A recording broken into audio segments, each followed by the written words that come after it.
Yeah. Oh, whoa. Yeah, let's see. Oh, that's really loud, right? Yeah. Let's maybe can do it right on then.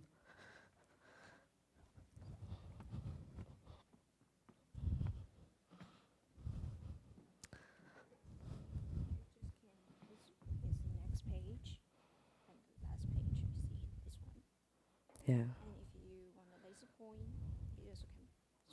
Okay, perfect. Um, yeah. So help me again. Like I need to go back and forward. It's like this. Yeah.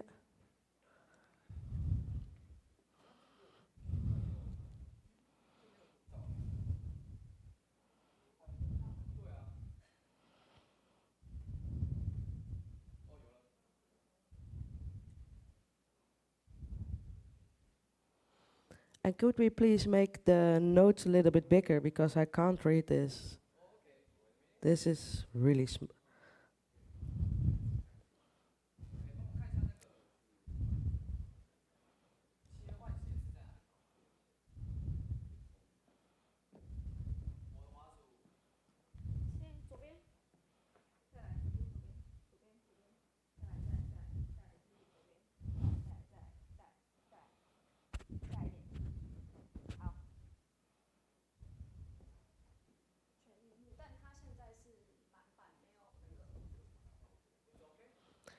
Can it be a little bit bigger? Is that possible?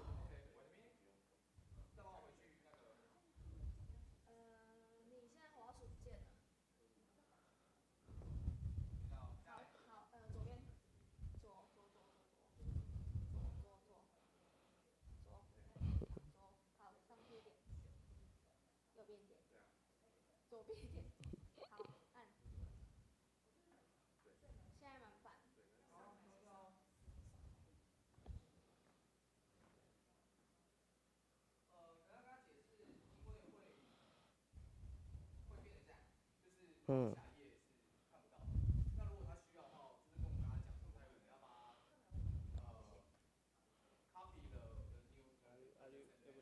Yeah, this is I think I'm right. Let's see. Sorry?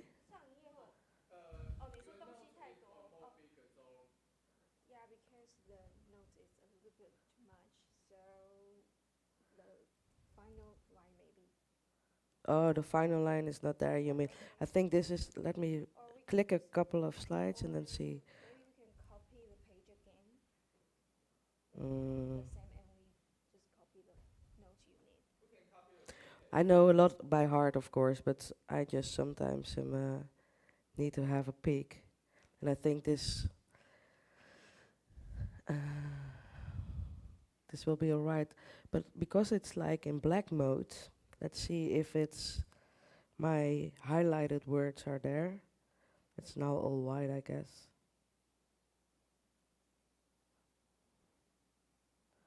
Yeah, this part I just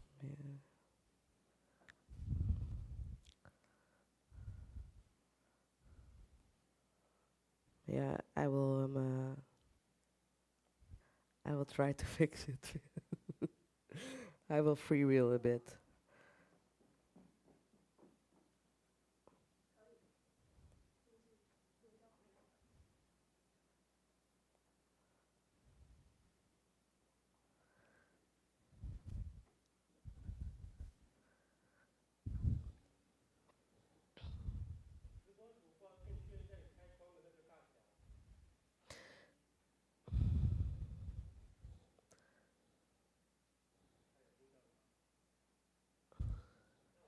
But it doesn't sync. It seems to be a different presentation now.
Okay, let's see. Show leadership, show leadership. Yeah, that makes sense.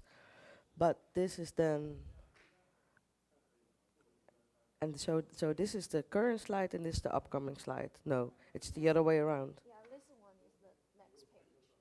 This is the next page. Let's see. Yeah. So this is what I'm talking about, and this is coming up, right? Yeah. Yeah, perfect. It's always a little bit different, right? And if I want to go back, is it this one?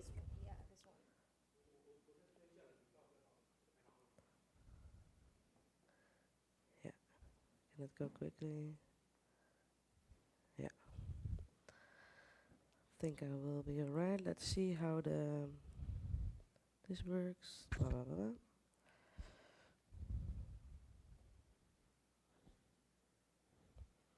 Now, if you look at this, oh yeah, it needs to have some time, right, to adjust.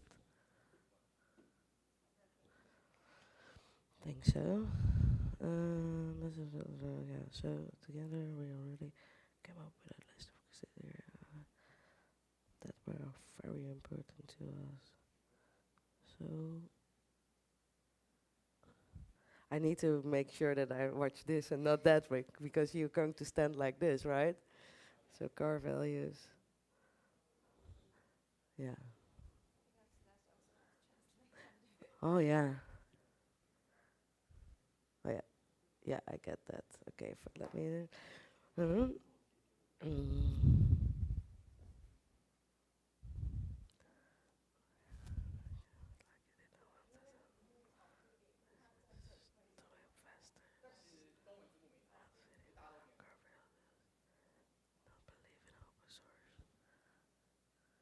And then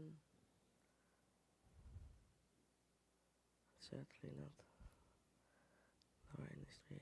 Child labor anyway. Yeah.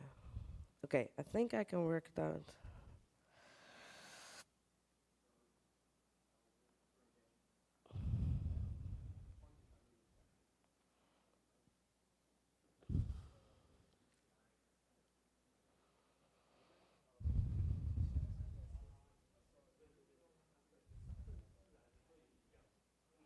If I'm here.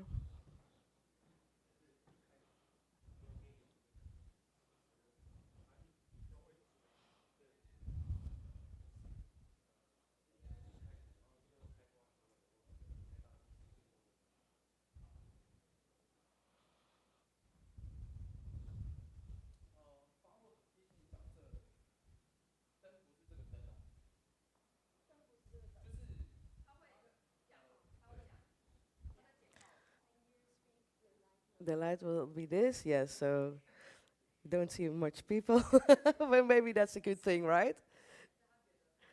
You need, yeah. It's really in your eyes. It is a bit. Yeah, I think it's alright, but maybe it reflects on my glasses a bit. But can it be a little bit because it's so bright? Yeah, because then it also,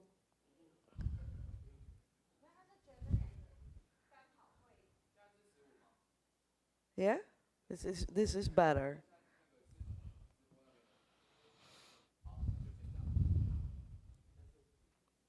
Yeah, because you can't. Yeah.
So I think I have a really loud voice. I don't know. I always, when I'm really enthusiastic,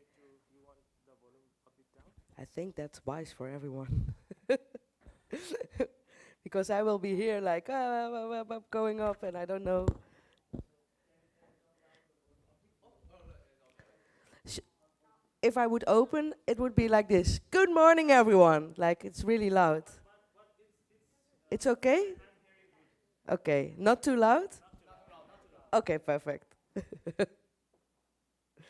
Okay, maybe it's here in this space in the on stage.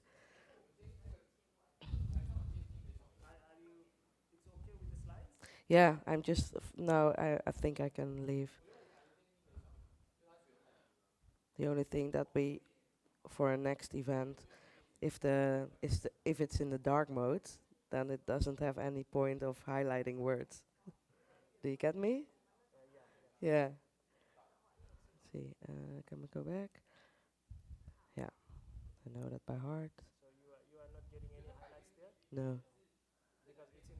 Yeah. But otherwise, it will be. Yeah, if we can easily change it, maybe that will be easier.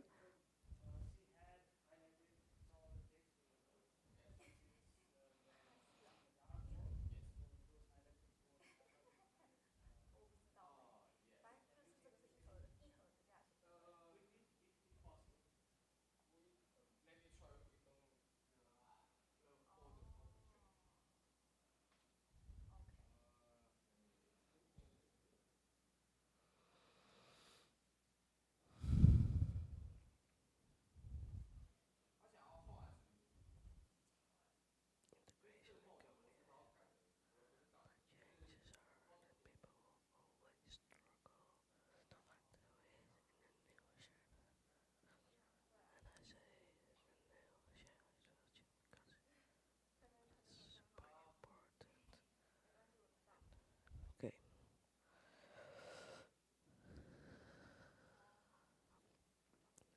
Is this my water I can use?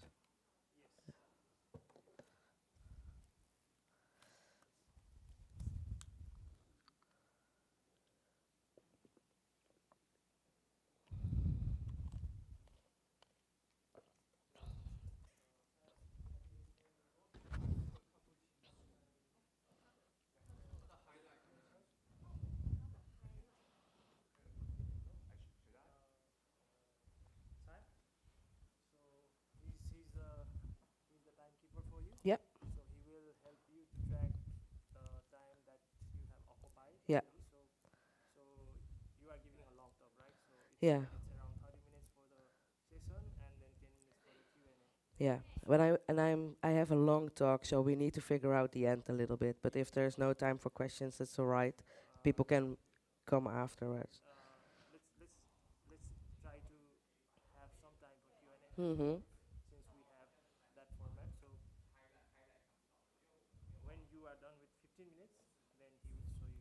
Yeah.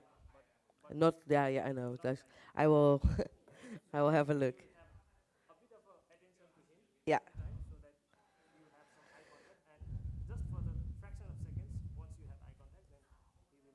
Yeah. Yeah. Okay.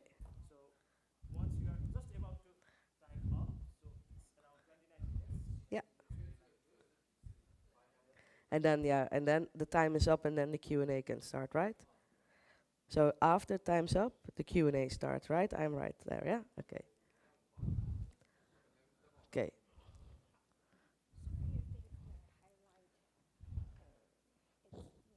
If it's not possible, then it's not possible, but then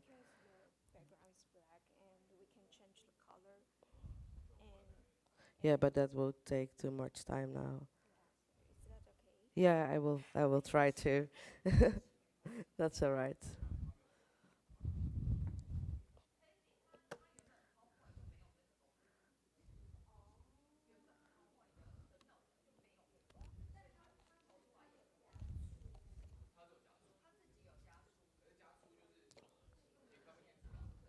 Maybe they can put it on the start slide then because it's almost 10. Yeah. Yeah, so let's get the first slide up then. Yes, and then it's ready, and then right?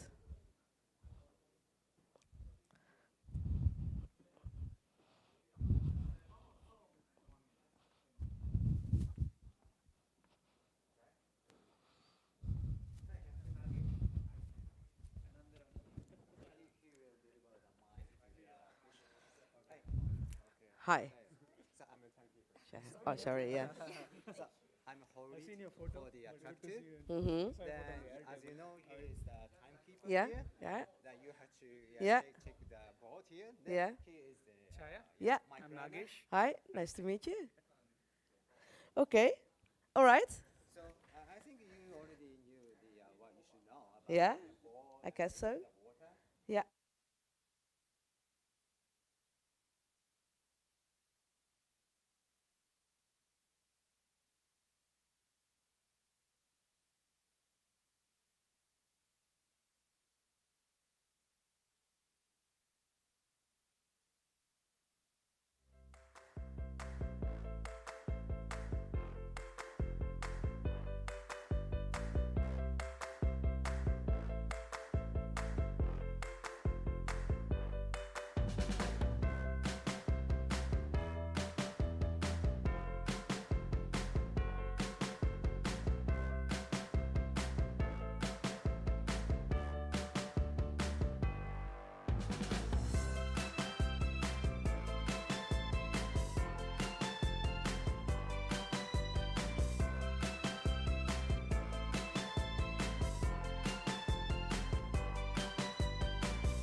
Hello, welcome everybody.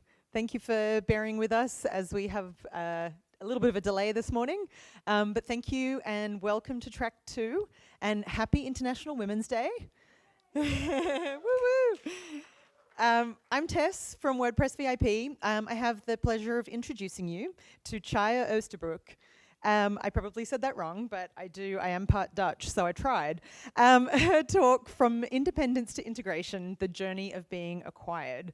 Chaya is the COO of Yoast, a dedicated social entrepreneur and a passionate advocate for authenticity and equality, all things that I love as well. She's here today to give us a first-hand look of the acquisition process and how she became the last woman standing from the old board of her company. So let's welcome Chaya.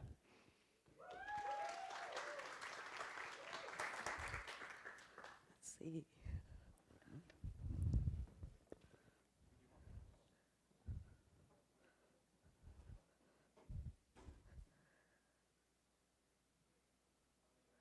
So, good morning, everyone.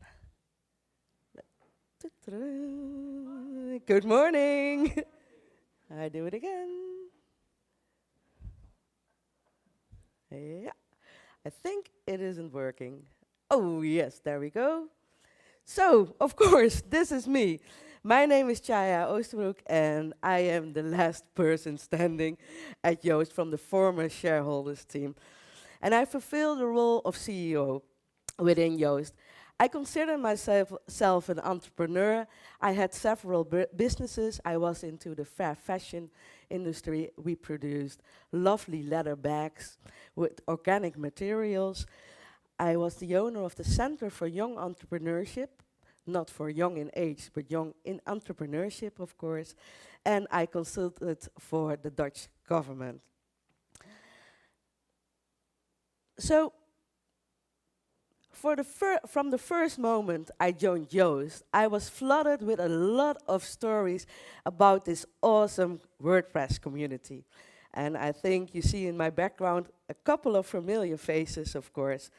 And the world of WordPress was always appealing to me because I loved the idea of open source, of course. But I often wondered how people actually made money, and that was not something that people talked about really. But luckily, I had some awesome colleagues who explained that to me, because we all make WordPress, of course. We do that by volunteering, and of course there are those companies that support or finance core teams, for example, like we do at Yoast and within the Newfield Group.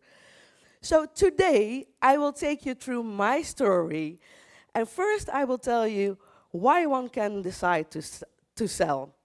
Then, of course, I will tell you on how that's done. And lastly, I will tell you what it is like to be sold, what implications are there, and what challenges can you come across. So let's start with the why. In general, selling a company can be a strategic path forward for several reasons. Of course, market entry or expansion. The clicker and I are not in sync. Yeah, not clicking. Access, of course, to tech and talent. You can look for a competitive advantage. And of course, the diversification of your business and entering new business areas. So each acquisition is, of course, unique. And the decision-making process can be quite complex and involving a lot of different stakeholders, of course.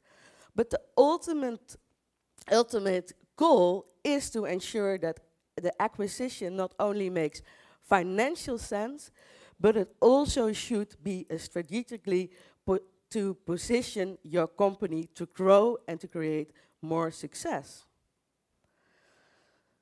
So let's delve a little bit into my story, how I became a shareholder at Yoast, which wasn't, of course, being a part of this acquisition process. So the journey began just before the COVID hit. I switched places in the Netherlands, and because of COVID, my business in India rapidly closed down. So after some reflection, I decided to look for a new opportunity in my new neighborhood. And that's where I came across a beautiful company called Joost, and they were looking for a position at support. And I replied, and luckily, they hired me. And in that process, I received a lot of complicated questions for a person you might know, and that's Taco, who really made it really difficult for me, of course. So with China opening rapidly the manufacturing, it was clear for me. I needed to ensure that all of the employees of my business in India were taken care of, and then I could fully focus on my new adventure. And weeks into my new role as a support manager, something shifted in the board of shareholders. And that prompted me to be more involved in the Joost business. So I approached Joost and Marika, maybe a little bit bold, and I told them I should be your next shareholder. I should join your board of directors. And I was expecting that they would probably laugh in my face, but luckily they didn't. And of course, I'm still happy about that as well. So as an entrepreneur, I knew that it was really important to put yourself out there, because otherwise no one will notice you, of course. So a new chapter began. A new chapter began, sorry. A new chapter began. And after my own personally due diligence, of course, this chapter began. I need to be in sync with my slides here and the clicker. I'm sorry for that. So being weeks into my role as a shareholder, we noticed that the COVID hit was, of course, a paradigm shift for all of us. But it made us worry about, for example, the exchange rate. And that is far less fun than coming up with beautiful product ideas and scaling and growing your company, of course. So I was told that the WordPress ecosystem already had changed over the last couple of years. And a lot of companies had bigger companies behind themselves, and we were still bootstrapped. So you can imagine that in that kind of situation, it became a little bit stressful at some points.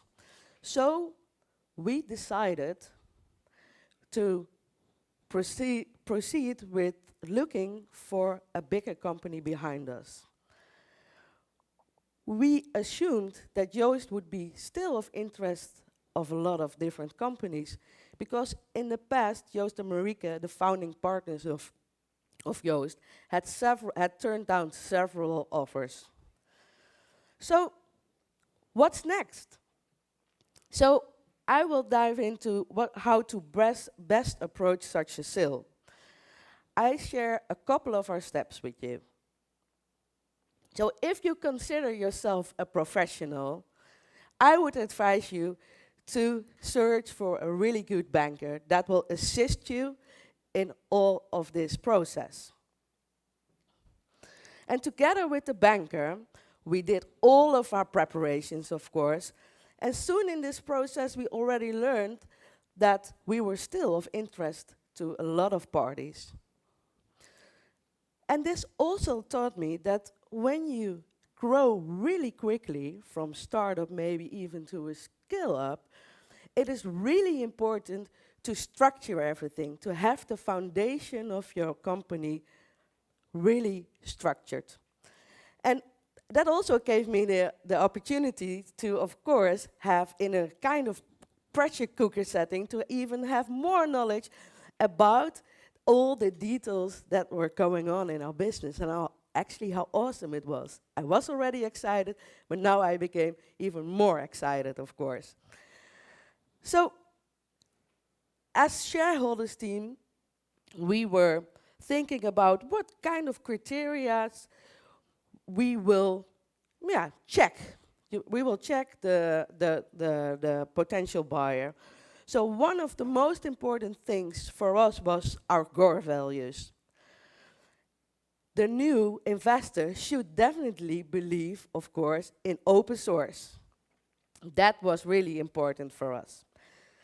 Secondly, we didn't want a financer that had background or was financing in the war industry or even child labor. That was not an option for us.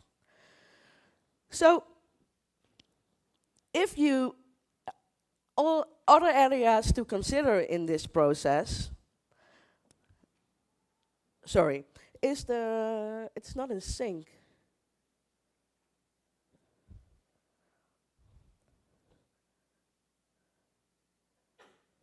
Okay. So, there are a lot of areas to consider in this process, and it will be too far-stretched to touch on everything, of course. But the first important thing is, of course, your strategic alignment. So the first step is evaluating how well this acquisition aligns with your company strategic goals. This includes considering whether the acquisition would help the company to make this the biggest impact for your products. We, of course, Joost was SEO for everyone, so we wanted to scale that. Secondly, a financial analysis is really important.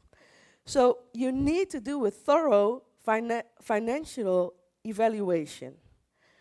And you need to assess if the buyer has a financial stability. And that involves in looking at the credit worthiness, the cash flow, the profitability, and the overall financial strength to ensure that your buyer can actually complete the transaction and meet any post-acquisition obligations, of course. And luckily, as I mentioned before, we had this awesome banker to assist us with this as well.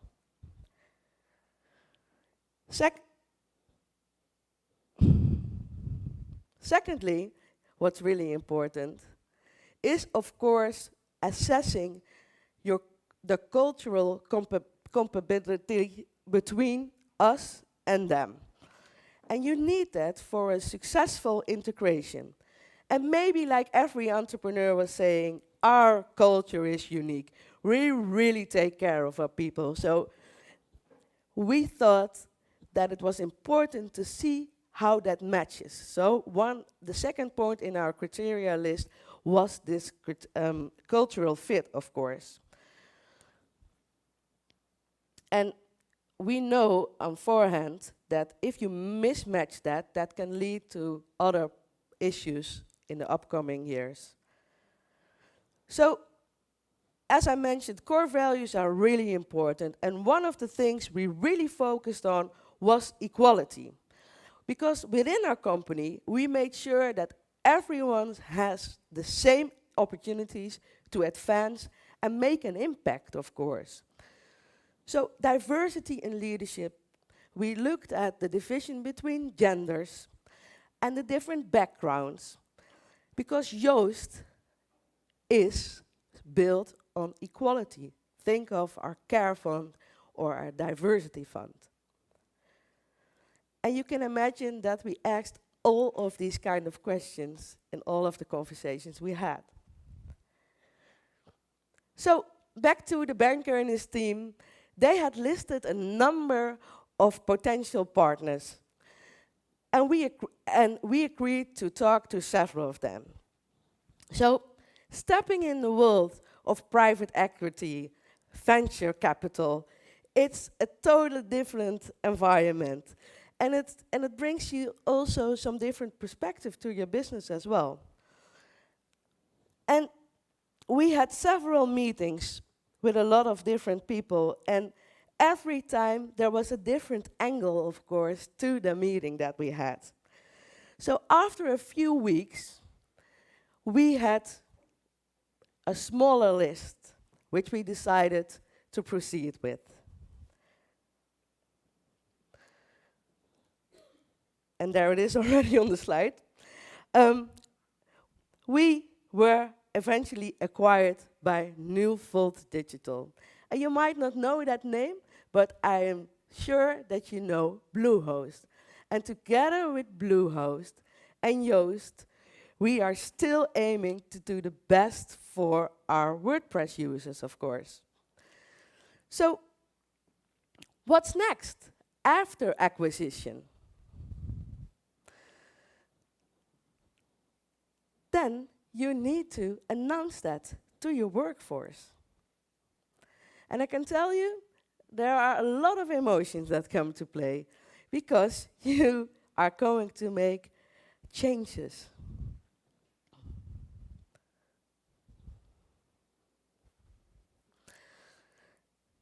So, after all these preparations and countless conversations, the moment was there. We announced to almost everyone this message in person. And I need to speed up a little bit, sorry. So what we did, we called up people. We couldn't do a big town hall because it was summertime, it was during the holidays, so we ensured that we had reached almost everyone, of course. And we had a lot of different reactions. Some people were really surprised, and some people also couldn't actually follow that. But we started to talk about the why we did this sale. And it was really important, of course, to show leadership. We communicated that with a big company behind us, we wouldn't be as vulnerable, for example, the exchange rate. We will have more room to experiment. And we could even create more beautiful products for our customers.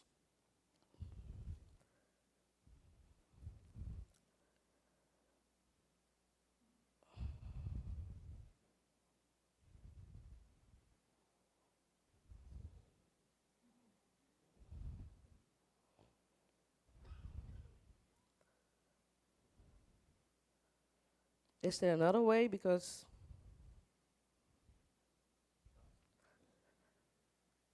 okie dokie. Yeah, so of course, customer reactions and client and market. Yeah, so not only the employee reactions, but of course you receive a lot of reactions from your customers, from the market, and I think it was a bit similar. Some were surprised, and some were really thinking that this was the most logical step to do and to even grow our impact. And of course, this comes with a lot of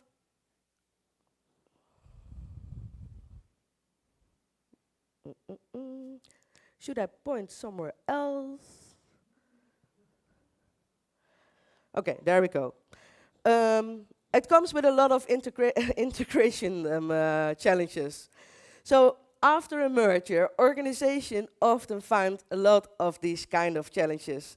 And that can significantly impact your success and efficiency. So, and we were no exception. There is a lot of information available about mergers and how you should go about that. But I can already spoil you, you will run into the same issues everyone is talking about. You can prepare yourself, but people will behave a little bit different or maybe unique.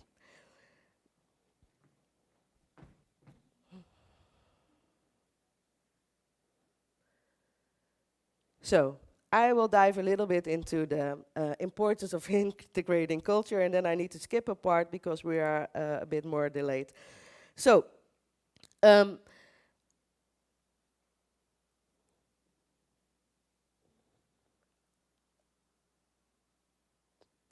okay, so change is of course hard, and people will always struggle to find their ways in a new shared future.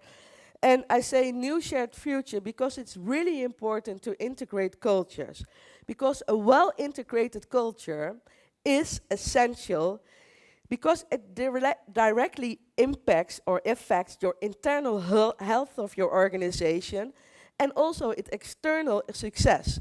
A well-integrated culture not only enhances employee satisfaction, but also productivity, and it also contributes to a sustained growth of your business and a stronger market position.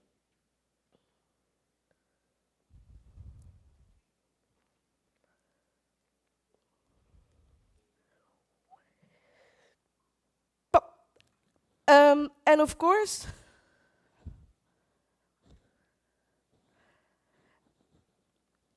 it is not in sync, people. So I will now try to freewheel a little bit more. Of course, you want to prevent that you lose customers. And and a very important thing here is also you need to be clear to your people as well. So if you don't share a clear vision, your employees start to making decisions that are maybe not aligned with the bigger goal, of course, here. And of course, they might leave, and you don't want to have that. So it's really important to keep the team together. So it could also lead to working a bit slower. So it will reduce your productivity as well. And eventually, it can lead to low spirits and maybe higher costs.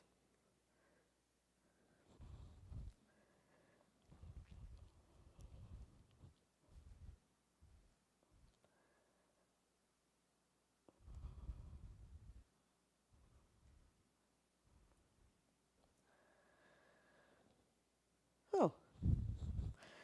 Um,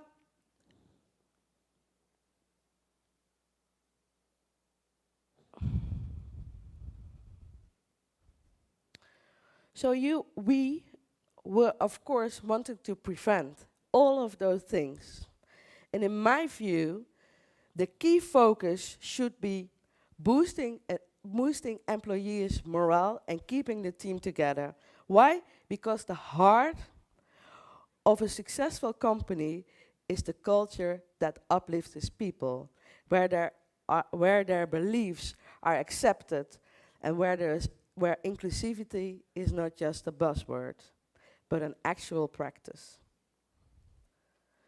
So the environment doesn't just make people happier at work, it makes them more engaged, more productive, and more committed to the organization.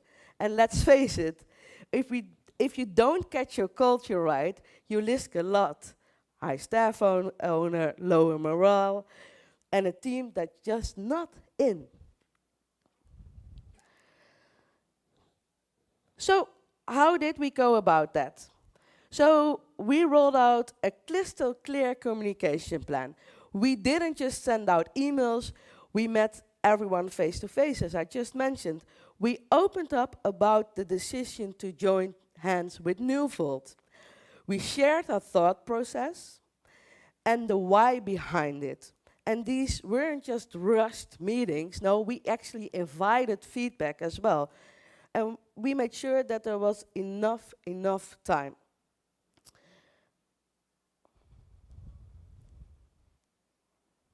Yeah, okay, I will try that. Sorry. Yeah. When we think about how unified cultures can boost an organizational efficiency and productivity, it's all about streamlining. Streamlining how we communicate, how we make decisions, and how we get things done. So imagine a workspace where everyone, regardless of their background, works together in perfect harmony. And this isn't just good for the atmosphere, it leads to better teamwork, and it leads to better teamwork, more innovations, and effective problem solving. And on the flip side, if you don't think your culture is well, it can lead to misunderstanding and can lead to slowing your organization down.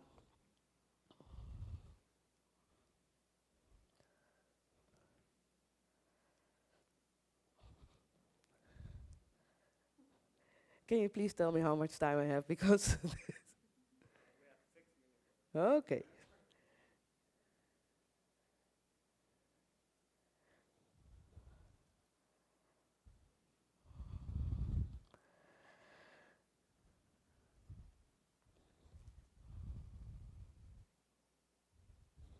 Yeah, okay.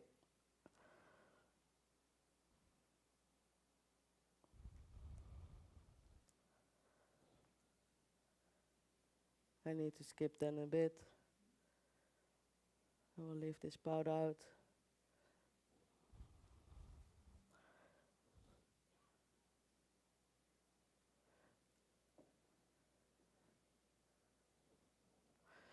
Okay, maybe I can pick it up for here if it works. So let's dive into 4 crucial strategies for success in integrating post-acquisitions.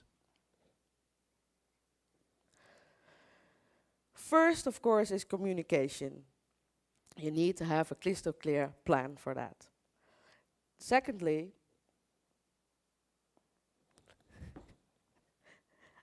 should we start the Q&A? Maybe some people have some questions because this ain't working. And now someone else is clicking.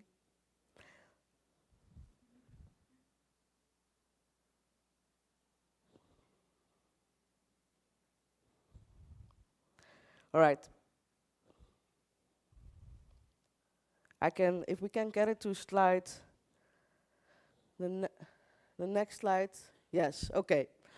So strategies for success: communication, cultural harmonization, I touched on that a little bit, systematic integration, and of course you need to focus on business success. Because it's not all about the culture, of course. The culture probably will drive and let drive your business as well.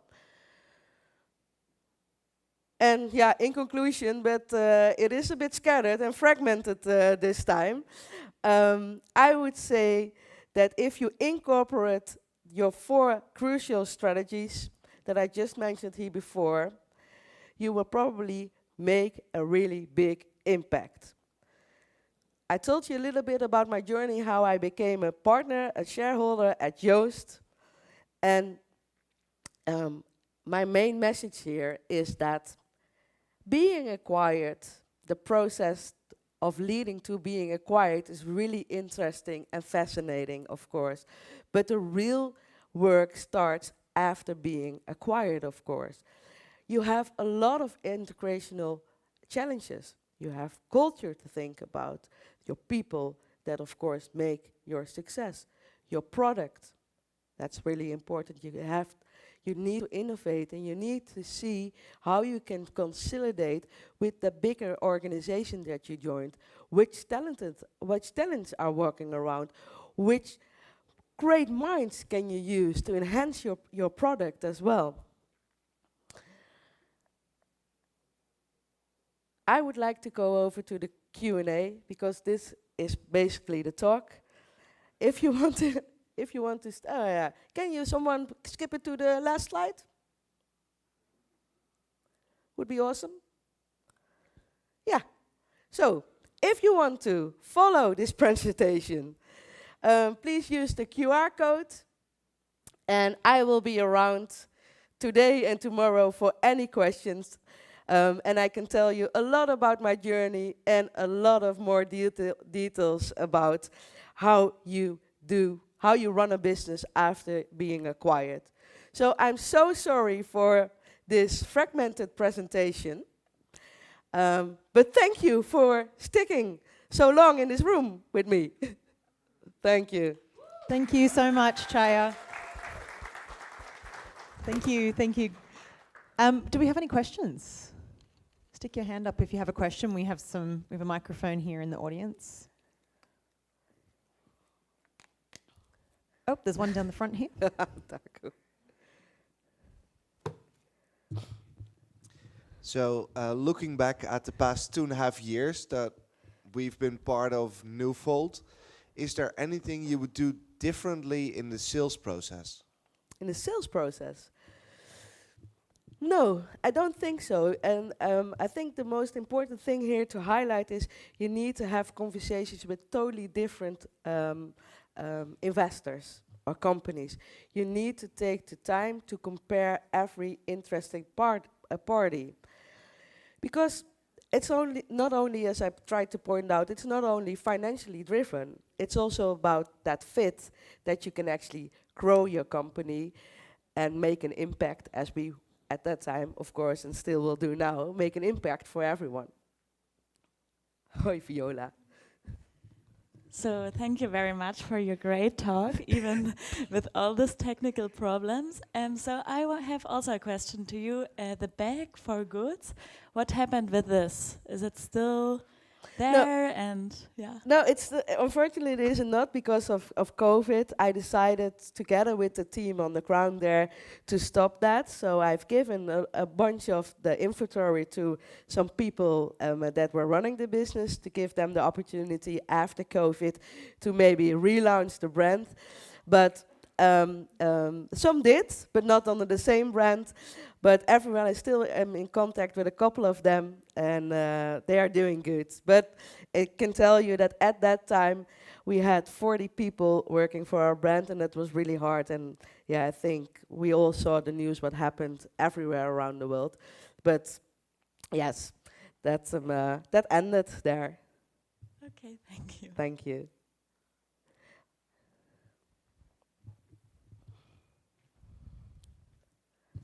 Thank you, and the session was really insightful.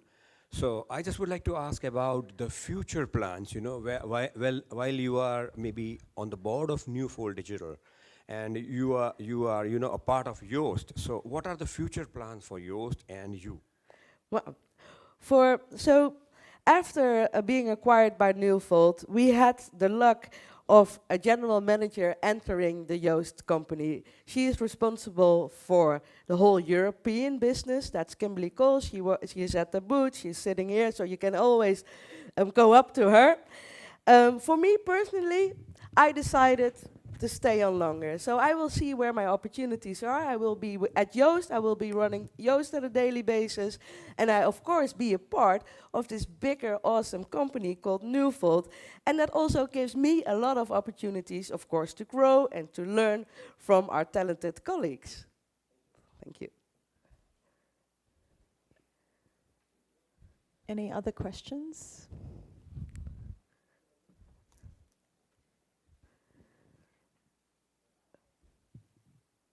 Chaya, I have a question for you, actually. I'm curious, when you had those conversations with the team about the acquisition, were there any surprising reactions or responses from the team about it? There was one conversation, because it was a family business, as you call that. There was one conversation that they suggested to kick all the women out. That definitely surprised me. That's a short answer, but that's the one that I definitely remembered. And we couldn't think of why that actually was a driver for them. But I think it was a more traditionally organization or investor that thought that men ruled the world. Wow, once again, happy International Women's Day, Yeah, everybody. I thought of that example. Any other questions? Yep, down the front here. So in the beginning, you mentioned all these reasons of why you want to sell a company. You actually did, and it's a couple of years later. What do you think is the biggest thing Yoast actually got from it? I think access to great minds within the Newfold Group, innovation, and maybe consolidation of some of our products as well. So we have a far more bigger reach, of course, with our with joining a team like Newfold. Thank you. We've still got time for a couple more questions if anyone has them.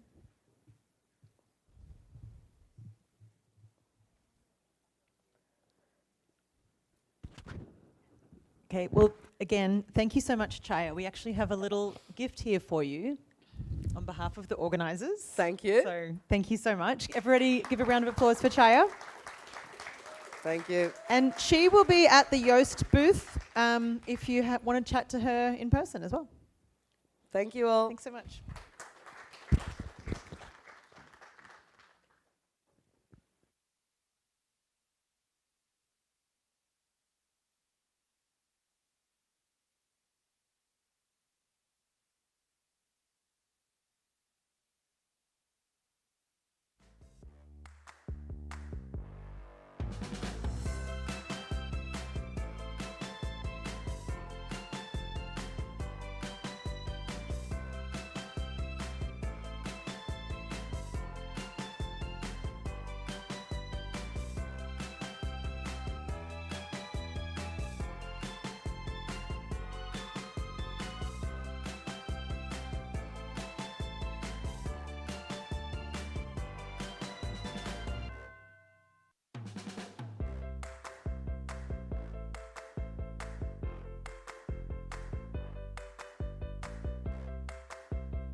Hello? Testing? Okay.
Welcome everyone. We've got some spare seats down here near the front if you've just come in and you're looking for a seat. So quite a few down here. Come in, have a seat, feel welcome.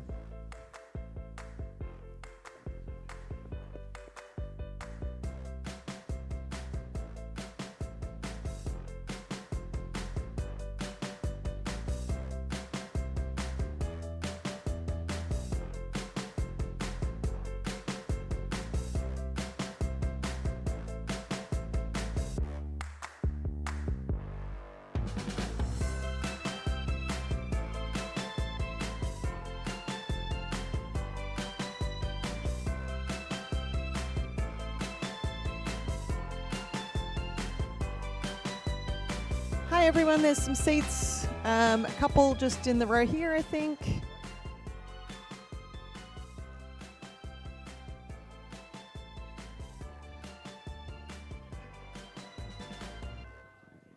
If you've got a spare seat next to you, could you put your hand up? Because there's a few people at the back who need to sit. Thank you so much. People at the back who want to have a seat, you can see where there's some free seats here. Thanks everyone.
Kindly ask you to, can I kindly ask you to put up your hand again if you've got a seat near you? We've got more people coming in, so new people, you can see where people's hands are up. There's a seat there.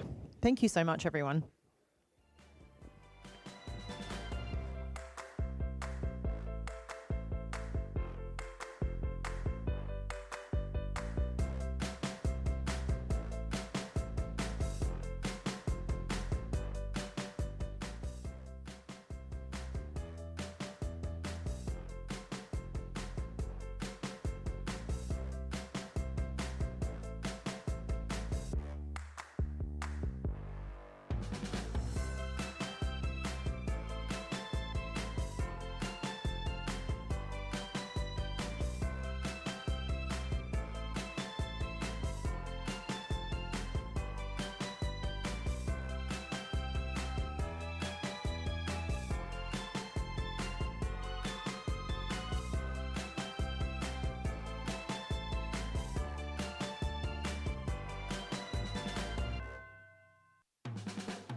We'll be getting started here really shortly, folks. Just as a quick reminder, there is no eating or drinking in this room. Thank you so much.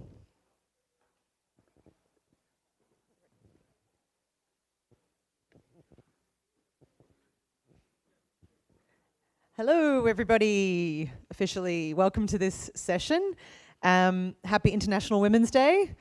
I'm Tess from WordPress VIP and Automatic. I have the pleasure of introducing you to our next speaker, Rich Tabor, for the talk Design is an Expedition of the Multifaceted Nature of Design. Rich is a product manager at Automatic and works on making WordPress's publishing processes more intuitive and human. As a design enthusiast, I'm so excited to be taken on this journey through the art of design. Please welcome Rich.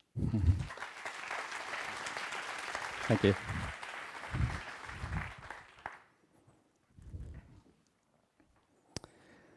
Design is more than the way things look. Design is much more than the way things work. Design is the culmination of purpose, intention, and human connection. It's a transformative craft that weaves functionality and meaning into the fabric of being, into our spaces around us, both digital and physical. I'm Rich Tabor, a product manager at Automatic and core contributor to WordPress. I wear many hats these days, but the one I'm most fond of is that of design. This is my first time in Taiwan, my first WordCamp Asia. I'm stoked to be here. I came all the way from Atlanta, and I know the organizers put on a wonderful weekend ahead of us, and I'm so proud of the energy of this community. So let's give it a round of applause to all the organizers and volunteers and the sponsors who've helped make this possible.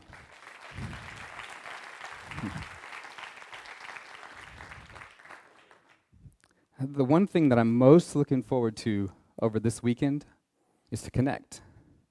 Connect with people, connect with ideas. I want to hear what you're inspired about, what you're passionate about, what you're struggling with within WordPress and outside. I think it's interesting that we connect on a human level to elevate what we're doing as designers.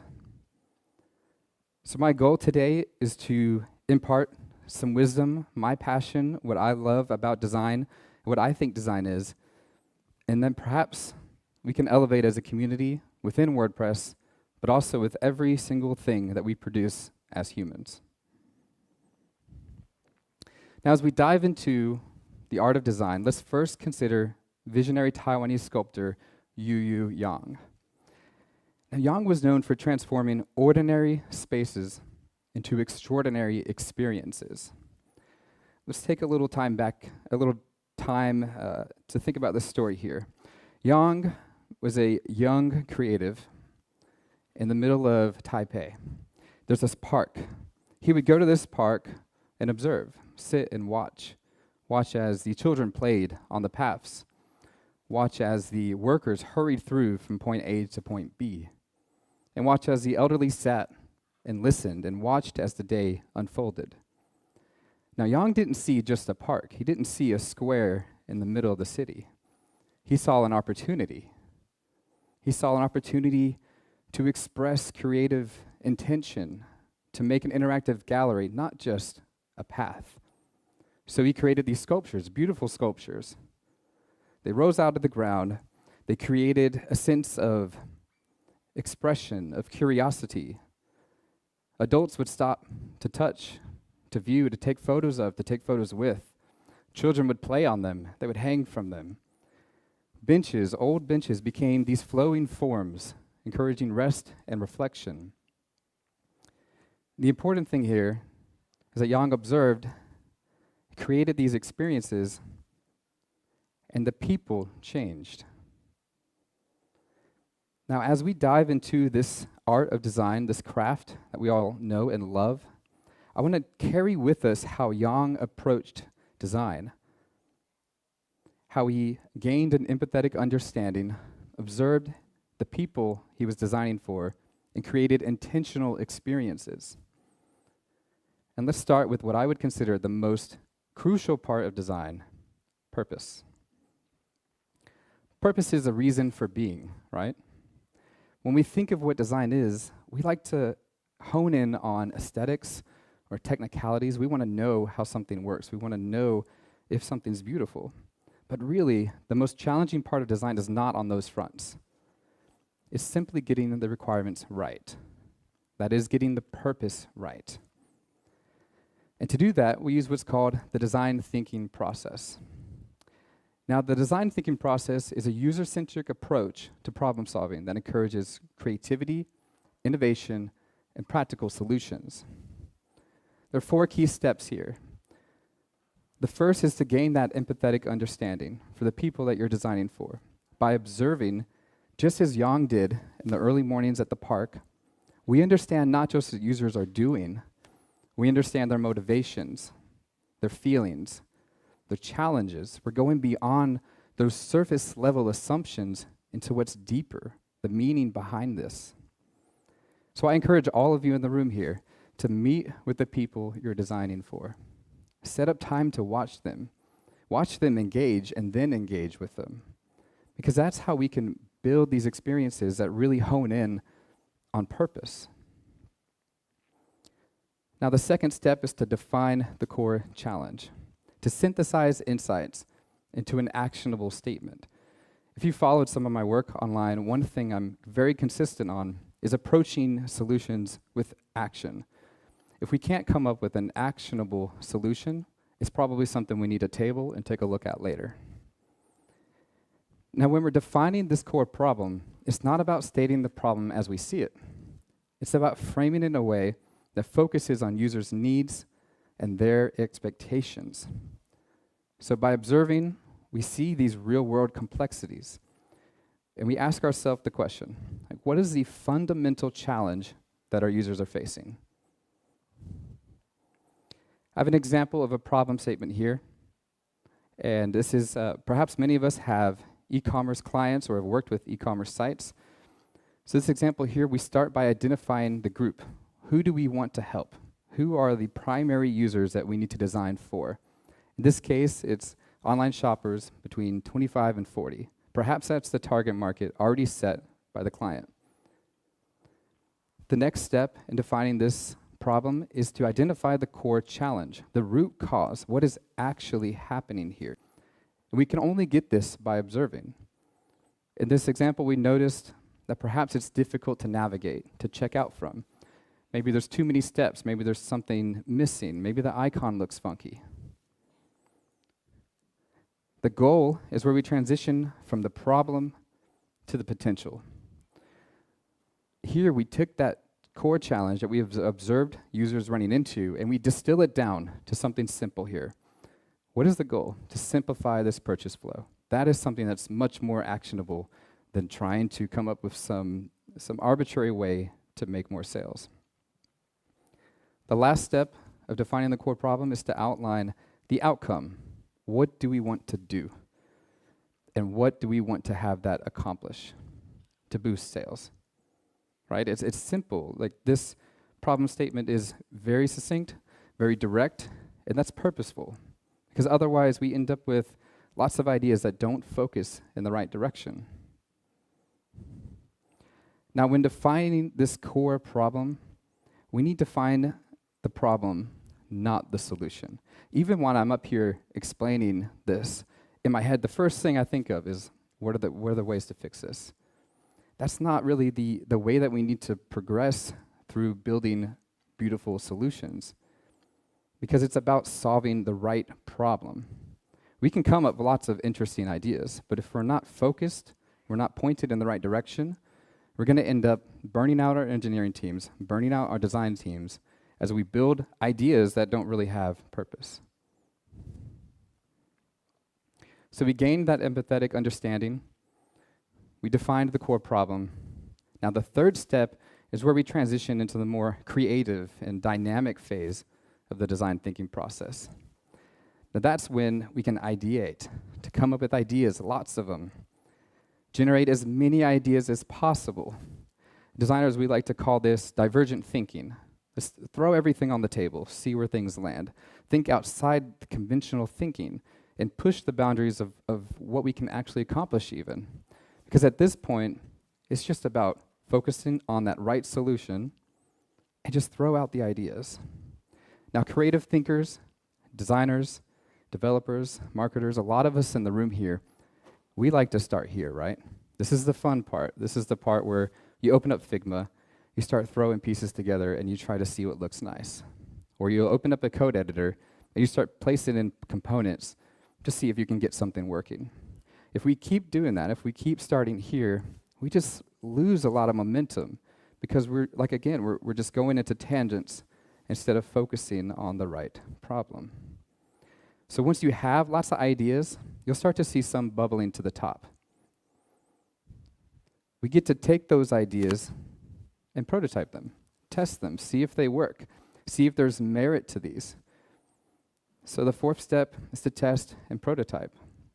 When you're building these prototypes, they should be quick to make. They should be something small, but just enough to prove the idea. Is this going to work? Is it functional? Is it viable? Is it reliable? And if it's not, that's great too, because it's all about failing fast to get through these ideas that are in the right direction and figure out what is the actual approach that has merit here. One thing I consistently tell folks is that you can never underestimate the skill it takes to serve and deliver prototypes quickly. So the best designers and the best engineers and the best marketers even are those who can put together ideas quickly and prove them out quickly. So as we've seen through the design thinking process, every step that we start with here is built on a foundation of purpose, and it addresses specific users' needs and their challenges. But good design takes that and goes a step further. Design is intention. Design is intention. Intention essentially connects the ideas between purpose and function. When you're designing with intention, it's about aligning design with the natural inclinations of people. What do we expect? What is the intended result here, and how does that match our expectations? The result is that a design's intended use is hopefully obvious. I know we have lots of experiences where it's not obvious, where it's tricky and convoluted, perhaps, but really intention is about finding out how to design experiences that are obvious. And how do we do that? As designers, we have two key tools in our toolbox. That is affordances and signifiers. Now, affordances are the characteristics of an object that naturally suggest how it should be used. Let's think of an example here. Maybe a door. I have a door right here, and it has a handle that I grab onto. Naturally, even my stance, I'm in this position to pull. This is an affordance to the door that I need to pull this to open it towards me. Let's contrast that with another door over here with a flat plate. This is one that you push, you lean into, and it pushes inward. These are the natural inclinations of humans, of our anatomy, how we react to these objects in the physical space that help us learn how to interact with these physical and even digital affordances. In the digital context, we have a lot of different affordances, but they're all very unique in what they're providing. Take a look at the toggle here. Its dual functionality suggests that something is either on or off, like many light switches in many countries. It lights up when it's on, and it turns off when it's off. Now, this binary choice is a very intentional physical cue that we can relate to as people. There's also checkboxes. Now, these are influenced by physical forms, perhaps like the doctor's office, where you can check off one or even multiple items. And then we have radio buttons. Radio buttons allow for only one choice at a time. What's cool about radio buttons is that these are inspired by radio buttons, where selecting one action would physically pop up the other buttons on the device. I remember being a kid and hearing your favorite song on the radio, and you press the record real quick on the cassette, and you listen to it. As soon as you're done, you hit stop, and it clanks away, and all the buttons come back up. That's exactly the same sort of physical input that we've translated into these digital affordances. So I encourage you, as you lean into this idea of affordances and as I review signifiers, to look through the rooms, through the hallways, through your applications, as you're using these softwares and these physical environments to identify the affordances that we can use to better our design. Now, in the landscape of design, signifiers are our guides. These are the signals that communicate not just the possibility of an action, but also how to interact with it. We have a typical link here, underline and all. This is probably the most classic visual cue that has stood the test of time, right? Every time you see text that's underlined, you know that I can click on that and get a new portal of information right in front of me that's relevant. We also have search icons. It's a magnifying glass that's represented by something that magnifies, enlarges, reveals. I know as soon as I see one of these, I can input a query and get more information.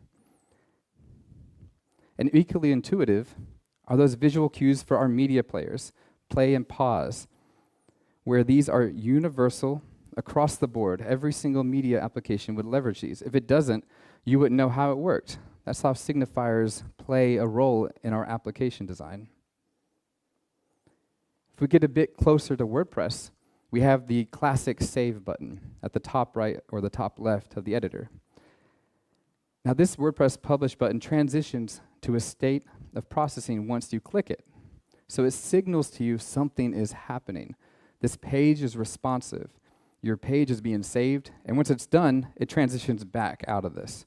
So those signals are helping you understand what is happening without you having to really understand what's happening. Signifiers are more than just design elements. They are the visual cues, the language of user interface. So when you're designing your next project, consider the intentionality behind the art, behind the craft, those affordances and those signifiers that make this experience much more effortless. Now, while intention is about those deliberate decisions that we make as designers during that design process, there's another aspect of design that connects the dots between purpose and intention. And this one's dear to me. Design is experience. Again, design is more than the way things look and much more than the way things work. It's also about how they feel. The story, the journey, the collective elements throughout the entire experience. We call that user experience, or rather, UX. User experience design considers how each interaction works together to help the user accomplish their goal, their mission, their vision. While we often start with the individual interactions, like all the minute details that consist of user experience, I encourage you to kind of broaden that perspective and pull up from the ground and look at things from an activity-centric perspective. By focusing on activities, we actually get a big picture view that helps us have end-to-end workflows that are supporting the user, not necessarily isolated instances.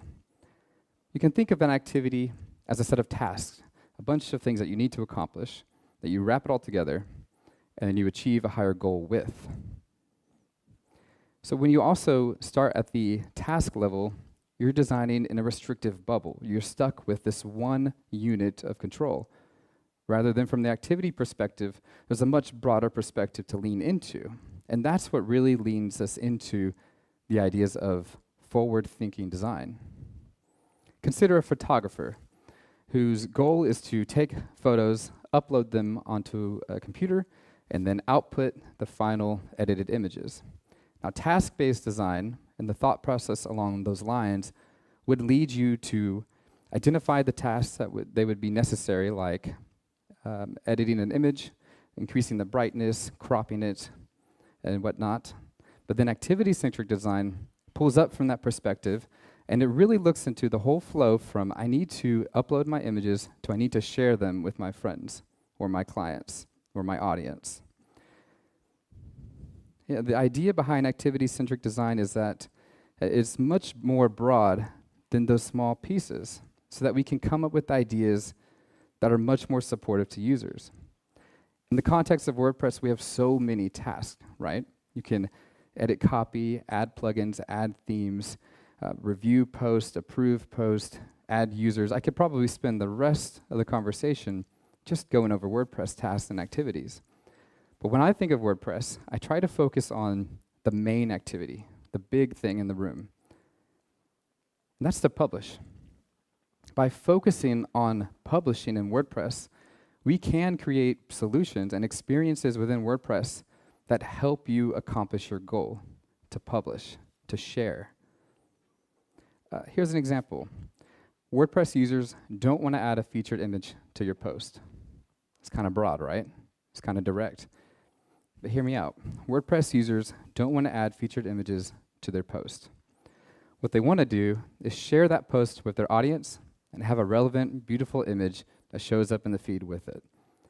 That's what you want. So the task would be upload an image. The activity is, I need to share this with my friends. If we take this task-centric approach and we did the design thinking process, what we do is we end up with solutions that are only about uploading an image.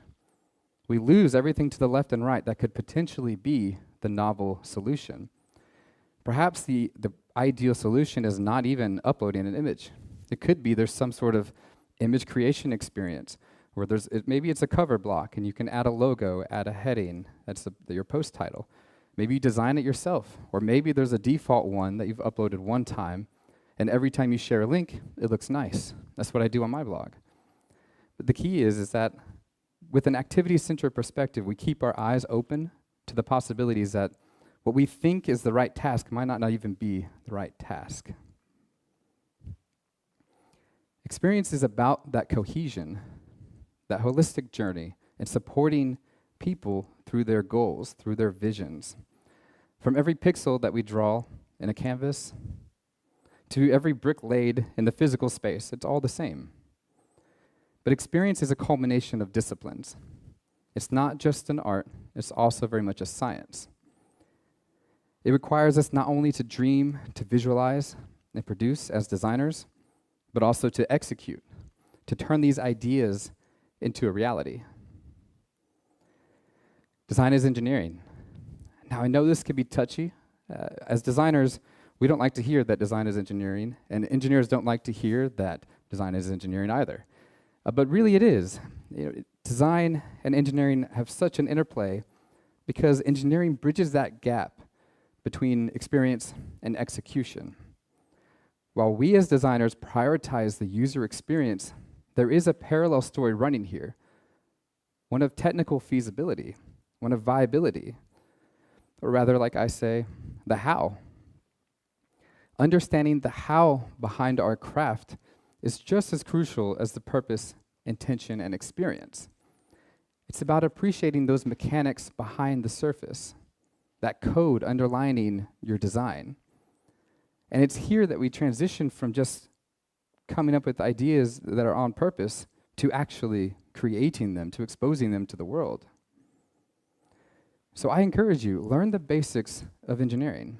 It doesn't mean that you need to replace the engineers in your room. That's not at all the goal here. Our goal is to augment designers or augment developers with design. Now, WordPress is great for this, right? There are so many different tiers of engineering that we can lean into. I know a lot of people, including myself, who have started with themes, becoming a tinkerer, right? Where you start by perhaps making small changes to a theme. Maybe it's a small CSS tweak. Maybe the next step is to lean into the code a little bit. You pull it into a code editor just to see what's there. What are template parts? What are patterns? What is the theme.json file? How do these interplay with each other? The next step might be building plugins. WordPress.org has so many plugins that you can just observe and look into for free and learn from. And just inviting curiosity to go in and explore, how did someone do this? Why did they make the decisions they made?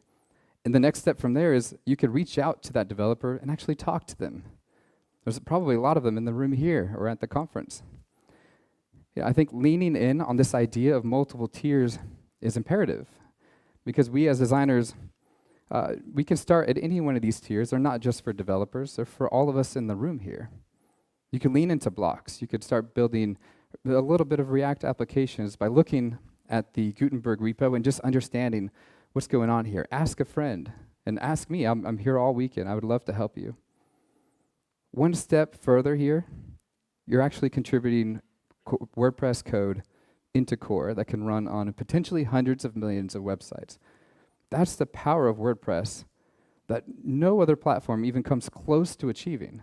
And that's something we need to hold dear to and keep pursuing and keep growing as designers as we lean into it. Now, by augmenting developers, what I mean to is by adding to. Augmenting means to make something greater to, add to it. And when I think of augmenting, I come back to a story of when I first started out as a designer.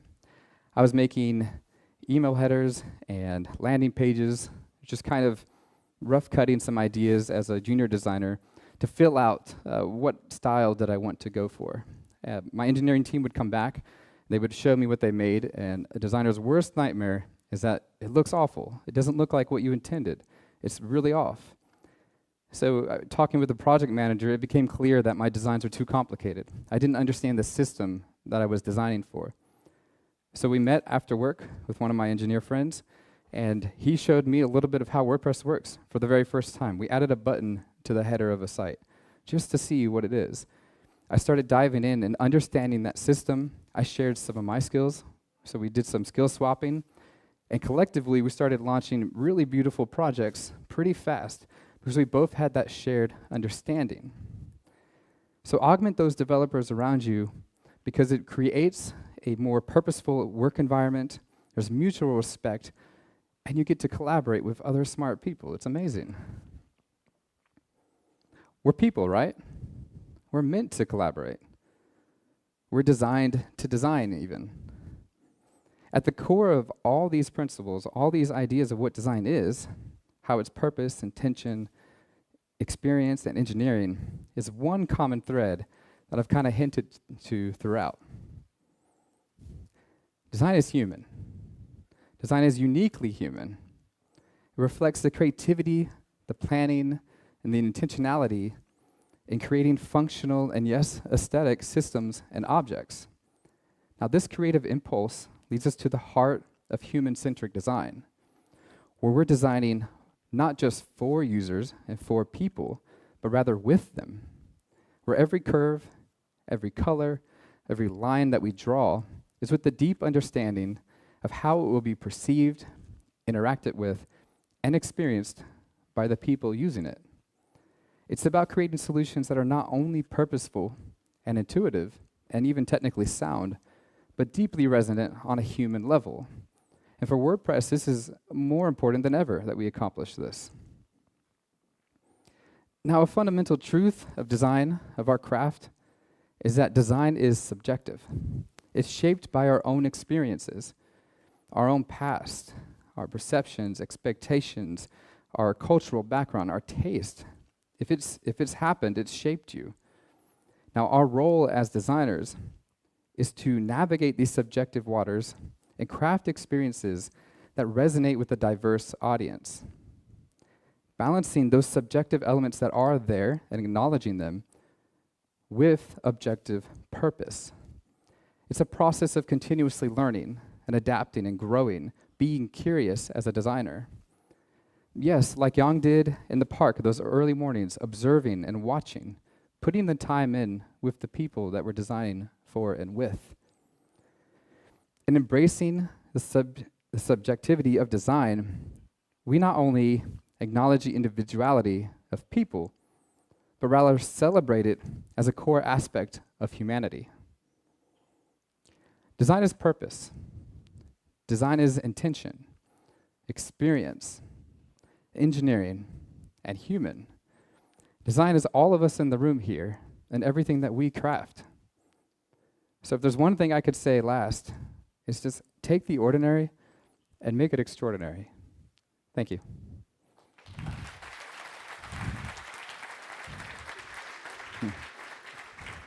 Thank you so much, Rich. We have some time now for questions. So if anyone has a question, please stick up your hand. We've got one down here to kick us off. Hello, thank you. It was very good. I have a question. Yesterday I was at contributor day, and there was no table lead for design. So my Yes. question is simple: is how it is valued, and what is the current state of design within WordPress? Because even the Slack, even the channel, it feels pretty empty. Yes. The hardest part about working collaboratively across a project like WordPress is being where the work is. It's really tough. It's really tough because the work is happening in GitHub, right? We're on track. We're pushing things forward as as an engineering-led organization. In essence, it's tough to be, from a design perspective, somewhere else. So what I would encourage is to dive into, again, learning a little bit about GitHub, understanding what's happening there, and following some of the tags and resources on GitHub in our repos that really help orient designers. And then, in the purpose of Slack, we need to share more. I think we need to be more open to ask questions of each other, ask for feedback. Putting ideas in Slack for other designers is great, or even on the Make WordPress blog. I think we can connect and generally share more so that we learn more together and push design forward in WordPress. But is there somebody to lead, or someone we can talk to, or just to, Yes. show the first steps? Like, Yeah, because all the other table had some Yes. mentoring or things like that. It was really disappointing. Yes. I mean, I'm happy to help you. I'm happy to take on folks. I know we do have a mentoring team as well. I think the tough part, yesterday was that we have so many tables and a lot of needs for design. So it's sometimes difficult to focus in on one table instead of spreading out design over the tables. But maybe we can adapt so next year there's a period where we come together and then we kind of move out into different tables and help support engineering. It's a good idea. Thank you. I'll come to you. Thank you. Some more questions? Yep, we've got one just down here, I think was the next one, and then I see one up the back. So you mentioned about designers leaning into engineering. Yes. So my question is about the converse, like what can engineers do to understand a little bit about design? Yeah, that's a great one. Like when me and my friend, when we started trading skills, the number one thing he needed to know first was, what are the systems that I use? What do I value as a designer? And how do I communicate so that he understands? And so if we understand the same language, whether it's metrics, all those like small words that we use as designers in Figma even, trying to correlate that into everyday normal talk so that we can both communicate along the same lines. So I would encourage engineers to lean into design just as much as design to lead into engineering. Okay. So my question is like, what would be a good first step to, it would be to connect to a designer and understand the tools that she uses and the vocabulary. I think to ask, to share feedback and ask. Okay. Yeah. Thank you. The next one was up the back there with the check shirt. Yep.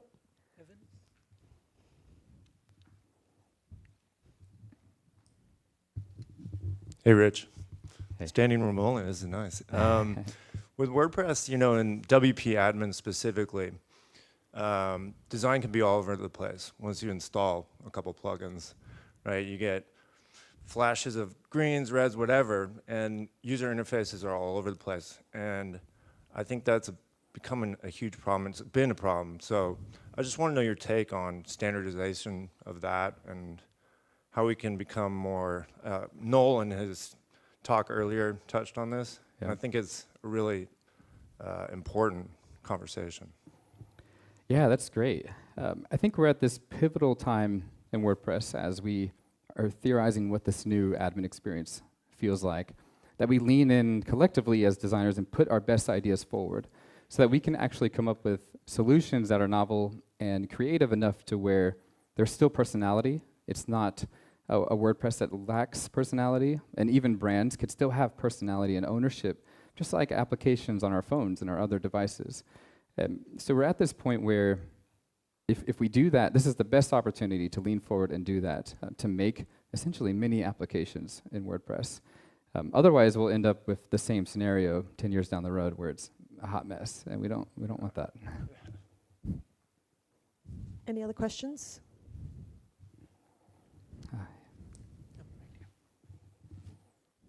Thank you.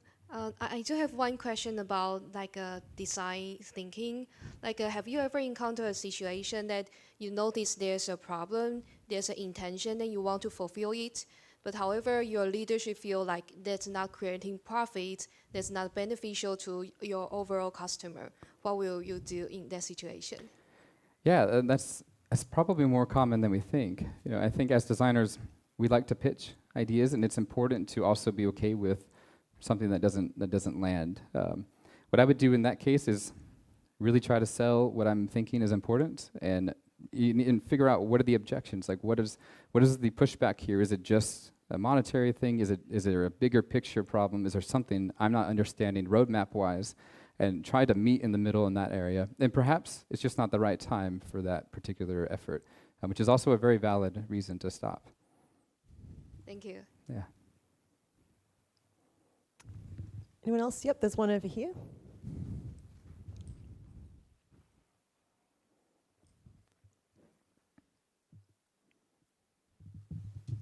Hello. I really like what you talked about, design being human-centric. That more often than not, design is mostly, not most of the time, design is bounded by the technology that the WordPress is providing. Now, I was actually wondering what's the WordPress direction on this to allow, designers to create more human-centric designs and for the engineers to easily implement them. That's a great question. I think we're at, like what I mentioned to Devin here, I think we're at this point where we need to come up with systems that are maintainable and scalable within this new paradigm that we're shifting towards.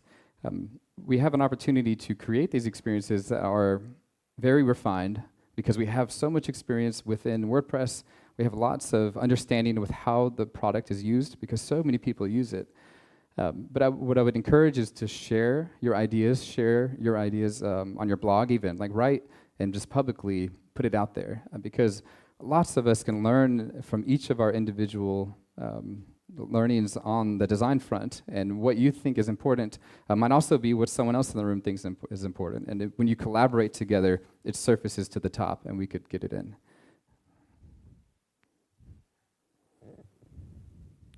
Yep, there's one down here. It's a big triangle. Thanks for the talk, Rich. That was really informative. My question specifically relates to sort of the whole failing fast idea. My question is, how complex should you make the success criteria for an MVP, and how much input should you seek, just so that it is able to be proved out properly, but not so complex that it slows down the design process? Yeah, that's wonderful. Failing fast is really important to me. What I like to do is almost hack together ideas. Don't worry about the fluff, all the pieces of the puzzle that need to be there one day, because if the idea doesn't work, we shouldn't be worrying about those extra pieces. So as long as you can prove out something that is possible, like your right solution based on the right problem, and you try it quickly, then great. If it's something that's massive, you have to cut it down. Like, it has to be a day or two even, like small prototyping to move in the right direction. Otherwise, we just get lost in that, just coming up with ideas and leaning into directions that will probably end up getting blocked. Yeah. Other questions? Put your hand up high.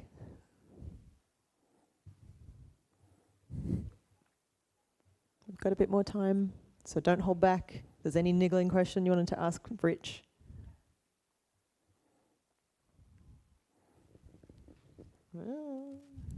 Okay. Oh, there's one. Yes. Hi, Rich. Hi. Nice to see you here. Can you share about how design team make decision about design for WordPress? Because it's open source, it's not a typical like design and customer thing, right? Yes. Can you share about how the design team made a decision for release or launch? Thank you. Yeah, it's a complicated one. With the open source project, there are a lot of designers, a lot of developers, engineers to really lean in on. I would say the biggest push to get something into the project is to be super passionate about it. Pitch it to lots of people. See if there's other interests. See if you can get people on your team to help you move something forward. And the best ideas come from those people who really care about it. And that's what's great about WordPress, because we all have those pieces of us that are very different, but we also have something that's familiar. We all want WordPress to be better, right? So as we lean into that, I just encourage you to share with people, get people on board, push ideas forward, and that's what I do, and I know a lot of other people that do the same thing, and I'd love to see more of that, even. Yep.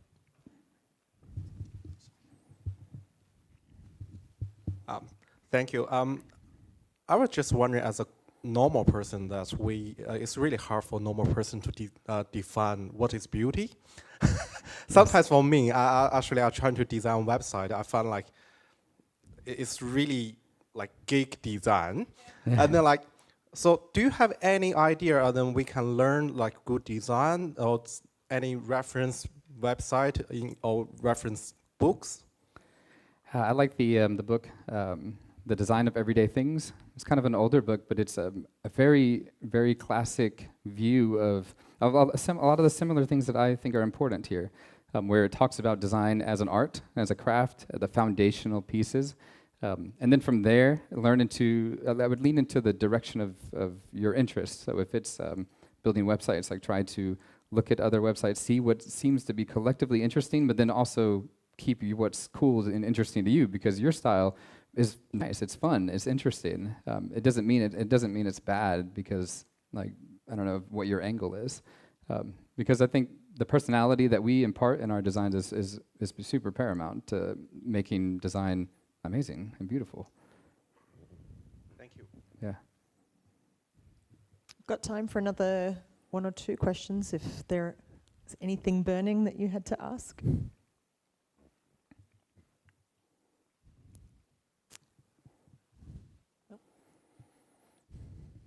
Hi, Rich. Hi. This is such a nice session. I enjoyed a lot. My question is, sometimes I struggle to make, I work with a design team, so it's been a struggle to make decision about responsive and adaptive design. Can you give me some ideas that how can I make decision on responsive or adaptive design? Yeah. Do you mean like in the editor itself? Yeah, editor itself. Okay. How can we make a design responsive? But sometimes it takes so much time to make design responsive. Maybe that in that case scenario, we can make the design adaptive. So how can we make decision on that to make the design adaptive or responsive? Can you give me some scenario or examples? I mean, when I think of that, I lean in towards, when I create, I mean, all of us, or most of us in the room, and we've created Instagram stories or whatnot. When you put text on there and you resize it, and it looks fine everywhere. Like I lean into experiences that maybe are not so integer driven, like it's not like a value, but it's more of like a perception, like what do I want this to be? And I think as we're developing the editor and leaning into responsive controls and trying to understand what can we do to make like a naturally inherent website that just feels right everywhere, I lean into those future thinking ideas instead of trying to use something that's perhaps proven but also behind us. So I'm open to ideas if folks have interesting concepts that you've explored and how to leverage better adaptive or responsive design elements in the editor. Yeah. Great. Thank you so much again, Rich. We have a little gift for you from the organisers as well. Thank you. So thank you so much. Round of applause for Rich. I also have a couple of announcements. So, Rich, you feel free to leave the stage.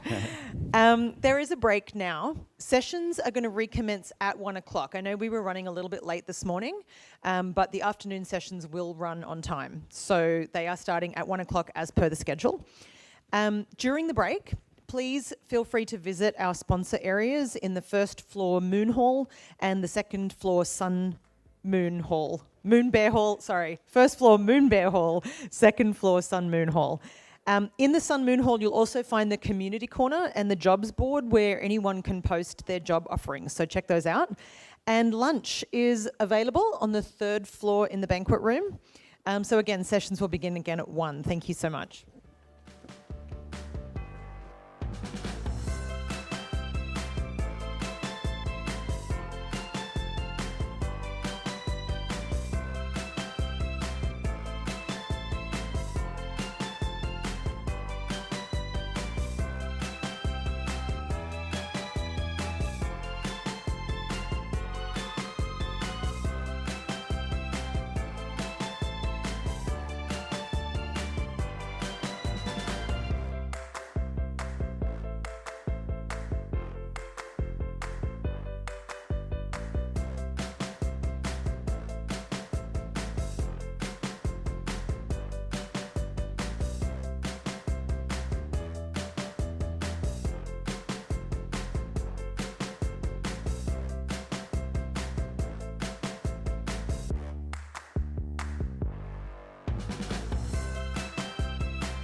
Test, test, test.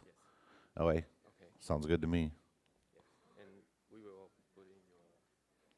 Yeah, well, I mean, can I take it off for now and then put it on in a little bit? Yeah.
Welcome everyone, we're going to get started really soon.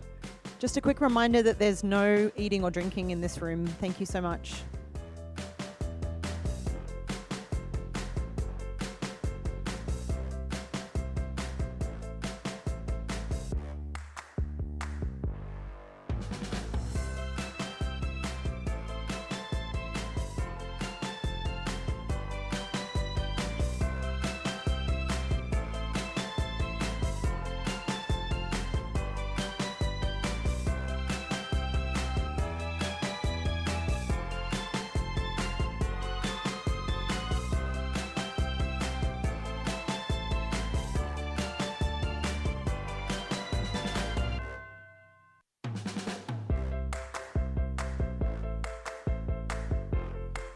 Welcome in. We've got a few spare seats down near the stage on the right and the left.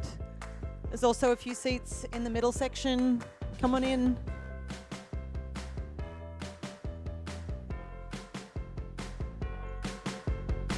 You made it just in time.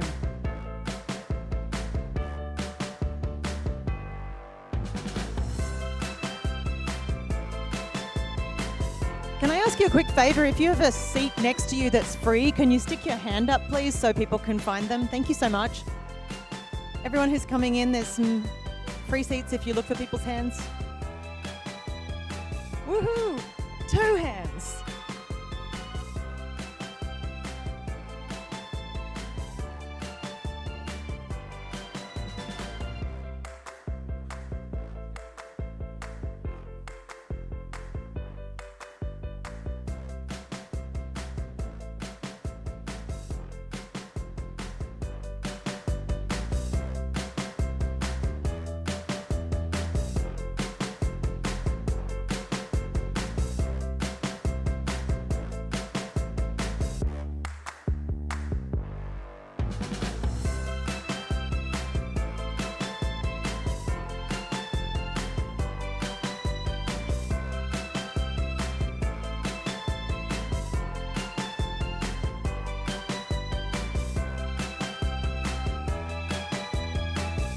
If you've just arrived in the room, we do have quite a few spare seats still.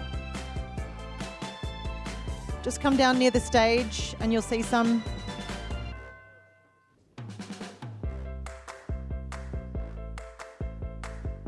And just a quick reminder that there's no food or drink in this room. Thank you so much.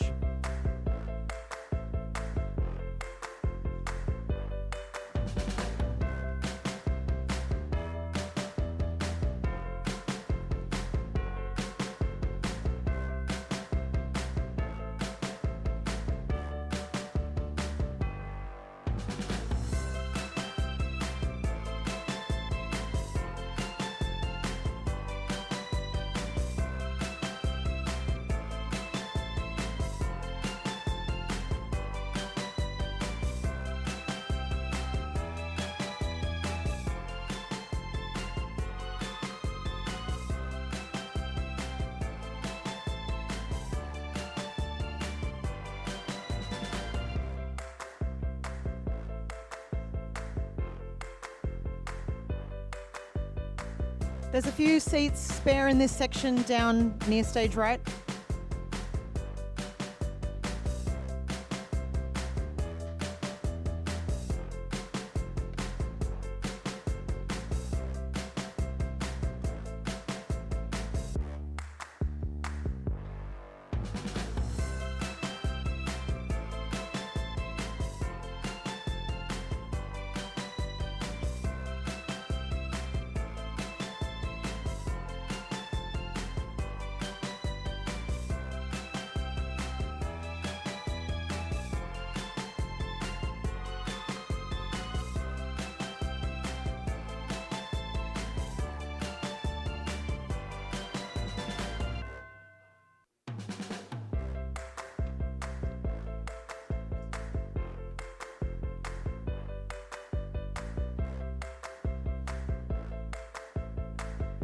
Hi everybody, welcome.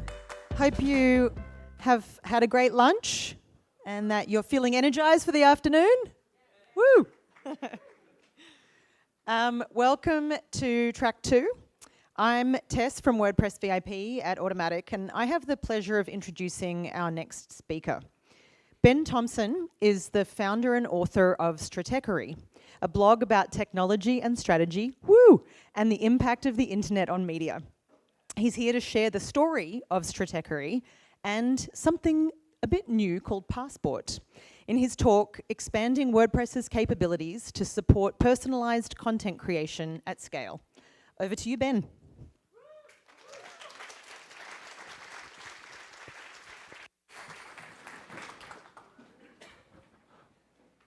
I haven't given, whoa, that's very loud. Number one, welcome to Taiwan. I have lived in Taiwan for a long time, which I'm actually going to get to in my story. Today is very reluctantly, but I feel appropriately, going to be mostly about me. I actually got this shirt, which has a Stratechery logo on it. I had to tear the tag off the shirt when I got it because I sold merch once. And I was so mortified at the sort of like self-promotion involved and all that sort of thing that like I just bought a bunch and put them down in the bottom of my closet. Never wore it. And I like to talk about tech. I like to talk about the impact of the internet. But I don't really like to talk about myself. But the story for me and the story for Stratechery is very intertwined with WordPress. And that's one of the reasons I was happy to come here to speak.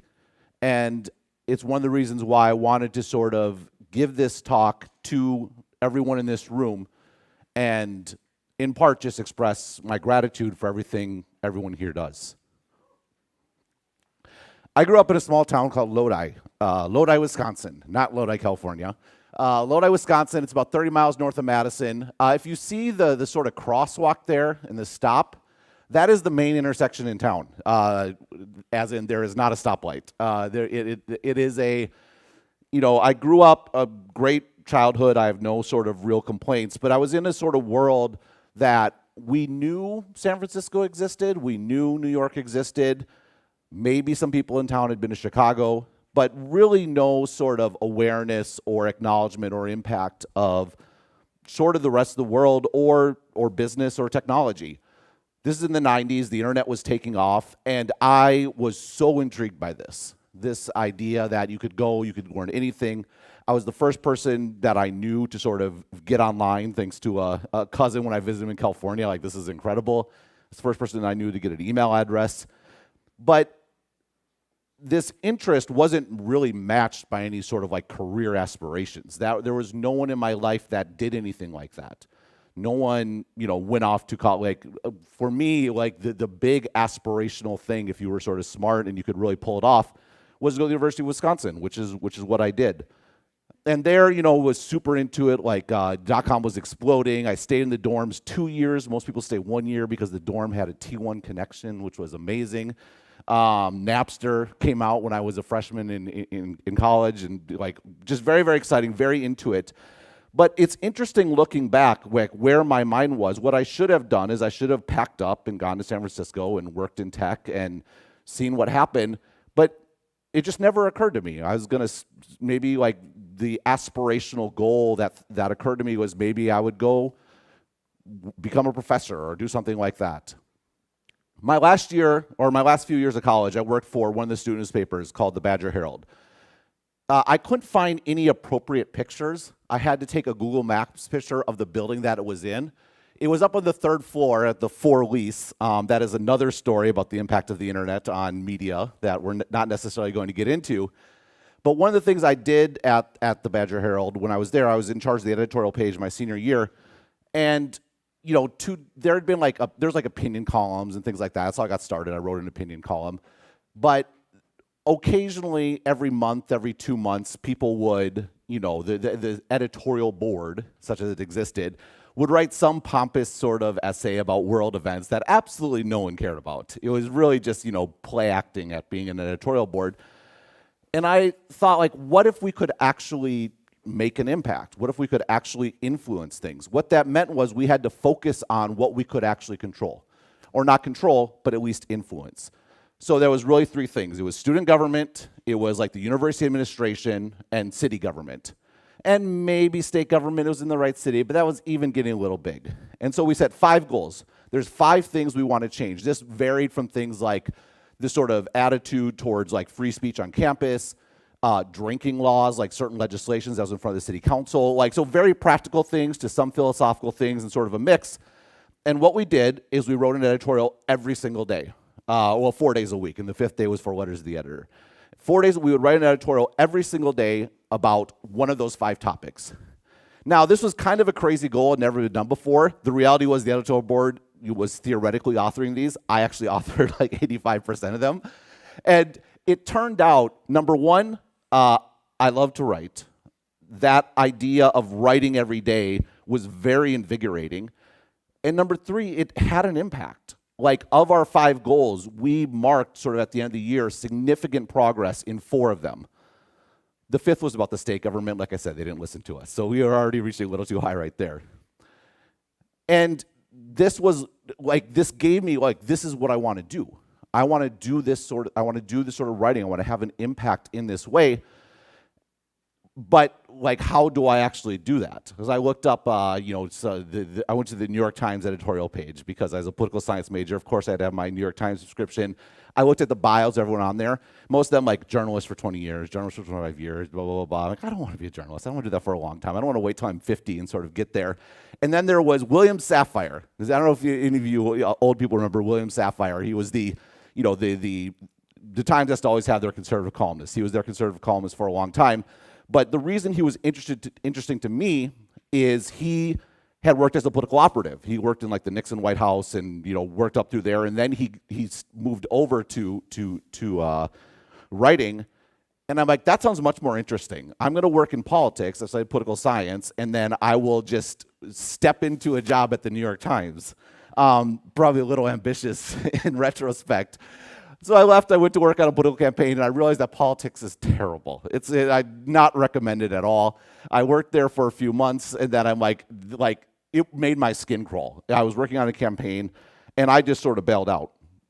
And so I'm sitting in but in the meantime, like, I still wanted to write. Well, so I started a blog in 2002 when I graduated on Blogger. And then when I graduated, sort of a year later, of course my blog had been not maintained. A year later, I'm like, I need to start a blog again. So what software should I use? Turned out, a month or 2 right before I did this hot new thing had launched, WordPress. I don't think that's what it looked like in 2003. That was as far back as I get on the Wayback Machine. So I started a WordPress blog. And I started a WordPress blog, I thought, to sort of articulating my views of the world. Of course, everyone's going to be so interested. But actually, I didn't know what to do with my life. And I was working at the Center for the Deaf and Hard of Hearing, like teletyping their calls.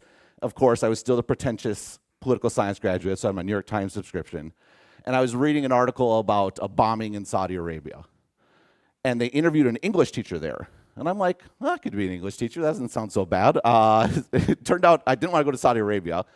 Kind of wanted to go to Japan. I missed the deadline to apply for their English teaching program. The government won by a day. And a friend's like, oh, I just got back from Taiwan. Or my brother just got back from Taiwan. He thinks it's great. It's fantastic. Talk to him. He's like, yeah, I'll hook you up. I'll connect you with people. And so my blog mostly became documenting my time in Taiwan. And that's what I was doing. I was teaching kindergartners their ABCs.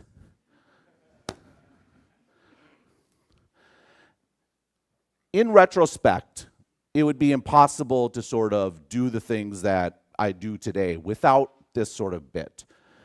I just articulated all these goals, all these ideas that I had, all the things I wanted to do that were completely unrealistic and out of touch. I was, I'm going to just step into the New York Times. I'm going to go become a professor. I'm going to do sort of X, Y, Z. And I literally couldn't come up with anything better to do in the meantime than teach English. But it turned out teaching English was pretty great. You had actual tangible impact on kids' lives and on sort of their outcomes. And I had to sort of accept, look, if that's all that happens, that's okay. It's okay. Just be a good person, work hard, change someone's life, even if it's only 1 or 2, and everything's going to be fine. anyhow, not to dwell too long on my English teaching, the question is, how was I teaching the ABCs and end up in the same country, but in a very different sort of role, standing here on stage at sort of WordCamp 2024 with a full crowd, everyone, you know, very excited to come, which I appreciate in my own branded shirt that I'm very embarrassed about wearing. I went through, you know, here I owe my wife a lot. She was like, all you do when you come home is read about and talk about tech. Like, why did you not go work in tech? And I'm like, it honestly never occurred to me. That wasn't something people who grew up like me did. And so I'm like, well, I'm going to sort of, you know, what's the fastest, shortest route to legitimacy in the US job markets? Kind of researched a little bit. Oh, I have to get an MBA. Now, I'd grown up on the web, in the tech web, and MBAs were the worst. And having gotten an MBA, most of it's true, to be totally honest. But I went back to the US, I got an MBA, I had the opportunity to intern at Apple, and then I went to Microsoft after I graduated, and I had a couple friends from sort of business school that were like, you have so many opinions and so many takes about tech, and they're good, they're interesting. You need to start a blog. I'm like, I've started so many blogs. I'm like, am I really going to do another one? But, you know, there was other things going on. My wife was from Taiwan. We kind of wanted to come back. And it's like, well, this is what I want to do. And then something, you know, I saw all my compatriots from when I graduated. I graduated at the same time as like Ezra Klein or Matthew Iglesias, two people in politics that are my age. John Gruber had started Daring Fireball about Apple in 2003, about when I graduated. And I'm like, man, I could have been doing that, but I let my blog die. But I realized, well, one problem with blogging back then is, you know, there's the ad model is not going to work in the long run. And like that, like my analytical mind says that's going to be an issue, but a new company had come along called Stripe that made sort of subscriptions possible. And I'm like, I think there might be a model to sort of help people, you know, to massively increase your average revenue per user and actually build something so I could be in Taiwan in a long time. So what did I do? I went to WordPress.org. I think I went to I was smarter this time. I went to a managed host. And I started a blog. I was still at Microsoft, but I launched this blog called Stratechery. Stratechery, strategy and tech. You know, in the long run, it would be a site that would grow via word of mouth with a name that nobody could pronounce, which is not an approach I necessarily endorse. But the fact that I could do this on my own, that it was available, there was a host available. This is an adaptation of some open source theme that I sort of found online. There's a bunch of different plugins that I went into, making it all sort of work. I could be this sort of dreamer from a small town that had managed to worm his way up into a big tech company, and I could start a site that was mine and do what I want, write what I wanted to write. I did feel there was this space between like product sites and Wall Street, like all the stuff in the middle about strategy and culture and incentives and business models and all that sort of thing. So I thought there was an opportunity. Thought it'd take like 5 years, and I really needed a job. Because the problem was Microsoft lets you blog, but then I couldn't blog about Microsoft. And also, it just felt a little weird because I was kind of critical of Microsoft. I was really thought Apple was doing a great job at this time. And so I needed a job that let me blog. And I have to thank some of the people in this room. This is actually not my first WordPress or my first WordCamp. The last time I was at a WordCamp was at WordCamp Indonesia. And there is one of my Automatic t-shirts. I had a chance to come work for Automatic. And at Automatic, it was actually kind of funny because I was on the team that eventually shifted to doing Project Gutenberg. I was not an engineer, so I had literally nothing to do. So I kind of wrote a lot of stratechery. So I appreciate the forbearance as I was figuring out what to do next. A few months later, thanks to the internet, it took off. It just exploded really, really quickly. Twitter, Facebook, all the social media was actually a huge advantage if you were a small player, if you didn't have huge costs to sort of worry about. And you fast forward, it just not very long, 8 or 9 months, and number one, I felt really guilty because I wasn't doing enough work at Automatic. But number two, I felt like I had an audience and I could actually do this. I left And the WordPress ecosystem really came to my aid once again. I was able to build up a subscription model for my site. And this was before you have all the software that's out there today. It was like I had to glue together a lot of different pieces, but I could manage gluing. I couldn't manage actually making all this stuff. And the fact that there were so many tools and options and plugins and themes made it possible that, you know, a year later, Trajectory 2.0, now you have subscriptions. And if you like what I write, I'm going to give you more, sort of, if you subscribe. Fast forward to today, you know, Trajectory has been running for a decade. There's a whole host of there's a host of products, a bunch of podcasts.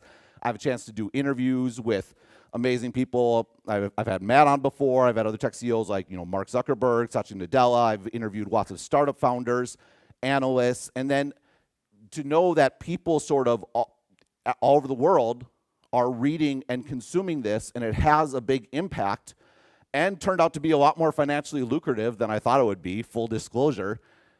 All of this I look back, and none of this was anything that I imagined. It was just absolutely incredible. Like I said, millions of readers, hundreds of thousands of subscribers, tens of thousands of members, to have a real impact, to know that things happen in Silicon Valley or things happen in Washington, D.C. or on Wall Street or whatever. And all of this, sure, I worked hard. But people talk about, oh, you know, the bit of luck. I would say my biggest bit of luck is the fact that the product you guys all work on and the ecosystem that was built by all the people in this room made all of that possible. And so I want to thank all of you.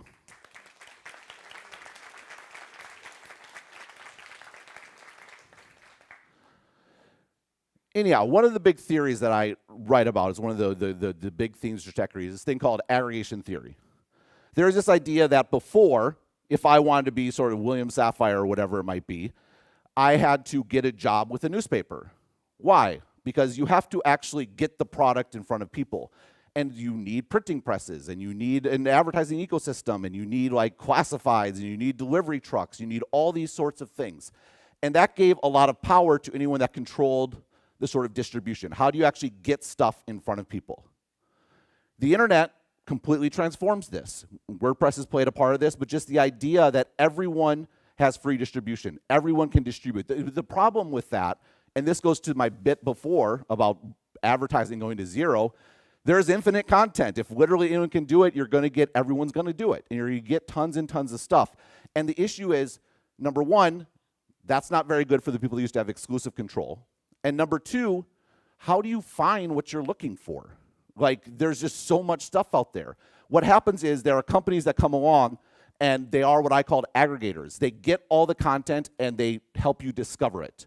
Google is obviously the classic example. You go to Google to find something that you're looking for. And what does Google do? Does Google deliver you to a website? No, Google delivers you to a page. They deliver you to a post. Like, it's completely atomizes and commoditizes all this content. And if everyone starts at Google and Google knows everything that you get, well, if you're an advertiser, where are you going to go? Are you going to go to all those other sites and maybe by randomly get the right person? No, you're going to go to Google, right? And you could have a similar thing with sort of Facebook. You go to Facebook, and Facebook is total commoditization. You have a 6-month investigative report from the New York Times, is a little box on there. And then you have a picture of your niece with their new dog. And it's like literally the same size. It's total commodification of content. And the big challenge for publishers is if you're stuck in that, if you're behind the aggregator, if you're behind Google, you're behind Facebook, you're in big trouble. Your only answer is just churn out more, churn out more. What happens if you churn out more? The quality goes down, quality goes down. People aren't particularly interested. And you end up just scrounging around for pennies and getting all the crap that's on the internet today. So what the brilliance or the appropriate response for a publisher is you have to connect directly with customers. You have to go around the aggregator. You have to build a direct connection. And that is what Trajectory was. And that's what newspapers have succeeded, like the New York Times, has succeeded by building direct connections with customers. And again, tools, software were available to help me do that. Obviously, more have come along since then, many of them sort of modeled on Trajectory. And that's a great thing. But I wanted it to be a little bit better. one of the challenges, and I go back to that post of WordPress started in 2003, the only means, it was amazing that any person could start a blog, but the functionality was you wrote a post and you broadcast it to everyone. Everyone got the same thing. And so I would write about in the context of this, oh, if you want to succeed on the internet, you have to build a direct connection with customers. But the direct connection with customers wasn't actually a direct connection. It was just a much smaller broadcast. And so as I was thinking about this, how can I make Stratechery better? What is sort of missing? What's the missing hole? How can I build a direct connection with customers that actually sort of realizes is like the second piece to this idea of, yes, anyone can write, but how can you actually build sort of a direct connection? This is what led to, over the last 3 years, or 3 to 4 years, I've been working on this new piece of software called Passport. Passport is what powers Stratechery right now, in addition to WordPress. WordPress does all the WordPress sort of stuff. What sort of Passport does is all the things about connecting with my customers. So number one, there are 5 free channels. We all think about the web, but by free I mean sort of, not free as in beer, free as in speech. You have access to the web, you have access to RSS, you have access to podcasts, which is basically RSS, but we're going to call it a different thing. You have access to email, and you have access to messaging. Now, messaging is a great example of it costs money, but you can send a message to sort of any sort of phone number. The first thing Passport does is it makes sure you can communicate with all your customers via those 5 free channels. So you don't have to go and get an integration here and an integration there and make sure stuff glues together and moves around. It's all part of one thing. You should be able to have a post, have some content, and distribute it in whatever way sort of makes sense, and be able to meet your customers sort of wherever you are.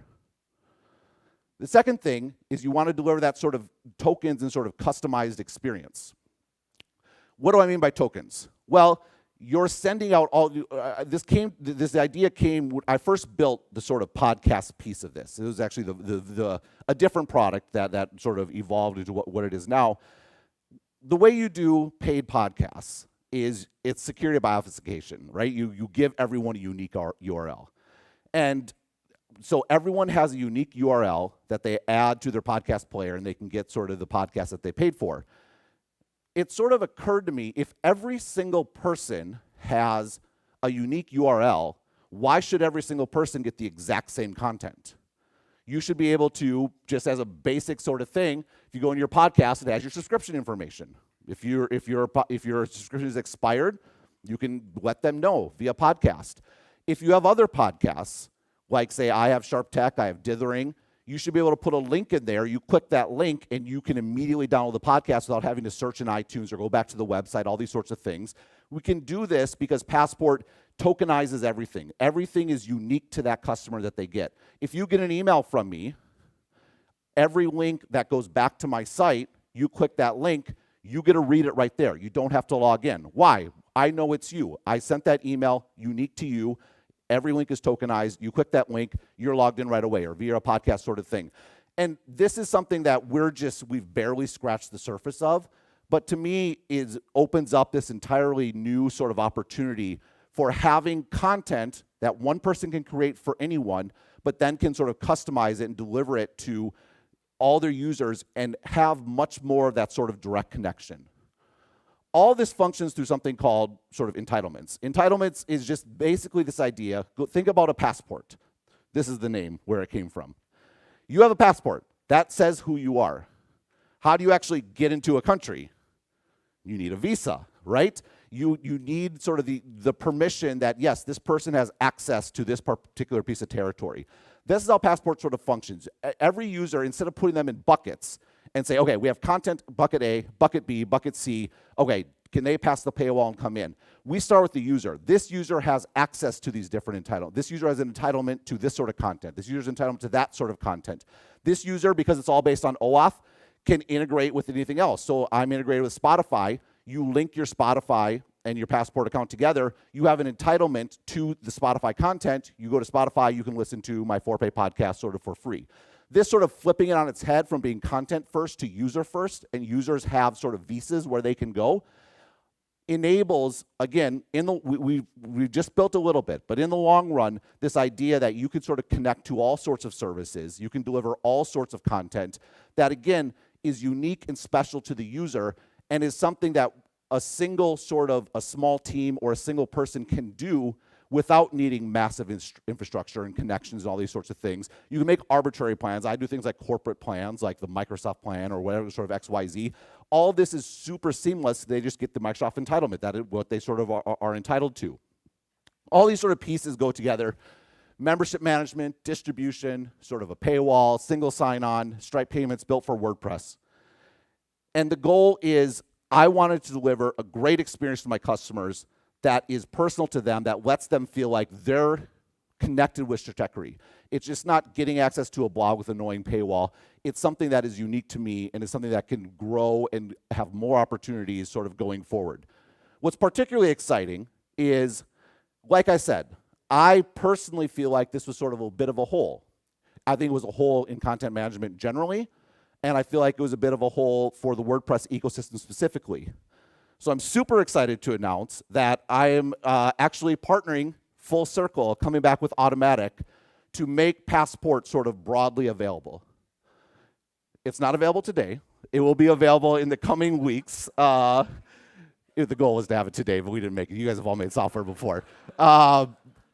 It is coming soon. As a part of this is a commitment from me. There is absolutely going to be an open source project. It's not open source yet. That is part of sort of the process of getting it there.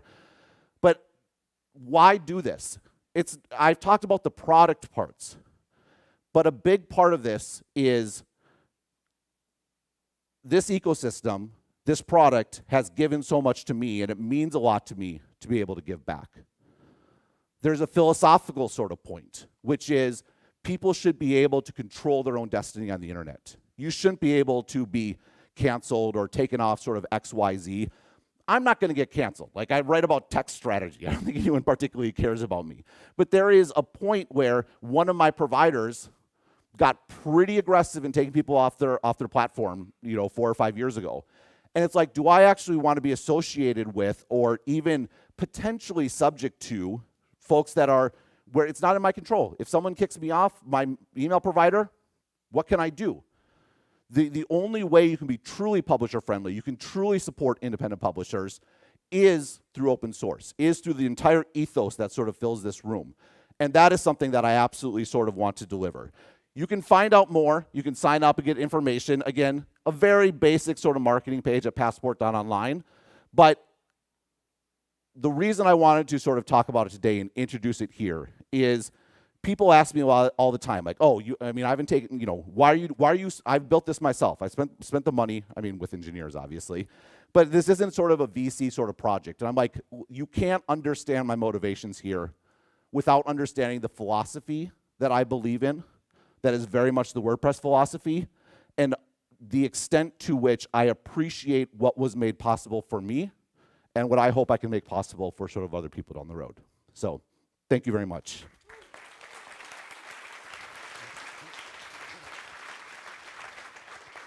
Thank you so much, Ben. We have some time for questions. I bet there is at least one question. Down here in the front. We've got a microphone coming.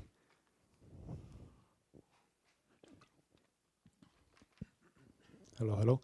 Hi, Ben. Thank you very much. Great speech, and I'm really impressed by everything that you did in this journey. I'm curious then of what is the business model for Passport. You're saying that it will be open source, but does it also mean that we can switch the providers, like we can switch the Stripe payment or like the SMS provider? So Passport from the very basic is meant to be publisher friendly. Now there's lots of subscription providers that talk about being publisher friendly, and I think they are very sincere. My view is you cannot be truly publisher friendly unless you have an open source alternative, because that means the publisher actually has sort of total control. Now that said, Passport is pretty complicated software. One of the challenges is with the sort of blog, you think about the traditional WordPress. What was always the WordPress challenge when you install WordPress, right? You need WP cache, right? Or else you're going to be in trouble. That's pretty easy though when you're just publishing one thing for everyone. To actually deliver on an individual basis is pretty tough.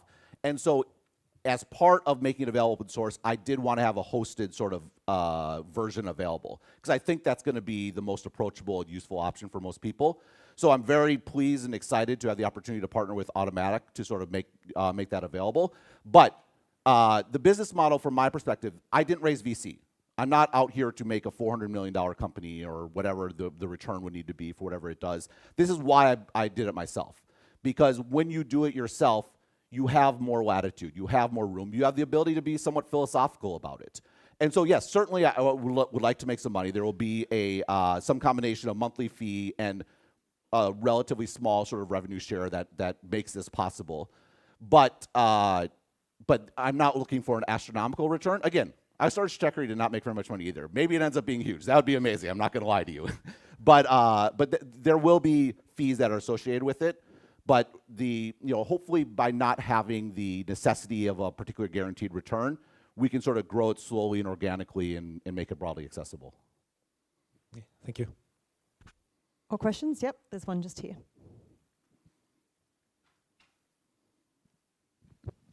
Hi Ben, thank you. Finally good to see you after 8 years. I'm a big fan of your content and everything you do. Not a question to Passport, just intrigued if you're hiring. Intrigued what? Hiring. You are welcome to email me and make the pitch.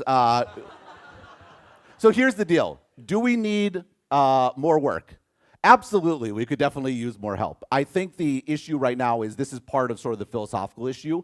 It's really important to us to sort of keep costs under control, but we are, TBD. I would say email me, but there's definitely no guarantees with that, but we're going to just see how it goes. I already did, but I followed. Yeah, okay. Reference this talk. Sorry, I get a lot of email. I give a whole bit about philosophy of life and how you survive. One of them is you have someone else mostly check your email, so I'm going to blame him. But yeah. Just stick up your hand if you have a question. Down here in the front.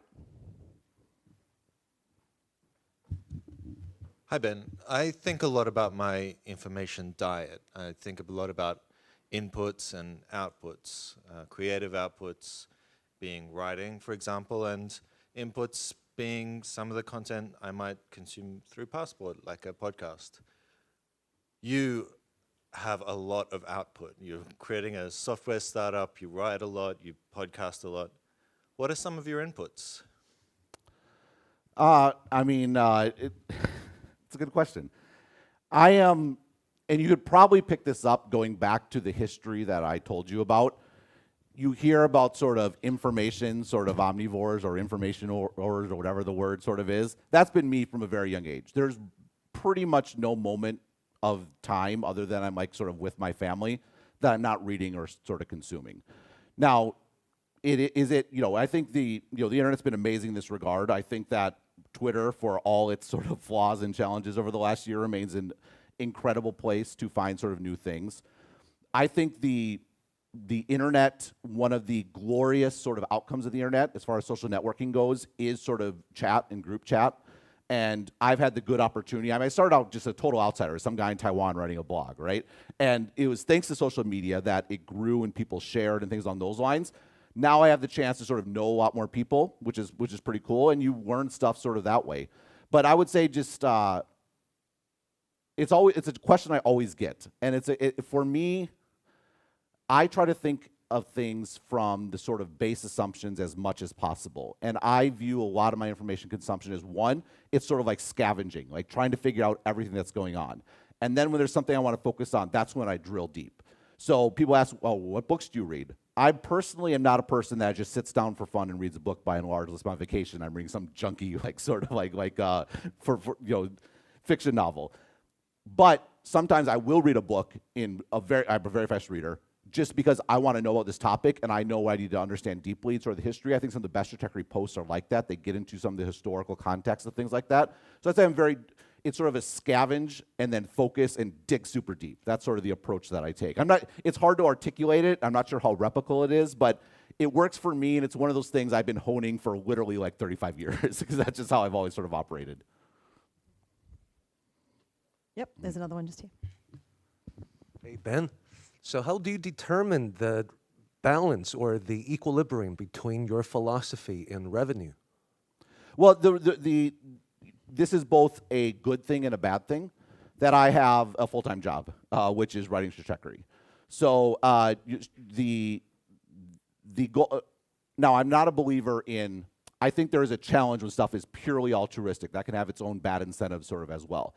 So Passport is definitely going to have a business model. We're going to hopefully sort of make money, but at the same time, you know, I thought about this idea of this ecosystem for years and years, as you can imagine, right? Like I was the first one to go through the pain of trying to build a subscription management system when none of it sort of really existed. There were, and again, thank you to the ecosystem, there were some good plugins that were there, mostly designed to gate content like downloads and things like that I was able to adapt for a sort of a daily sort of communication sort of thing. But, so I knew there was a need. My question all along, just to be totally frank, was I wasn't sure how large the market was going to be. And I was concerned about, as with my publisher hat, if you have someone offering this software who at the end of the day needs to make a certain size return, at what point do the incentives of the software provider diverge from the incentives of the publisher?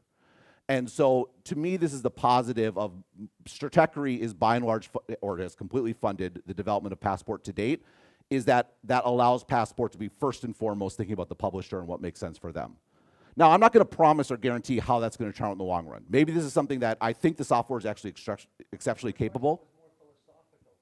I'm more curious about how important that aspect determined your approach. Oh, extremely philosophical. This is fairly insane financially, to be clear. I mean, again, I'm fortunate thanks to Stratechery I can afford it, but really the driving thing was not just the need for the software, but the real sense, particularly 4 to 5 years ago, that publishers and the WordPress ecosystem needs an alternative that is for people that, you know, you go back to when WordPress started. I won't speak for Matt or whatever, but this sort of idea that like there was various contexts, all content should be free, right? Everything on the internet is sort of free. I was very sort of, I didn't believe that when I started Stratechery, and I would get in sort of like, you know, arguments about it that no, I think that the definition of free can differ. Free as in beer is not necessarily a requirement. Free as in sort of speech is. And that's sort of the core thing that is undergirding the motivation. That I want people to have expensive beer, but be able to sell whatever beer they want. We've got time for a couple more questions if there are any. Yes, just behind you here. Can you, yeah. More ad hoc just because you keep mentioning beer. Do you have a favorite craft beer bar in Taipei then? Yes, Taihu for sure. The one in the blue can is, I apologize to my fellow, the other people from Taiwan here, the only good IPA in Taiwan, but it is actually quite good. So tonight is, as I've gotten older, you saw that picture of me when I was much thinner and much younger and had all dark hair. I have, as I hit my 40s, had to give up, not drinking nearly as much, except for Friday nights when I go to the grocery store and I buy some of that beer, and I'm going to go get some tonight, and I'm already looking forward to it. That might have been a nice softball question to end on. Thank you so much, All Ben. right, thank you. I was going to drop the cliche, thank you, blah, blah, blah, blah. But actually, I just want to reemphasize. That is truly the theme of my speech. It's why I'm here, why I wanted to come sort of speak. I don't like doing this that much anymore. I like the Q&A sort of thing. I'll sit in a chair and talk. But this project and this ecosystem has changed my life. So thank you. Ben, we also have a speaker gift for you thank from the you. organisers. Thank you so much. Thanks, everyone. The next session here, I believe, is starting at 2 o'clock. In the meantime, please visit the sponsor areas on the first floor, Moon Bear Hall, and the second floor, Sun Moon Hall. And in Sun Moon, you'll also find the community corner and the jobs board where anyone can post their job offerings. Thanks very much.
Test, test. Okay.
Hello.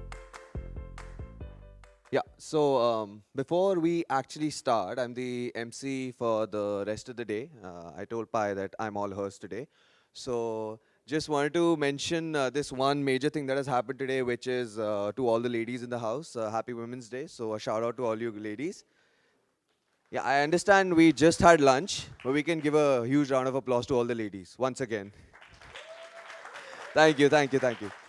Okay, so this talk is really, for all the people. You've already seen the topic of the talk. So I'll just introduce the amazing speaker who's going to come on stage. The name of the speaker is right here, but I'm going to still say it. It's Alan Schlesser, and he's the principal architect in Yoast. Obviously, he's the person who's responsible for navigating the complexities out there. So you can obviously understand that he's going to be making things a little simple out here. And that's what it is. Along with that, the reason why I know Alan is because he's been a maintainer for WP-CLI for a long, long time. And yeah, the hooting should continue. And this is the power that you should show to all the speakers out here. So guys, put your hands together for Alan, who will be doing the talk. Yeah. Thank you. Hi, everyone. Thank you all for coming to my talk. I'll try to bore you not too much. I'll try my best. The talk I'm giving today is about code quality, so software quality in general. It is not super detailed, so I will not be covering too much code. There's a few code examples, but not too much. So hopefully everyone can make use of the more conceptual nature of the talk. I want to really try to get you to approach your problem solving when you need to create software in a different way. So I have a bit of a mindset shift. Now let me try if this clicker works. Awesome. So let's start with a story first. There was once upon a time a young little machine called the Mars Climate Orbiter. It was built by NASA as part of an ongoing series of missions to explore Mars. It was launched on the 11th of December in 1998. And its goal was basically to enter the orbit around Mars and keep circling around Mars to capture climate data about Mars. And it was part of a larger initiative where that data would be used for later projects as well. When it tried to enter the orbit, the navigational data that they received in the NASA control center was a bit misleading. They had discrepancies in the data. And during the entire trajectory, they were already seeing these discrepancies, but they didn't try to do any changes. So the calculations were that the parallapse at altitude, so the altitude at which it would try to enter this orbit, where it would then automatically circle around the planet, that was calculated to be ideally at 226 kilometers. Then, when it started approaching the planet, gathering more data, all of a sudden the calculations changed. So they had an altitude that was 150 to 170 kilometers. And then, when it really approached the orbit, all of a sudden, with more precise data, this was 1 hour prior to the actual insertion into the orbit, the calculations said that it should be at 110 kilometers of altitude. And at that point, it was known that the survivable altitude was at 80 kilometers. So it couldn't possibly go below 80 kilometers, otherwise it would just crash and burn in the atmosphere. So all of a sudden, these calculations, they came closer and closer to this fatal threshold. And then finally, on September 23 at 9 o'clock, the engine started to launch the insertion process. And at about 4 minutes in, they lost signal to the Mars climate orbiter. They assumed that they would lose the signal when it goes on the backside of Mars. But the signal loss came 49 seconds too early, which was really unexpected. And since then, they have never been able to reestablish contact anymore. And so after the fact, they tried to find out what had happened. And as it turns out, it was entering the orbit way too low. So it was directly flying into the atmosphere of Mars. And when it lost signal, it was not because it was getting behind the planet, it was because it had crashed and burned, because it was way below that, that safe altitude. So the report that came out afterwards to find out what actually happened generally said that because of software error, the spacecraft encountered Mars at a lower than anticipated altitude and disintegrated due to atmospheric stresses. So that was the official outcome of this. And what it actually meant was that the software that was supplied by Lockheed Martin, one supplier, produced results in one unit, and it was then consumed in another unit, assuming another unit, to make decisions.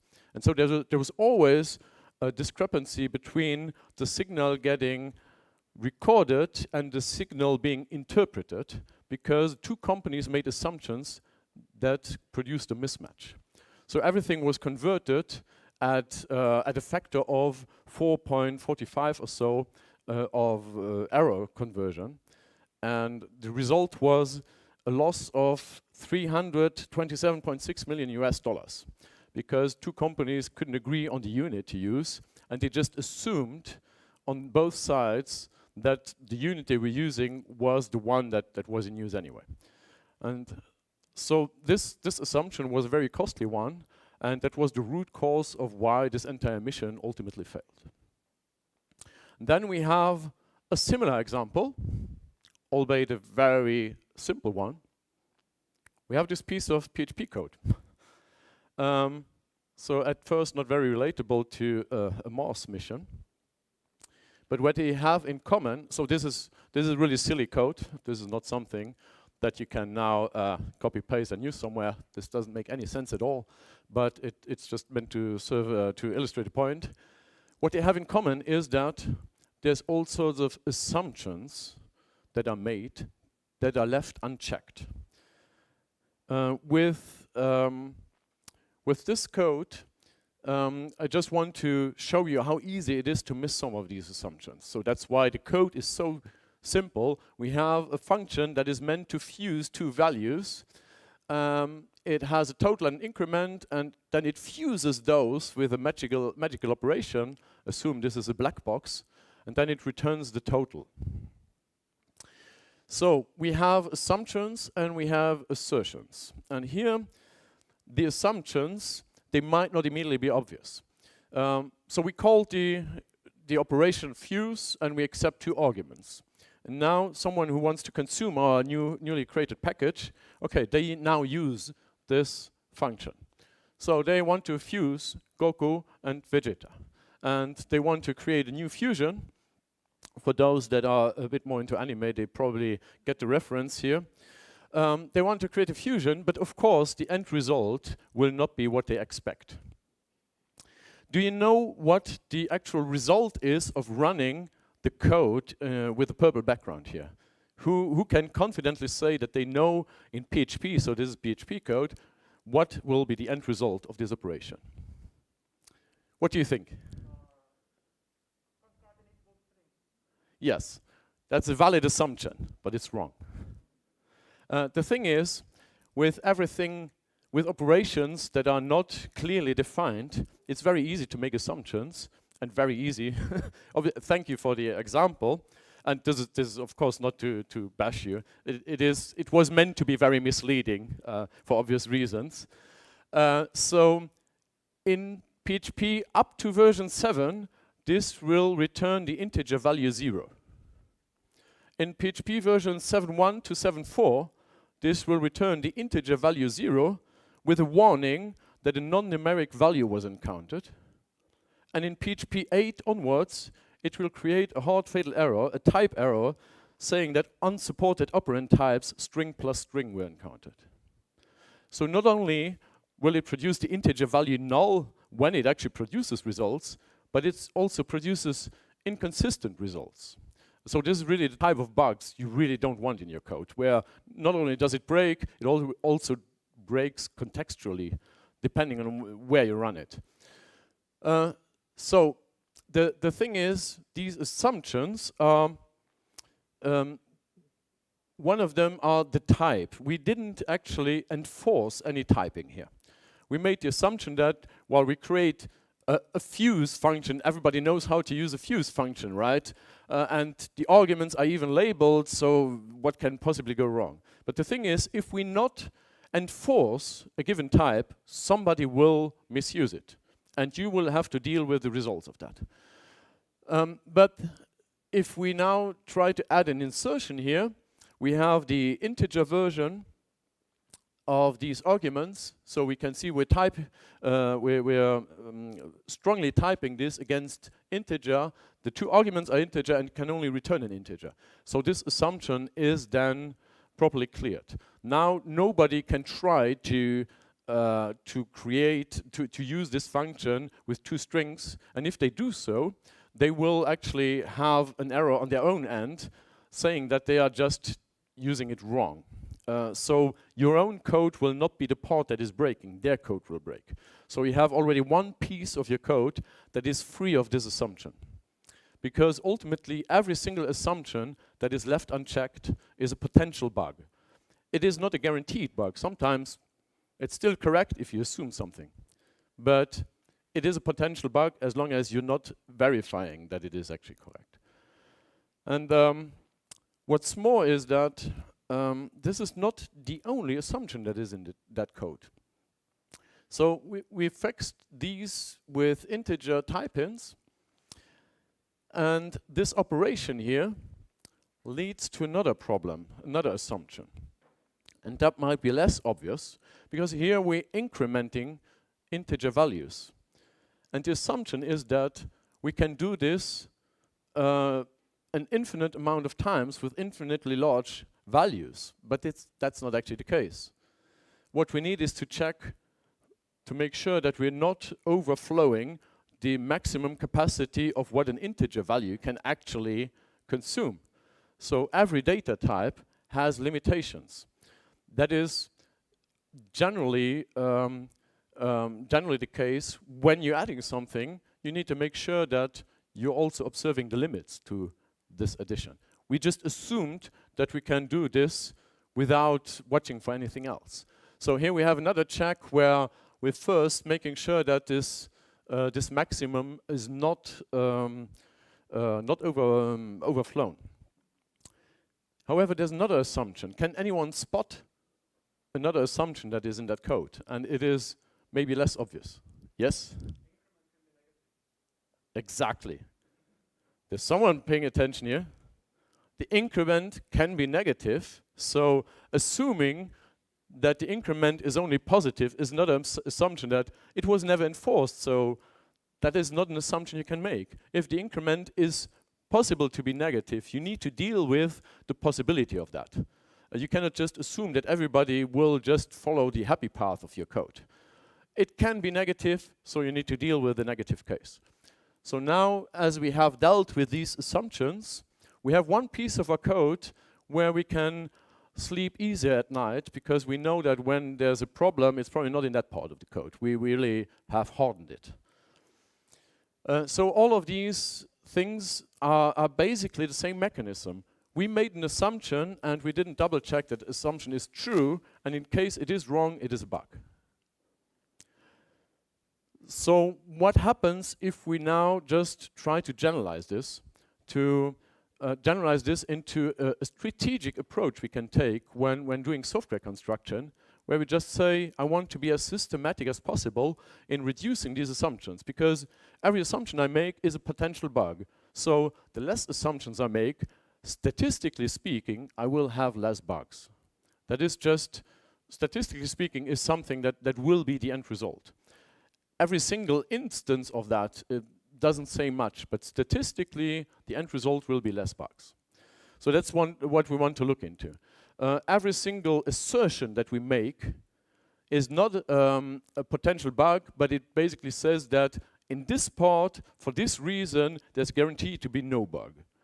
And then what we also add here is if we make assumptions, those assumptions, they multiply across your code base. And all of a sudden, there's no part of your code that is safe anymore because you introduced some ambiguity somewhere and it grows into this huge mega bug that is really hard to track because your internal consistency is just not given. And instead, when you create these assertions, I noticed the font is wrong, sorry about that. If you create these assertions, this also documents everything you have already checked. So on one hand, this helps with skill transfer and with checking that all the right assertions are in place, that no assumptions are left unchecked, and also when you actually need to hunt down for another bug, when you might have missed an assumption, it's much easier to go through because you already see what was considered. So, assumptions are potential or latent bugs. We want to get rid of them, and checks and assertions are guarantees. So we want to have less potential bugs and more guarantees, and the end result will be hopefully less actual bugs. So that's the talk. But now, yeah, okay, how? This is easier said than done. So let's try to go through a thought experiment first, and then I'll show you a few examples. So first of all, the general approach is you have a problem, you let it go through a process for software design, discovery, planning, whatever, and you end up with a solution that you build. You want to make sure that your solution is correct. The thing is, first of all, how can you check whether the solution is correct? One thing is that you can have all sorts of automated testing and so on in place, but usually that type of testing that checks whether the solution matches the expectations. So, one issue is that the expectations are what we produced during the process. However, given the same problem, if we have a different process, we end up with a different solution. So, do we know whether our process is actually correct? Sorry for this is a bit confusing. Sorry for the latency here. Do we actually know that our process is correct? With the problem, there's also the fact that if we have a different problem that we're trying to solve and we apply the same process to it, we also end up with a different solution. So we also need to know whether our problem was correctly identified.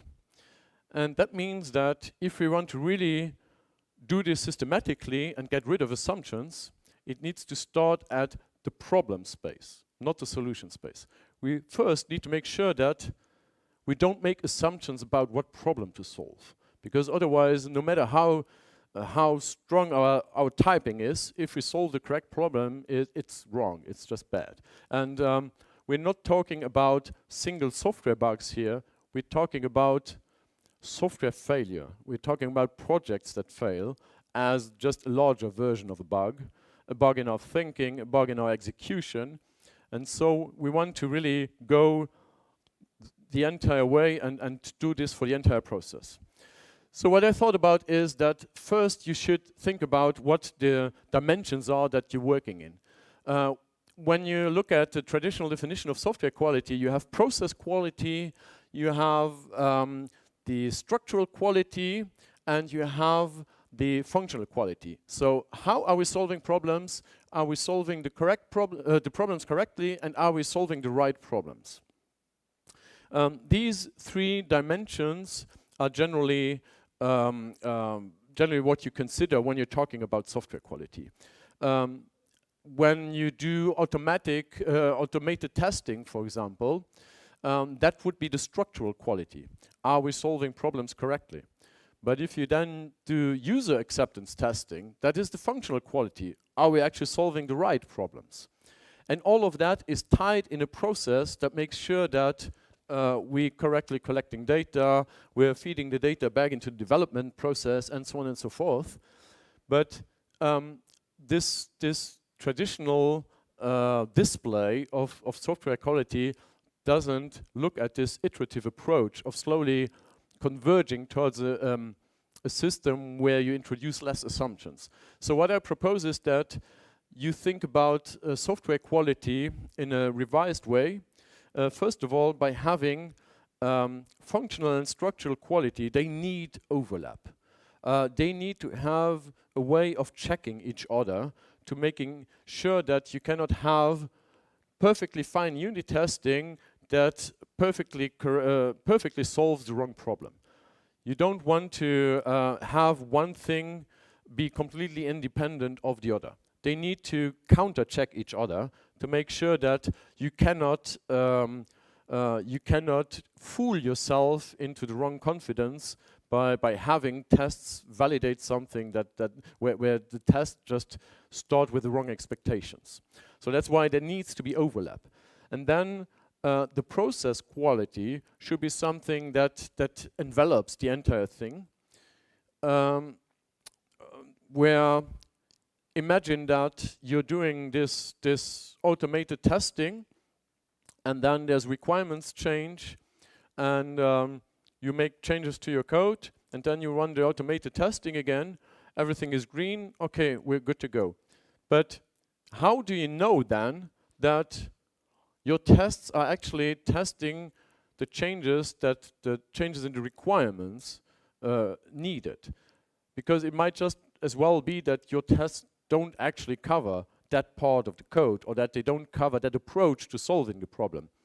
So the entire process needs to be built in such a way that there's always like this double checking for everything, where like for example, you might get the requirements in such a way that as soon as these requirements are part of your project, your tests start to fail, no matter what. And you need to make changes to get the tests into a green state again. So this all should be something where everything relies on each other to make sure that you cannot get to a sense of false confidence where, again, you have assumptions that are unchecked. And so there's 3 phases, I think, that you should go through when you want to manage that. First of all, there's the clarify phase, and I completely came up with these phases. So this is not something you will find in books. That's just my way of thinking through it. First, you need to have a clarify step. You have requirements, and that is what the client wants. They told you, yeah, we need X, Y, Z. And probably everyone who has worked with clients has already had the situation where the client is very adamant that this is what we want now. We need to build this. However, the thing is that there's also the problem domain, and there's the boundaries of an acceptable solution that also need to go into the requirements. So when you collect these requirements, don't only listen what the client wants, because you also need to know what the client actually needs, which is not necessarily the same thing, and you need to know what the client can actually use, which is also, again, a different thing. And your requirements should include all of that and come up with a solution that solves for the entirety of that. Because otherwise, you might actually build the thing that the client wants, and the client cannot use it, and it's not what it needed, what they needed. So that is, when you try to clarify the requirements, make sure that you clarify all requirements. And there's functional requirements, so the features of the software. It needs to be able to print in color. But then there's also the non-functional requirements. Those are the properties of your solution. It might be that there's really hard restrictions, hard thresholds that you need to hit in terms of performance, for example. You're building an API for someone, right? Every time you do a request, it just takes 3 hours to solve. Okay, it's completely unusable. If the performance is a factor in the success of the project, it needs to be a part of the requirements, and you need to solve for it. This is the same for performance, security, reliability, usability, all of these non-functional requirements. If there is a hard limit, a hard requirement for any of these, they need to be part of the planning. Then there's also the boundary conditions. There might be laws in place. So yeah, if the client needs insights into their customers, it's great to collect all the data that you can get from your customers, but there might actually laws that tell you that you're not allowed to do that. So all of those are also requirements that need to go into this process.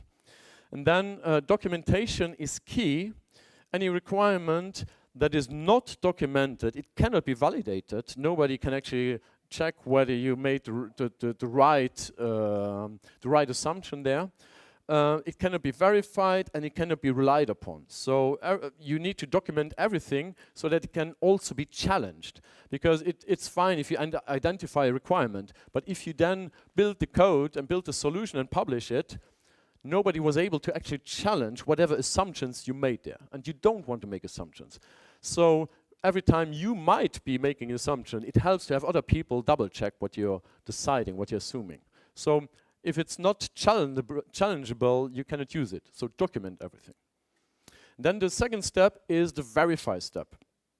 And what I'm thinking about here is that after you clarified what you need, you came up with a set of expectations. And then the verify step is that you need to make sure that those expectations make sense before you start building something. That's the verify step. So again, documentation is key because behavior that is not documented, it cannot be trusted and it cannot be relied upon again. So for example, if you build an interface for something that someone else is supposed to rely upon, then of course that needs to be documented. And ideally, you'll document it and you test that the documentation, the specification, and the actual behavior are all in sync. This is very important. Then you should have contracts in place. Here I try to visualize a bit how you can think about this. Imagine that you have the internal behavior and you have your package under development. And usually you might have dependencies that you pull in. It's rare that for a non-trivial piece of software that you build everything from scratch. So you'll have dependencies. So part of your internal behavior will connect to the dependency through an interface and rely on that.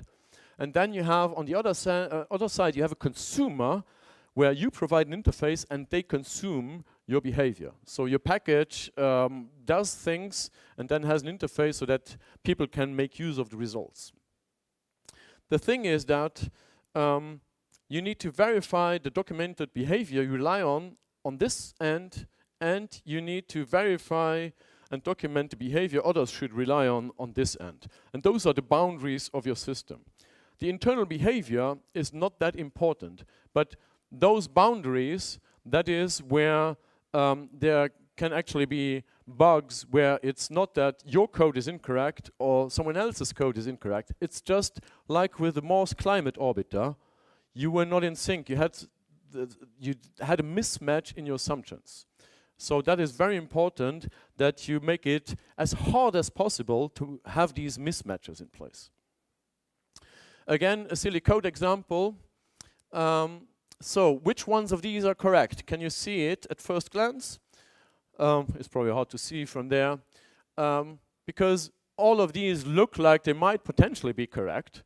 However, if you're not very, very used to the weird behavior of PHP and you don't double check in documentation, chances are pretty high that you get it wrong. So here in this case, it's a rather weird mixture, which ones are correct and which ones are not correct. And that means always read the fine manual, please. It's very important. Then the third step is assert. And so now we build up our expectations. We verified that we came up with the right expectations and that everyone else has the right expectations on us. Now we need to actually enforce things. So we want to first, if we have a large system, we want to create and enforce boundaries.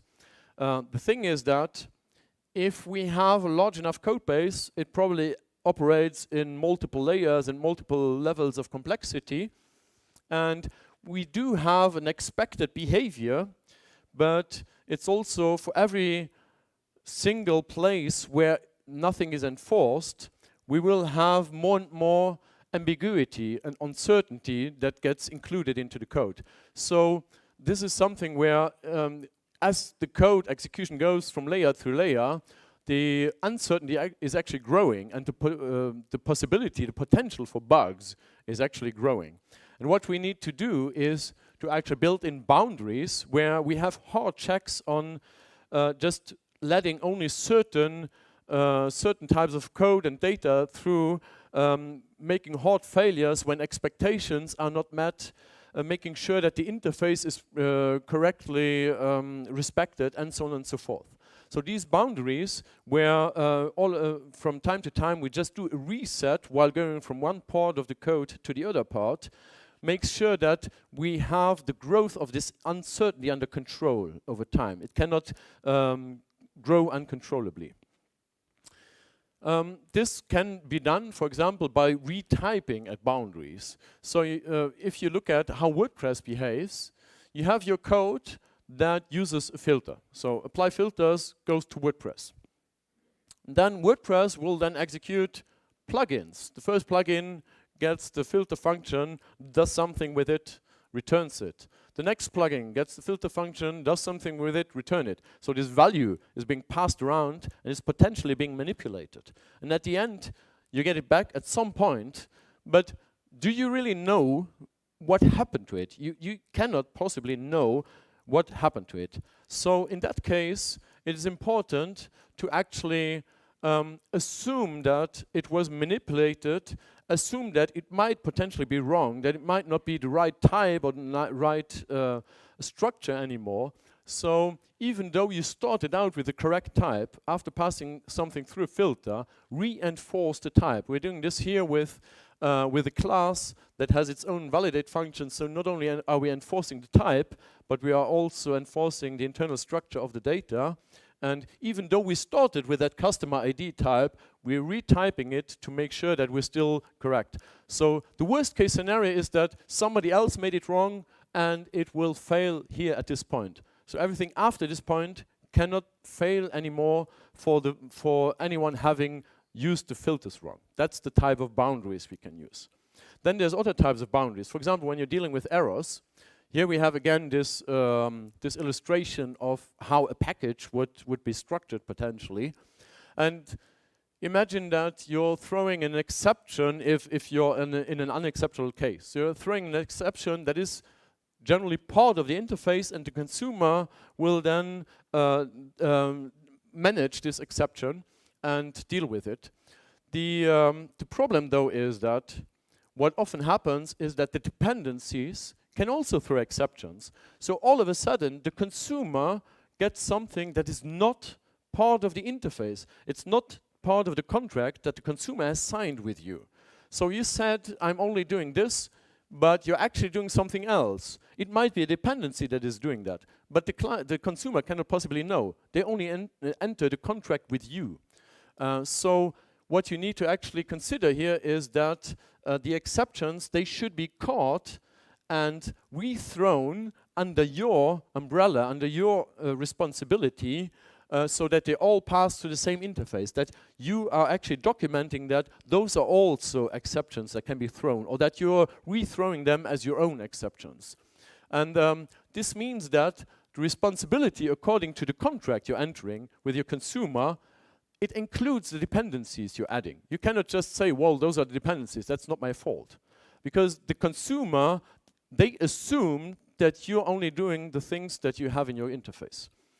So you can rethrow at boundaries by basically trying to think about everything that can go wrong, possibly go wrong, and then make sure that there's nothing that can get past that barrier.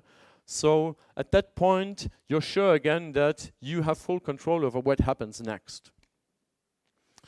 So to summarize, assumptions can hide everywhere. They can hide throughout the entire process. It's not just at the precise code level, but also at the design level, at the process level. All of those need to be checked. They can be in all parts and all layers of your system. And every assumption is a potential bug. So the less assumptions you have, the better you're off. So eliminate assumptions that will statistically reduce the number of possible bugs. Of actual bugs, statistically speaking.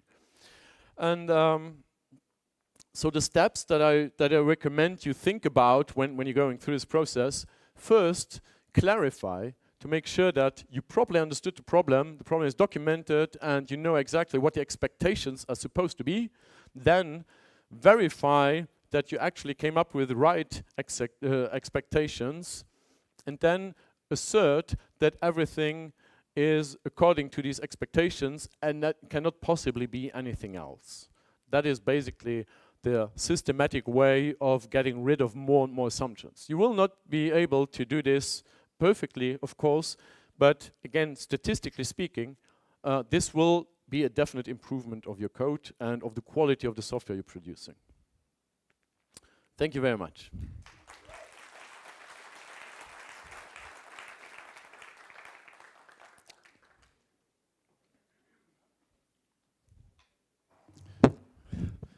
Mr. MC, please. I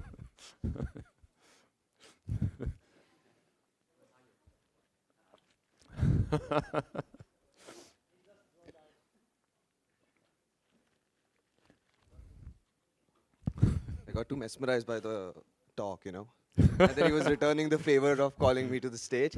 But yeah, huge round of applause once more, guys.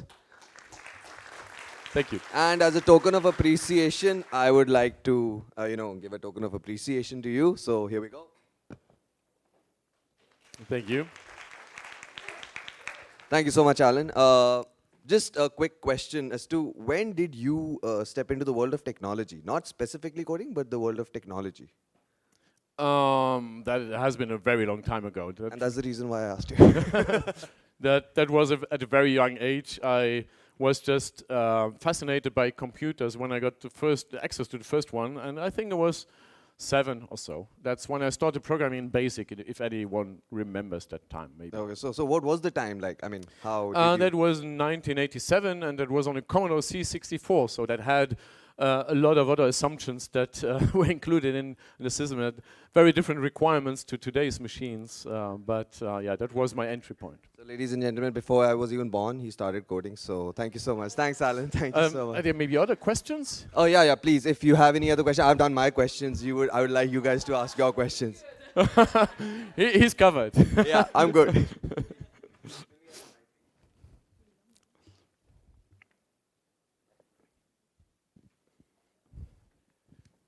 Okay, great. So my question is, as the person who write the requirement for our clients, how can we make sure that every single aspect for that we are developing can be able to serve to our customer? Because there is some situation that happened recently that we designed the system and then our client said that, hey, this is not the thing that we want. We need something more than that, and they didn't specify anything from that. And how we try to convince them to tell us more detail about that. Yeah, thank you for the question. That's a really great question. So, first of all, you should really make sure that you understand what problem the client is trying to solve. So usually the client tells you about the solution they would like to see, but you really then need to drill down. There's systems like the 5 whys or so where you're constantly asking them, yeah, okay, you need a green button. Okay, why do you need a green button? Well, I need a green button so that somebody can push on it so that this happens. Okay, why does that need to happen? So you need to drill down to get to the bottom of what the actual problem is they need solving. And oftentimes it already fails at that step because the client doesn't know what the solution is supposed to be. So if they tell you, assume that they're wrong. They are not the expert in solving those problems. They should let you know what the problem is. But it's really difficult for clients to actually understand it and express it correctly. That's why it's your duty to then drill down deeper and deeper and deeper until you get to the bottom of it and really understand in detail what the actual problem is. Usually, you need to get to a point where you're trying to solve a business problem. Clients start with, yeah, technically it needs to do this and that. But you need to drill down to understand what is the business problem you need solving. And as an example, you might have a butcher that comes to you that says, my website doesn't have enough visitors, there's not enough traffic, I need better SEO. Okay, then you need to do more SEO, they get more traffic, they get more online orders or whatnot, but they cannot fulfill them because that was never a business problem they had in the first place. So just doing what the client wants is not the right approach. You really need to drill down to understand the business problem that needs solving, the actual pain points. Then once you have that, as I showed these lists before with the functional requirements and the non-functional requirements, you should really have for you internally a checklist to go through to make sure that you covered all the aspects, that you asked questions about each of these aspects to uncover requirements that were not obvious at first, but that actually happen to be important for your client. And then finally, you need to document everything so that on one hand, you have a document that allows the client to clearly verify the results, the conclusions that you came to, so that they can really challenge that they can see, okay, that's the conclusion, yeah, that makes sense, seems like you're heading in the right direction. But also as a tool for yourself to actually let the client sign off, and then in the worst case scenario, because it might be that they ask you for a solution to a problem now, then you build it, in 6 months' time you deploy it, and then their problem has changed. So you really need to make sure that on one hand you're documenting what the client has agreed to, if it's in enough detail, so that that can protect you, but also then include a process where, like an agile process also, where you work iteratively and constantly revalidate whether you're still solving the right problem. And so, yeah, going in more detail will now be way out of scope, but that should be the general approach where you really need to do your due diligence to make sure that you get the best possible start into the project, and then give the client enough input points where they can help you adapt it if needed, and then finally make sure that you're protected in case the client just changes his mind on a whim and it's not what you agreed on. Thank you for the question. Do we have time for another question? Okay, so Alan will be around, I'm sure. Yes. And you can ask your questions, just find Alan and, you know, we'll be able to answer any questions that you have. Find me. Yeah, so easy to find. I mean, this guy's never, mistakable. So, all right, guys, thank you so much, Alan. Thank you so much for your time. It was a pleasure. Thank you. Thank you.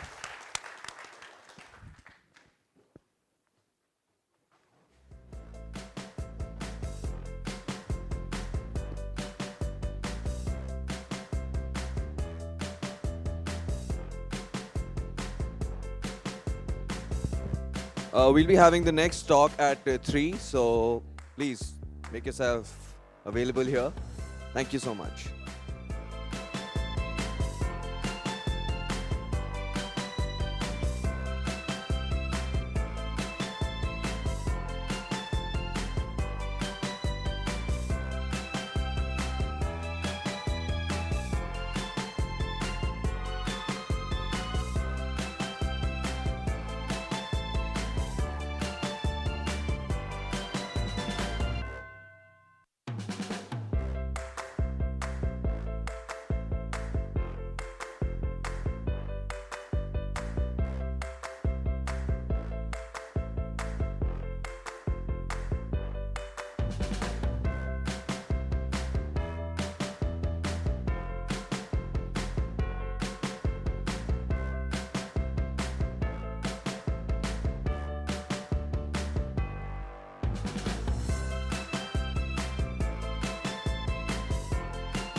Hello, hello.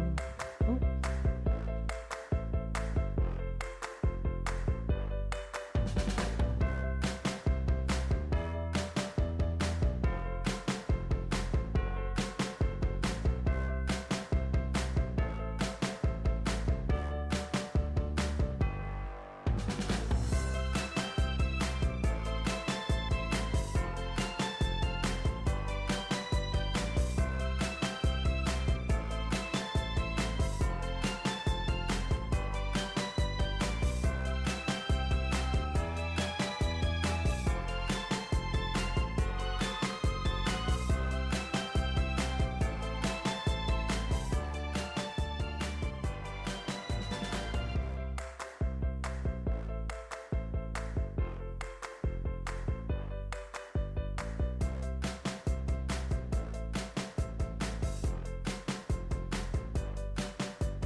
I guess there are people still coming in. Shall we start? Great. So people sitting out here, how many of you like fast websites? Could you just raise your hands?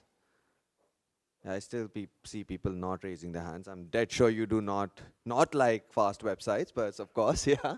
So, there's a reason why your websites are fast when it comes to WordPress. I mean, we're going to be talking about, you've already seen the topic, it's democratizing performance by Pascal. And just a little bit about our next speaker. Pascal has been a part of the community and the core team member for a long, long time. And his main focus is to, focus on the aspect of performance of the CMS called WordPress that we all love. So I'd like to call on stage Pascal Birchler and take over the stage. So a huge round of applause for Pascal, please. Thank you. Hey everyone, I'm really excited to be here today to talk about democratizing performance. First, I want to explain. Oh, it doesn't switch. Can you? I mean, we can just look at my face for like half an hour. So, good point.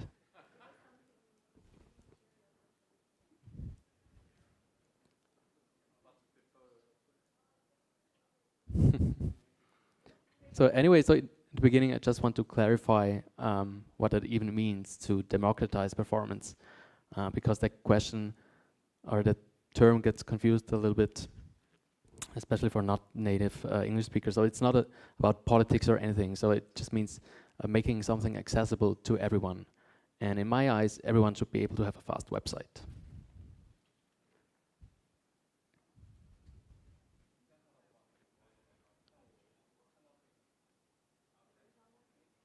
No, it doesn't seem to be working because...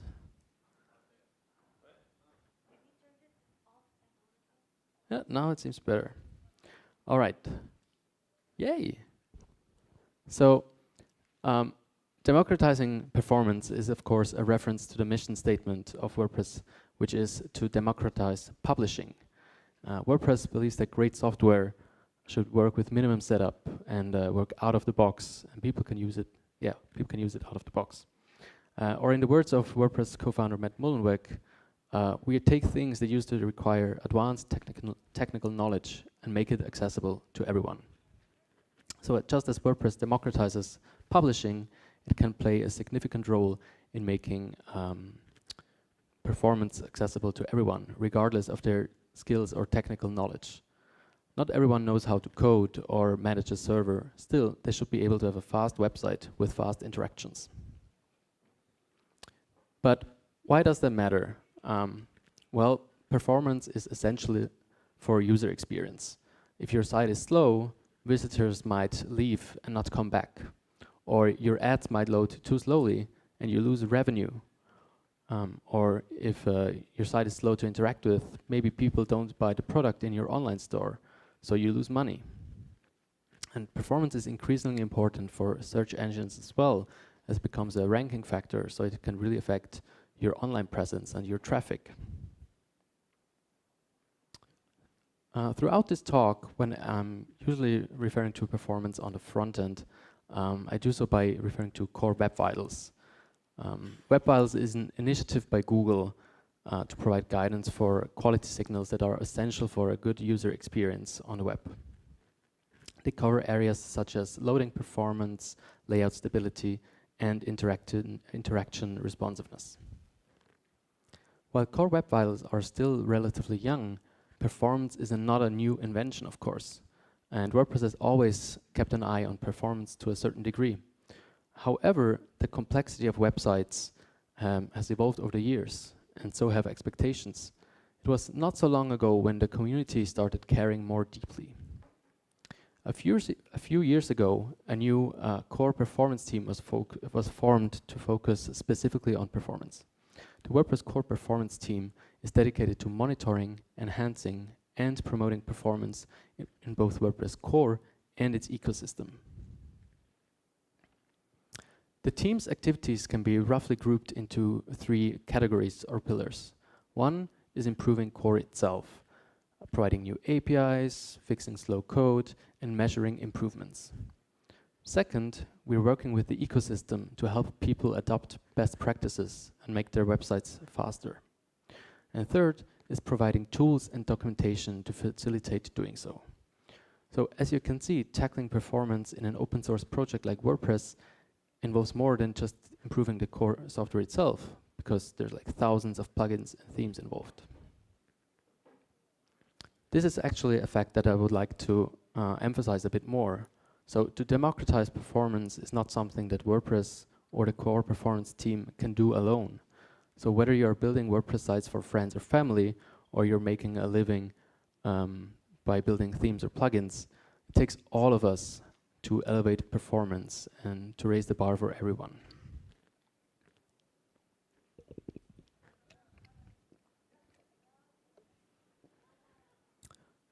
Still, there are of course some things that we can do in WordPress core itself. So let's take a closer look at some of the performance improvements in WordPress core to give you a better idea of what it means. And even though the core performance team is still relatively young, there's already a proven track record of performance improvements in the last few years. Many of these improvements were implemented thanks to more advanced testing measurements, which helped identify areas with poor performance. This in turn facilitated improvements to image lazy loading over the span of multiple releases. WordPress has gotten much better at detecting like the high priority images. The third example here is perhaps a bit more unusual or unexpected. So ever since WordPress added support for emojis like 10 years ago, it added a little bit of JavaScript on every page to detect whether your browser supports the latest versions of emoji, because there's always new emoji coming out. So it turns out doing this on the main thread and on every page load is quite wasteful. So what we did in a recent release is we do this only once when you visit the page first, and we cache the result, and we do so in a separate thread. This change was a main contributing factor to a 30% client-side performance improvement in WordPress 6.3 compared to WordPress 6.2. And to benefit from this, all you had to do was update your website. And I think that's a great example of democratizing performance. You may wonder how such a change can be measured. How do you know whether changes were successful, and how do you know what to work on next? There are usually two ways to do this. One, you set up a controlled WordPress site, like a WordPress site in a controlled environment somewhere. You make a change, and then you measure the performance like before and after the change. This is so-called lab testing or lab data. Lab testing is a very powerful tool, as it allows you to keep track of performance on an ongoing basis. And that's why we added automated performance testing in WordPress core, so we can ensure that we aren't regressing in any area. And for each major release, we do like a detailed in-depth performance analysis as well. And collecting all this data really helps facilitate decision-making based on performance metrics. So because we finally have like numbers to tell whether a change is actually good for performance or not. And when it comes to measuring success, the more important aspect actually is seeing how WordPress is doing for actual users out there. For example, when we want to find out whether this emoji improvement made WordPress faster, we need to measure how the millions of WordPress sites out there in the world are performing for their actual visitors. You can't do that with lab testing. So how do you do that instead? This kind of information is available for free through open source datasets such as HTTP Archive and the Chrome UX report. The former is useful to see which technologies a website is using, like which plugins and themes. And the latter is the official dataset of the Web Vitals program. So all user-centric core Web Vitals are represented there. And this is the so-called field data. Combining the two datasets provides a more accurate picture of WordPress performance in the wild or in the field. At the end of last year, we looked at this field data to see how we are doing, and the results were very, very positive. Looking at the millions of WordPress websites from the Chrome UX report, core Web Vitals passing rate improved by over 8%, Seeing such an improvement at scale across this huge amount of sites is quite a significant boost.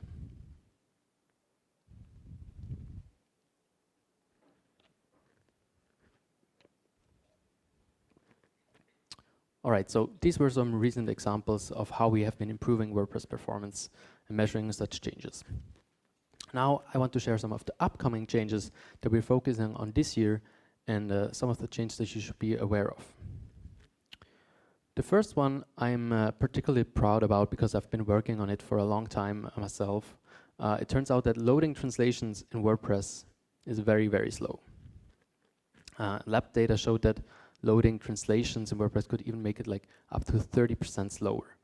And considering that more than half of all WordPress websites around the world are not using the default English language but are translated, that's a huge disadvantage. So to fix this, we completely rebuilt how translations work in WordPress to make them faster and more lightweight. Here on the left side in blue, you can see the typical load time of a regular WordPress site. And in the middle is the same site, but with translations loaded. As you can see, the load time is much higher. And on the right side in yellow is the new system that we built, which has a much improved load time. And there's barely any difference to a site without translations. Thanks to the performant translations, translated WordPress sites will automatically be faster. This is actually shipping later this month in WordPress 6.5. So all you have to do is update WordPress, and if you have a translated WordPress site, it will be automatically faster. Another big focus this year is interactivity performance, which is about ensuring that any interaction with visitors on your website are as fast and smooth as possible. What we're doing now is identifying key areas and opportunities to improve interactivity bottlenecks in WordPress. Here's an example of such an interaction issue where the UI is not responding right away when you try to click on the accordion. This is an area that actually affects more like the ecosystem side of things, so it's more about which themes and plugins that you're using that affect the interaction issues. Still, there are some things that we can do in WordPress to help make that better. And of course, this responsiveness can be measured, and this can be done using a new core web vital metric called interaction to next paint, or INP for short. So it's a new core web vital that is becoming stable actually next week. If you want to learn more about it, my colleague Adam here is talking about it tomorrow morning at this WordCamp. While INP is of course an ecosystem problem, again there's ways for core to do improvements and provide tools and guardrails for developers. One aspect to do this is the new interactivity API in WordPress 6.5. The interactivity API powers things like image lightbox functionality in the image block or pagination without full page reloads. And if we can get plugins and themes to adopt this new API, we can ensure fast and responsive interactions. And maybe hopefully we can get rid of jQuery as well.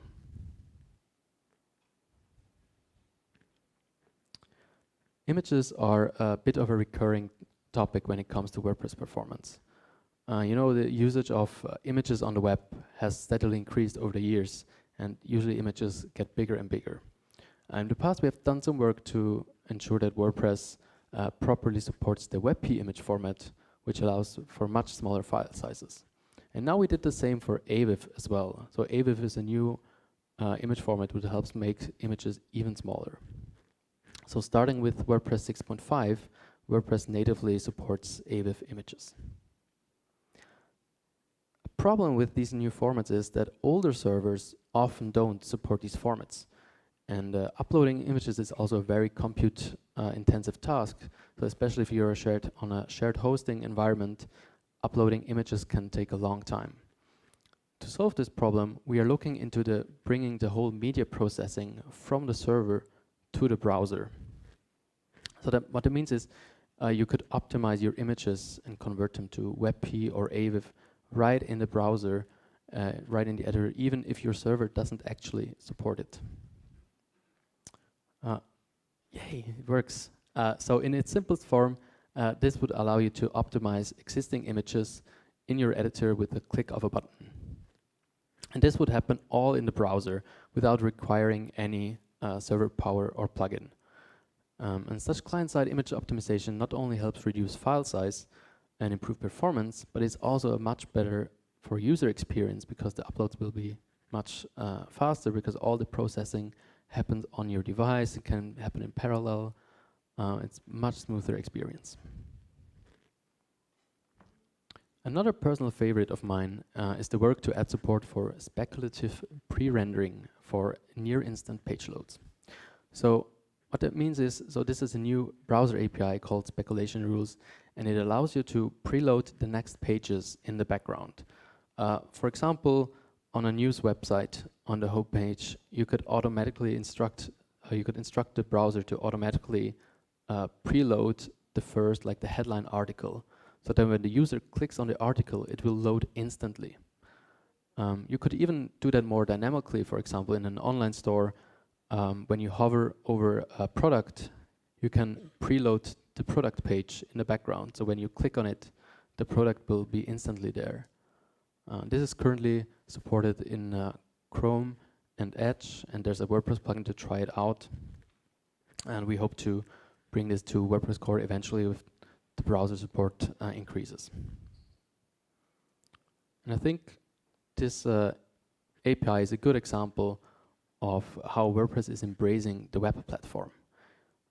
Luckily for us, the web is constantly evolving, and our job is to review such new APIs in the web and see if they're a good fit for WordPress and how we can implement these APIs in WordPress to make it easier for plugin and theme developers to make use of them and build fast experiences. All right, so these are just a few examples of the things that we're working on in WordPress core to help improve performance. If you want to learn more about what's in store, go check out the core performance team's roadmap for this year.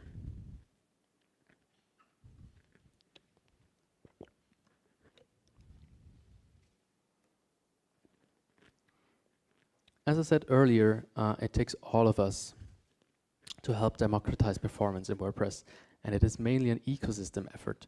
After all, there's this ecosystem of thousands of themes and plugins and millions of users affected. And just for WordPress core itself, there are multiple ways to help elevate the ecosystem. Let me give you a few examples of what we can do in this regard, or what we are doing right now. First, we really like talking about performance. We want to let everyone know about the latest and greatest developments in performance and everything that's happening in the space. This includes things like standing on this stage right now and talking about performance at WordCamp Asia. Or sometimes we also reach out to developers individually, for example, by opening issues or pull requests. And what we can also do is we look at data from Chrome UX support or HTTP archive, and we can see plugins that are commonly used on slower websites. So we can go to these plugin developers directly and see if there's anything that we can do to improve performance there. Of course, this is all accompanied by the right documentation.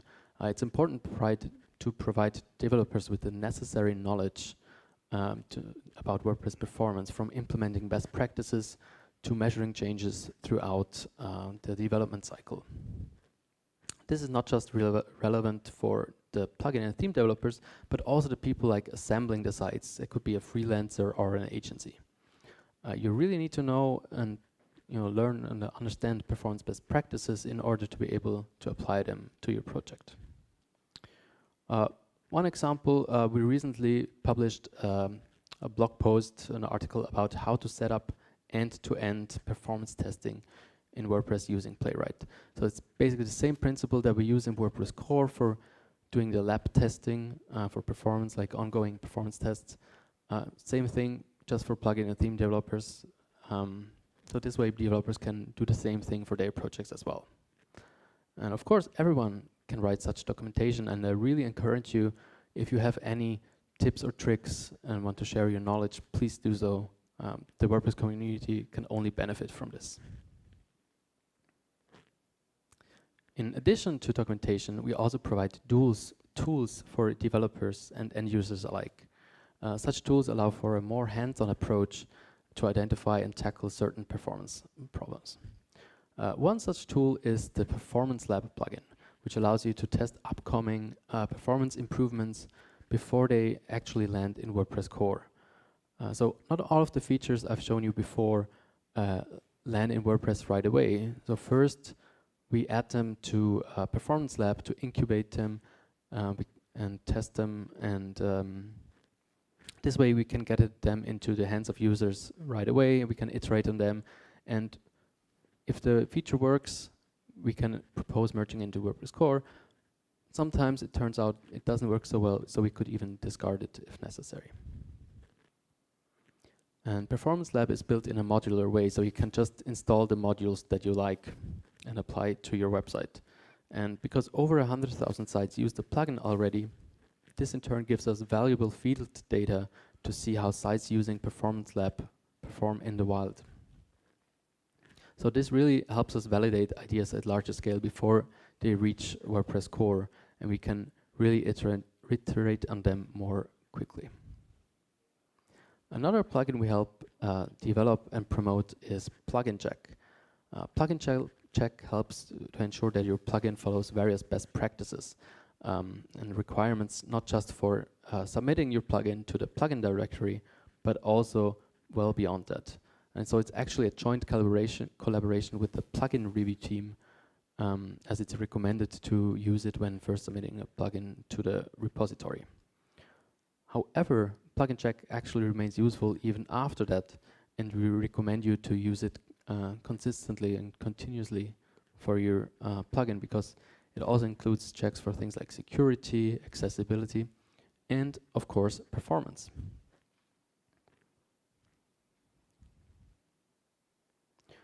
Using Plugin Check is a very convenient tool because it's just another plugin that you install on your development site. So while you are working on your plugin, Plugin Check is right there for you to constantly run the checks against your plugin. But this can be made even more convenient, and we really want to meet developers where they are. And many WordPress developers are using GitHub for hosting their source code. For this reason, we built a very easy to use GitHub action that runs Plugin Check against your plugin. It just requires a few lines of configuration, and every time you make a code change, we run Plugin Check. And if there's any reported issues, you will see them right away inline in your source code. Similarly, we want to make it very easy for you to measure your success as well. So we developed a GitHub action that automatically installs your theme or plugin on a fresh WordPress site and runs performance tests every time you make a code change. So instead of reading the blog post I mentioned, you can just add a few lines of configuration and you instantly have performance testing set up. And once the results are collected by the GitHub action, you're presented with a nice overview of all the results. And if there's any regressions or improvements to a previous run, you will see them inline in that table as well. So that really makes it super easy for you to stay on top of performance metrics for your plugin or theme. And if you need something more custom, you can always go back to the blog post and customize the setup to your needs.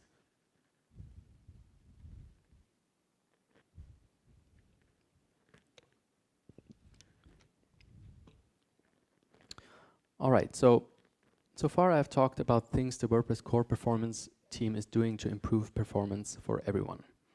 This includes code changes, feature development, bug fixes, documentation, tooling. I've also shown you a little bit of the upcoming things in WordPress 6.5 and beyond, all the things that we're working on. But what if we go further than that? What if we dream a bit bigger? So in this section, I want to briefly touch on some loose ideas and things that we could do to even make things even better for developers.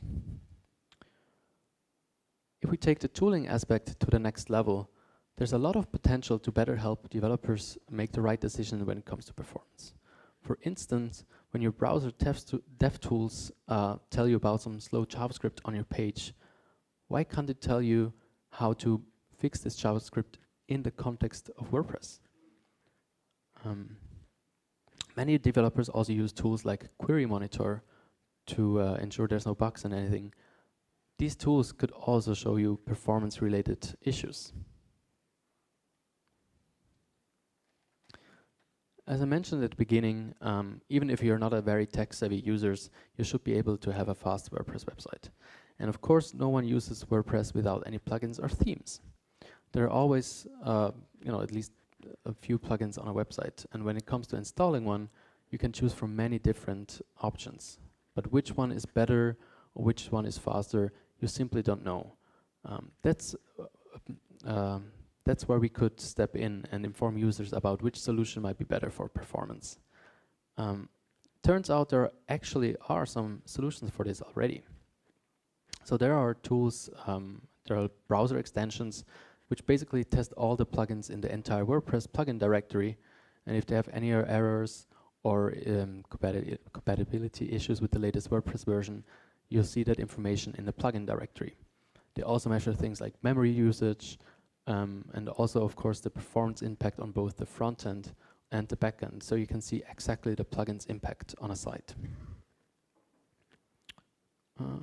Here's a little bit zoomed in. So from a user perspective, I think this is a really useful feature. There's nothing more annoying than installing a plugin and seeing that it doesn't work properly, just throws errors or makes your website super slow. So from a performance standpoint, this is great for user experience, and you don't have to worry about these headaches anymore when you can see this information up front.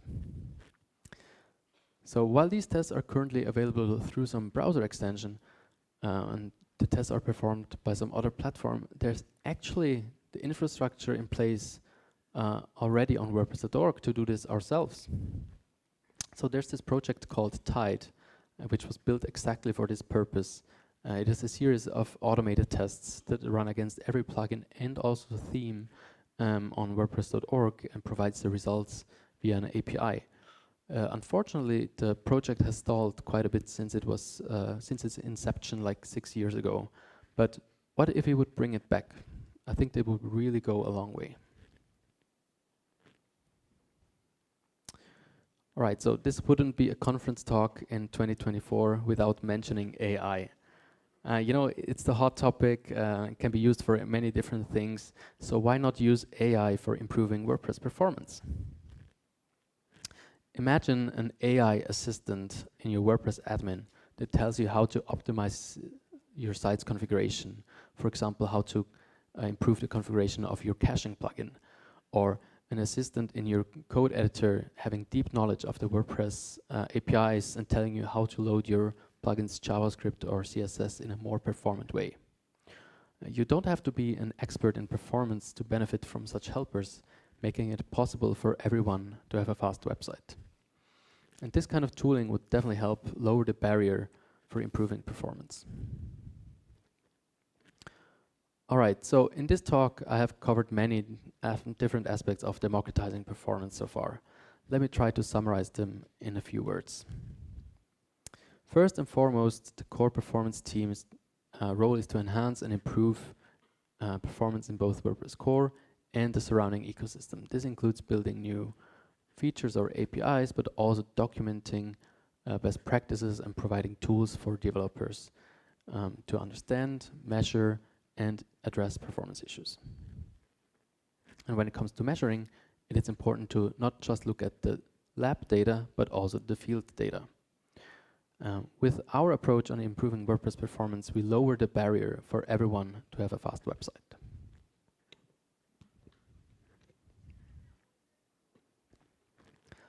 For me personally, I think the best outcome of this talk is that all of you care more deeply about performance and go check out all the things that the WordPress core performance team is doing. If you're excited about what's lying ahead, I encourage you to go check out tools such as Plugin Check or Performance Lab. And definitely check out this year's roadmap that I've shown before for the WordPress core performance team this year. Or even better, get involved with the performance team yourself and help make the web a better and faster place. Together, we can democratize performance. Thank you very much.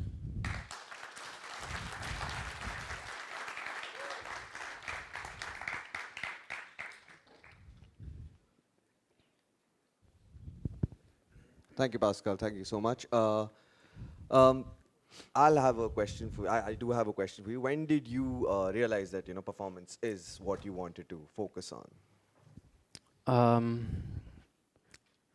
Probably performance was also always a bit on my mind, but when I saw the core performance team getting formed and like taking shape, that really caught my interest and wanted to help out because there's a huge potential and it's a big, still unsolved problem, and there's still a lot of work to do. Sure, sure.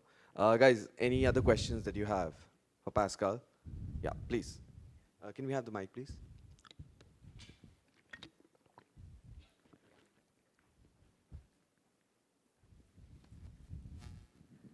Hey, so I'm Nav. I manage Smarter and Hummingbird, by the way. It's very interesting talk. Thanks for all the sharing that you did. I'm curious, where do you see all the performance plugins going, or where would you rather like them to focus on going forward? Great question. So there's quite a few performance plugins, quite a few big ones. In my eyes, they have tons of configuration options. They can be quite a bit overwhelming for users because they can affect things that you don't see immediately on a page. I think there's a huge potential in making things simpler, have like more opinionated configurations. And again, if there's like an assistant that can tell you how to optimize your configuration, that's even more helpful because otherwise it's really too overwhelming. So there's a lot of potential to simplify things. Any other questions, guys? We had a question from there, I guess. Anybody else who'd like to ask a question? Yeah, sure, please. Of course.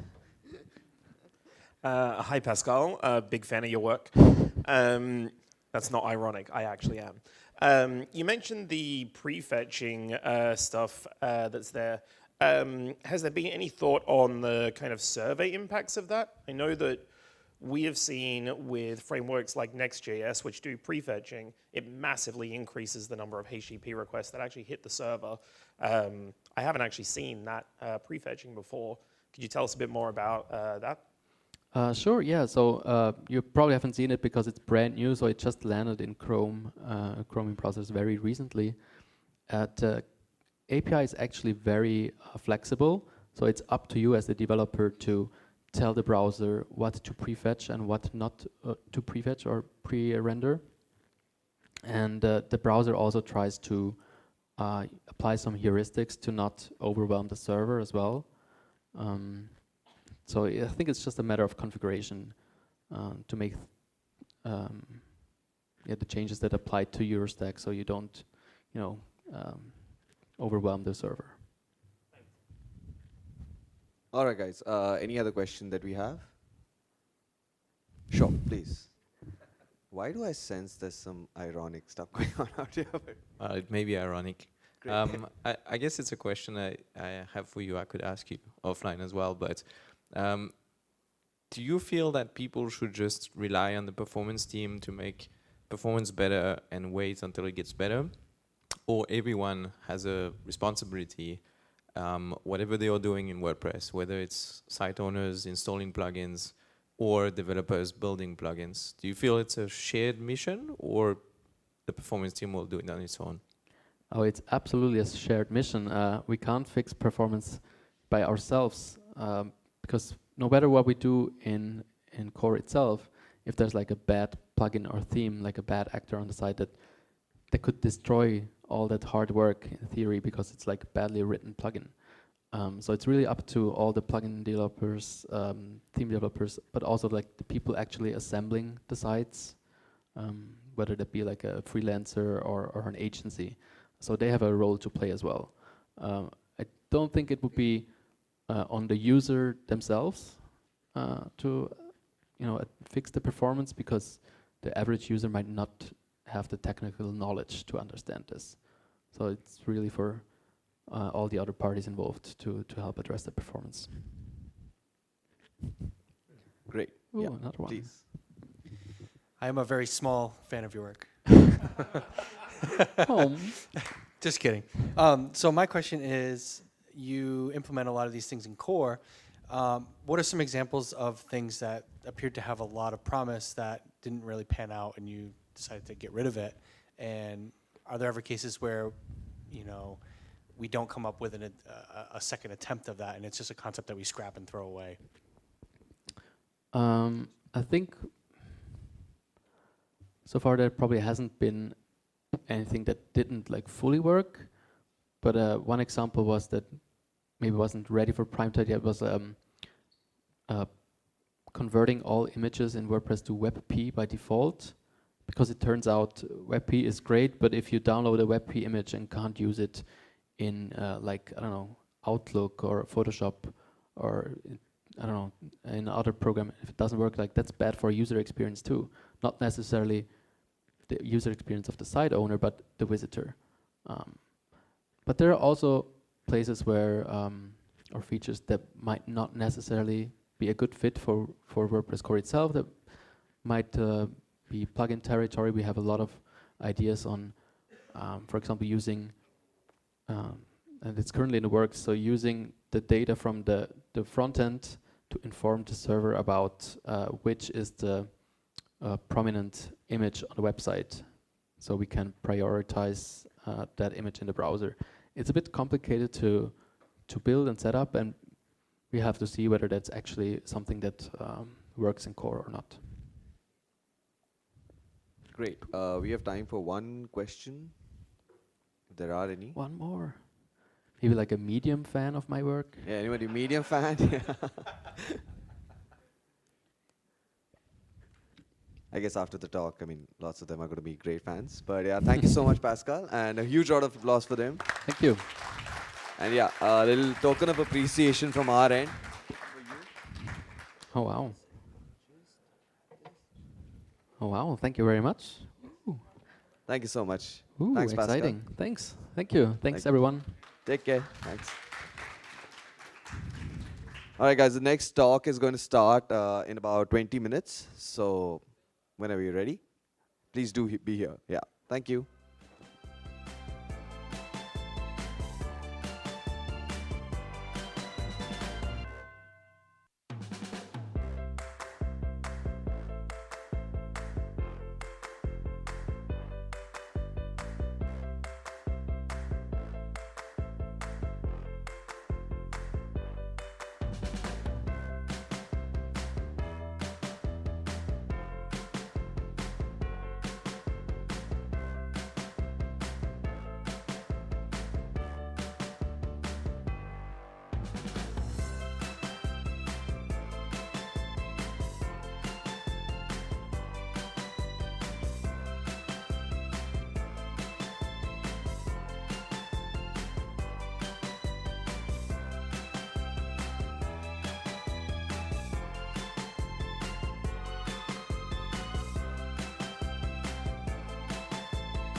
Hello, speaking. 1, 2, 3, 4.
Can we all settle down, please?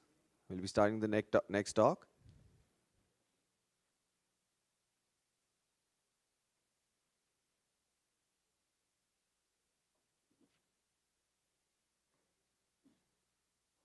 All right. How many of you here are aware of the third-party cookies? Okay, then this talk is all for you. And okay, I'll just announce the next speaker. You've already seen the name, Alberto, and Alberto is right there. So Alberto has been a part of the developers relations engineer team and currently working on the privacy sandbox initiative at Google. So I'd like you all to give a huge round of applause for Alberto. Thank you so much for being here. And over to you, Alberto. Thanks. Thank you. Hello. Oh, yeah. So I'm glad that I saw many hands up. So by now you know that all major browsers are moving in the direction of making the web platform more private in many ways. That includes deprecating third-party cookies. And if you are a developer, a site owner, or as a technology leader, our goal is to take action and get ready so that our sites and our web properties are ready for this major transition, and then we guarantee that our users experience the minimum amount of disruptions. So in this session, what I'm going to do is I'm going to give you a very quick overview of everything that you need to know to understand what's changing and what actions that you have to take to get ready. So let's start with the root of the problem. So composability is one of the superpowers of the web, right? So nowadays, nobody builds a site from scratch, right? Back in the day when you were little and I was starting working on the web, actually every web developer developed the site from scratch, from zero to complete. Nowadays, actually there are so many third-party components that we put together to bring the user experience to our user. And this is a model that is being very, very powerful because we don't have to do all the work ourselves. But there is a big problem with this, is that this composability of third-party components make the user very vulnerable when it comes to privacy and protecting their data. So, and the core of the problem is that the web was built on top of technologies that were designed a long time ago, and they were not designed with privacy in mind. At that time, the important thing was to get the thing working, and we were so excited that everything was working, and for many years, the situation stayed like that.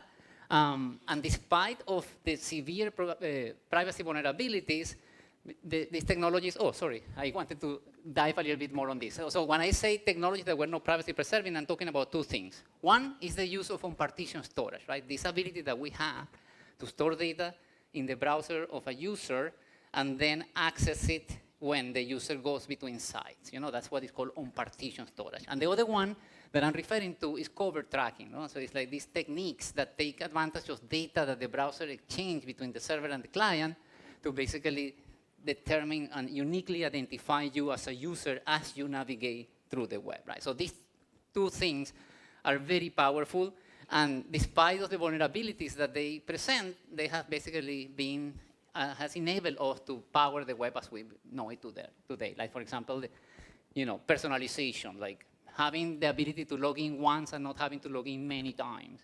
Having the ability to your images to be loaded faster for a CDN. All these capabilities that we are so used to are powered by these privacy-poor technologies, right? And this situation has been this way for the last 20 plus years. And for many years, the users just didn't know about it. And also, even when we knew about it, we just say, well, we know what we're going to do. So we want to take advantage of the web, and the web is awesome, then, okay, track me. I don't care, right? But the thing has been changing quite a bit recently. In recent surveys, it has been, it's clear that more than 80% of users out there that are demanding user privacy, that there have been severe scandals that have been made users aware of the problem. And it is estimated that by 2024, by this year, more than 75% of the world population is going to be under some kind of regulation that controls what can be tracked and what cannot be tracked, right? And in response to this demand and this pressure from the government, then businesses are moving in the direction or actually making their technologies or their solutions more privacy preserving, right? And the good thing is that, as I said at the beginning, we didn't have the technologies that allow us to be privacy preserving, but now the technologies are here, they are very strong, so the time is right to do this, Now, as I said at the beginning, all browsers are moving in this direction. Safari was one of the first that started with something that is called intelligent tracking protection. Then Firefox followed with enhanced tracking protection, something like that. And Chrome has been working on this for the last few years. Edge announced recently that they are also going in the same direction. And when it comes to Chrome, Chrome has been investing a lot in making the platform as safe and secure as possible. And that includes a variety of features. It's not only cookies. For example, if you are a Chrome user, you are now take advantage of the strong password manager that does a lot of work for you, so that ensuring that you don't have weak password, that if your password has been compromised, Chrome tells you, and so on.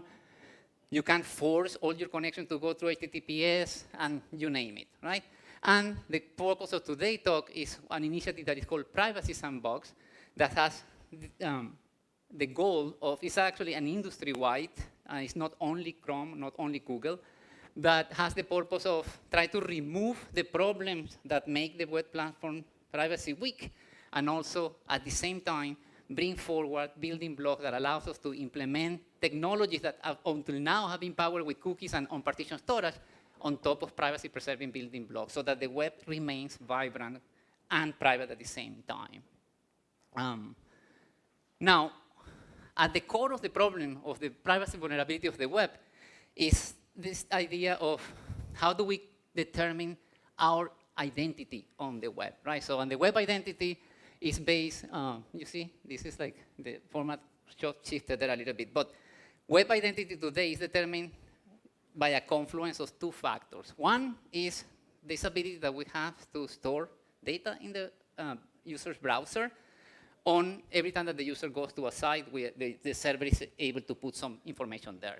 And that information can be shared across site boundaries, right?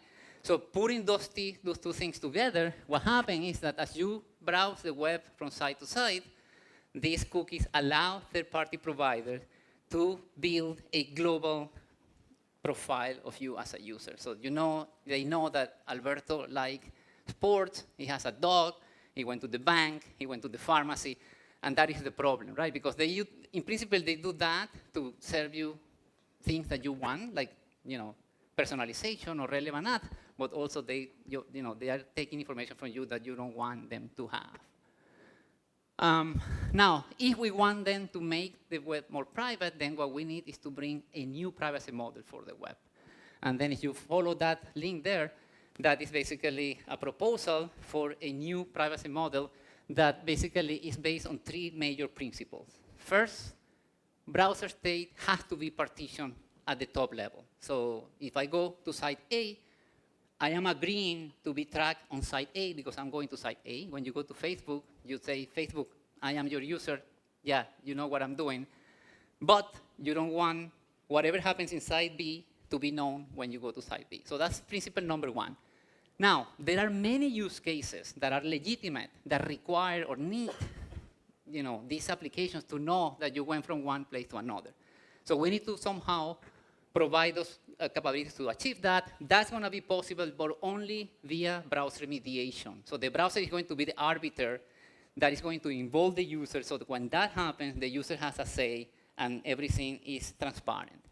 And when information is exchanged on a cross-site boundary, the amount of information that is going to be exchanged is privacy-preserving using statistical techniques, and also is very limited. It's only what is needed, no more. Okay?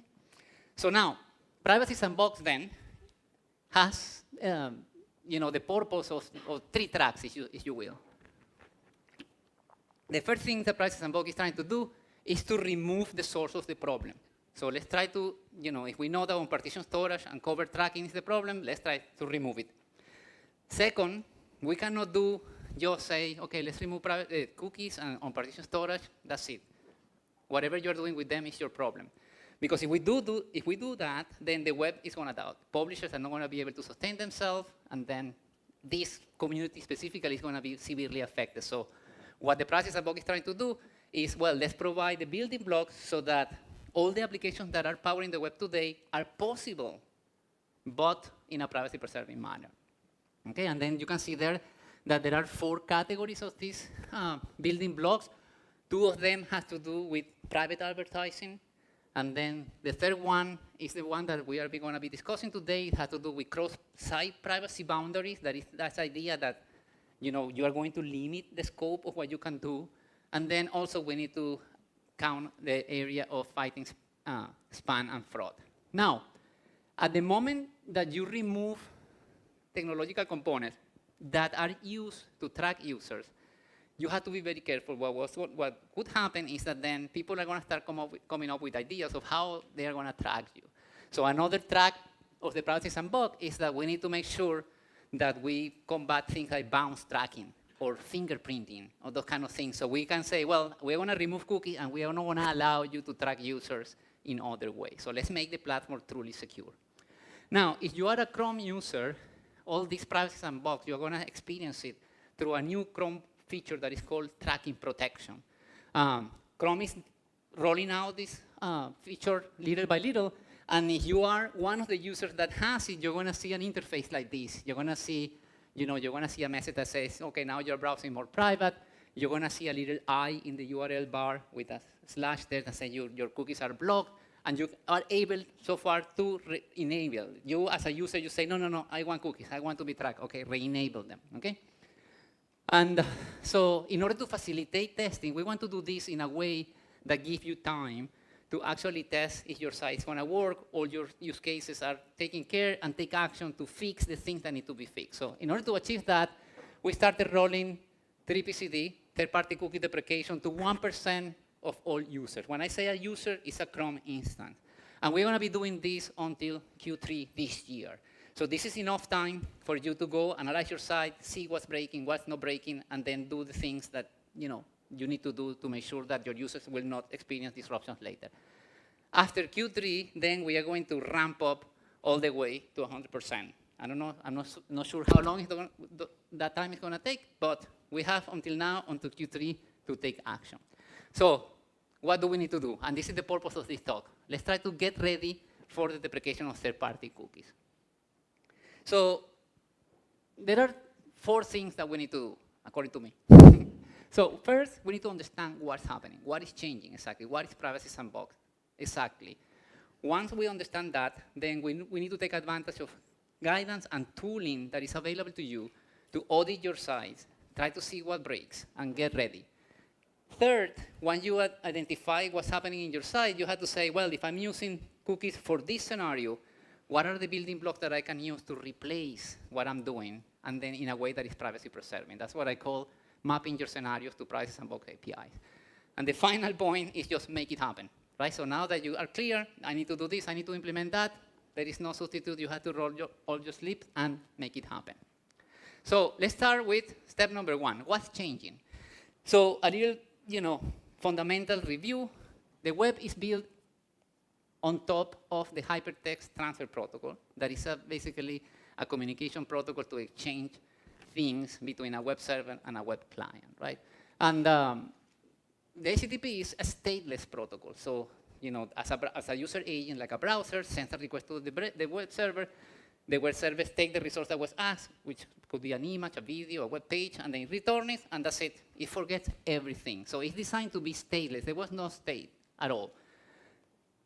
As soon as 1994, they realized, no, but wait a second, this is not going to work, right? So if we want to do anything useful, we need to do some kind of state. And they borrowed some mechanisms that were available in Unix at that time that were called the magic cookie, and they say, why don't take this concept from Unix and bring it to the web, and they call it web cookies, and that's where cookies were built, right? So cookies, when you think about cookie, is basically a very simple state management mechanism. No different from local storage or session storage, but very simple at the core. So a cookie then is nothing else than a key value pair. The name of the cookie and what is stored in the cookie. The rest of the cookie is a set of metadata that tells the browser how to deal with the cookie. You can say, for example, well, the domain of the cookie is a.com, which means that this cookie, in principle, can be only accessed by a.com. That's not necessarily the case because there are a bunch of edge cases that people do exploit, but that's what that means. You can also say, well, I want this cookie to expire in a certain time. I want to force it to be used only over secure channels, and so on. The way that cookies are set they can be set via HTTP or JavaScript. If we think about HTTP, it's just basically what I said. Every time that there is a request to the server the response comes with a set cookie header, with a cookie and a value. The browser says, okay, this is the cookie with these parameters. I put it in the browser. Then on every subsequent request to the server, the browser sends the same cookie. So whatever is stored in the cookie updated, then the server is going to keep receiving. And then you can start seeing how the source of the problem starts shaping. Now, cookies are super simple, and you can classify them basically in terms of what you use it for. But at the end, a cookie is a cookie, and then there's nothing much to it. But for example, we can say, well, we can have session cookies or persistent cookies, cookies that expire when the browser is closed, or cookies that remain. Or you can say, well, I want to have tracking cookies that can be used for third-party analytics or marketing or social media, like buttons and things like that. You can say, okay, I want to have secure cookies that I force them to be on secure channels or only on HTTP or something. And finally, we have the scope of the cookie, right? Remember the domain that I told you? Well, the domain of the cookie determines if the cookie is first party or third party. It is first party if the domain of the cookie is the same as the domain of the site that you are visiting. And it's third party if it's not, okay? Okay. And that is the focus that we are right now. So this is where the problem relies. First party is okay.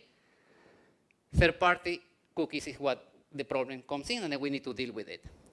Why? Well, I said this is what I said the definition, but imagine this case over there, right? So I have two sites, site A and site B, and both sites have an embed from a third party C. So when a user goes to site A, the third party C is loaded and puts a cookie in the browser. So when the user goes from site A to site B, just by a navigation, the third-party C knows, oh, this is the same user that was in site A before. Now I can show. That's exactly why you go to search for something, and then you go to Facebook, and you see the ad of the zoo, and you say, oh, and then my mom says, like, oh, I'm being spied. And then they cover the camera, and I kind of think, no, it's just a cookie that is there. And then it's basically, that's what is happening, right? So now, to summarize, Privacy Sandbox is removing the source of the problem on partition storage. Notice that cookie is one mechanism of storage. Local storage, session storage, quota, file system API, all those are storage APIs that are changing, or most of them are already changed. And then building a bunch of privacy-preserving building blocks for us. And then I'm going to give you a hint, just a couple of APIs to give you a sense of the kind of things that you're going to be doing to get your site ready. Okay? The first API is called cookies having independent state. It's like chips. I didn't invent that acronym, but that is what it means. So we just reviewed this example. With the deprecation of third-party cookies, this example is not going to be possible. However, there are certain cases in which third-party cookies are used to track users on a specific site. For example, you can have an analytics provider that is provided by a third party, and you want to use it to track your users in your site. That is a third-party cookie, but on a first-party context. That case is going to be enabled if you extend the definition of the cookie just by adding the partition attribute to it. At this moment, the browser knows, okay, this is a third-party cookie, but it is on a first-party context. Then it's work. So what is going to happen then is that the browser, rather than having a single cookie place or a cookie jar for all the cookies, is going to have, well, I'm going to create a cookie jar for this third party in this site. That's what I say AC there. This is the cookies for site A and third party C. So when the user goes to site A to site B, third party C has no idea what is in the cookie jar of site A. And then we broke the chain, and the user cannot be tracked. Now, this simple API is going to allow a lot of use cases to continue working. You have a chat, embed content, like a YouTube embed, or you have like a chat embed or a map, widget. A lot of things are going to work only by switching from third-party cookies to chips. Also, payment providers, CDNs, CMS. There is a lot of applications that is very easy to fix. Okay? Now, despite the fact that we know that third-party cookies, when they are used to track users across sites, are problematic, there are a lot of use cases that are legitimate. And I said at the beginning that I just don't want to go and break the web, right? So we need to come up with ways to enable these scenarios while keeping the user safe. And this is where related website sets come into place. The idea of related website sets is that we would like to enable the browser to determine when there is a relation between websites, so that he can say, okay, this application that belongs to this domain is requesting third-party access in this domain, but look, they are related, therefore it's okay, right? So that is the purpose of related website sets. So for example, I could have a company that is called Example, and then I have a primary site that is called example.com, but then also then I'm very successful, and then I say, well, I want to start doing shopping, and then I open another domain that is called examplestore.com. It's a separate domain, but I own it, right? And also I can have, for example, one site per country, and all are my sites, but they have different domains. And so I can have a CDN associated with my business, right? So I can have a video server running. All these sites belong to me, and I want to be able to share cookies between them, because the user experience for my brand is going to depend on those cookies. So related website sets allows us to define this kind of thing. So I put there that is the primary. So there is a notion of a primary and then subset associated with it. There are three types of subsets, right? So I can have, I don't know, when I shared the slide, the formatting, that was what I was afraid of, and it happened. Anyway, so there is the notion of primary, and then you can say, well, I'm going to have a CCTLD subset that is all the sites at a country level that I can own. Then I can have service subset that is, for example, CDN, video servers, you name it, are in that set. And then the associated subset that I can have, for example, if I sell glasses and I sell shoes on different domains, I can put them both there. And each of these sets has certain rationale that you have to justify, certain limitations. But once you do that, basically, the browser is going to know that you're going to be able to use cookies across those sites. Now, once we have defined those sets, other browsers have implemented some kind of similar approaches, but without the concept of related website sets. In Chrome, we have the notion of related website sets. Once you have it defined, then as a developer, you have to request access. So you have an embed in one of your sites accessing cross-site data in another site that you own, and then you're going to tell Chrome, can I have access to third-party cookies here? Chrome is going to say, okay, yeah, this is your site. Go ahead. I ask it. But you have to ask. It's not going to be automatic, right? For example, here I have example.a.com, example.p.com.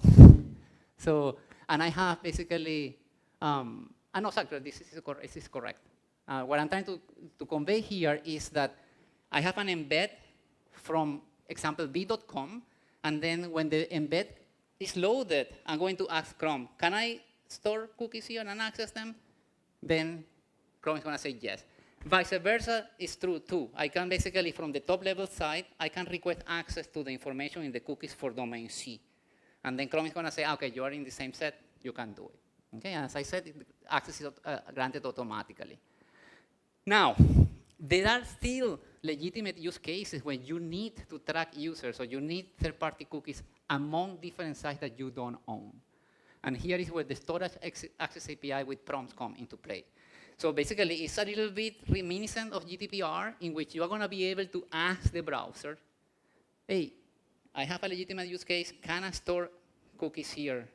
The browser then is going to basically pop up a little prompt that is going to ask the user, listen, this embed that you're using is requesting access. Do you want to allow it? Now, the interesting thing here is that there are restrictions. So the user has to interact with the iframe. For example, if that embed is an iframe, it's not that the frame is going to request and that's it. It's going to be a prompt, like a push notification kind of request. No. If the user says, I want to open this video, and the video embed says, yeah, I require cookies, then the user is going to be asked, you want to access this video? You're going to have to allow the cookies. And the user says, yes, because I want to see the video. Fine. Sort of like GDPR. Now, that is related website set, storage access API, and storage access API with prompts.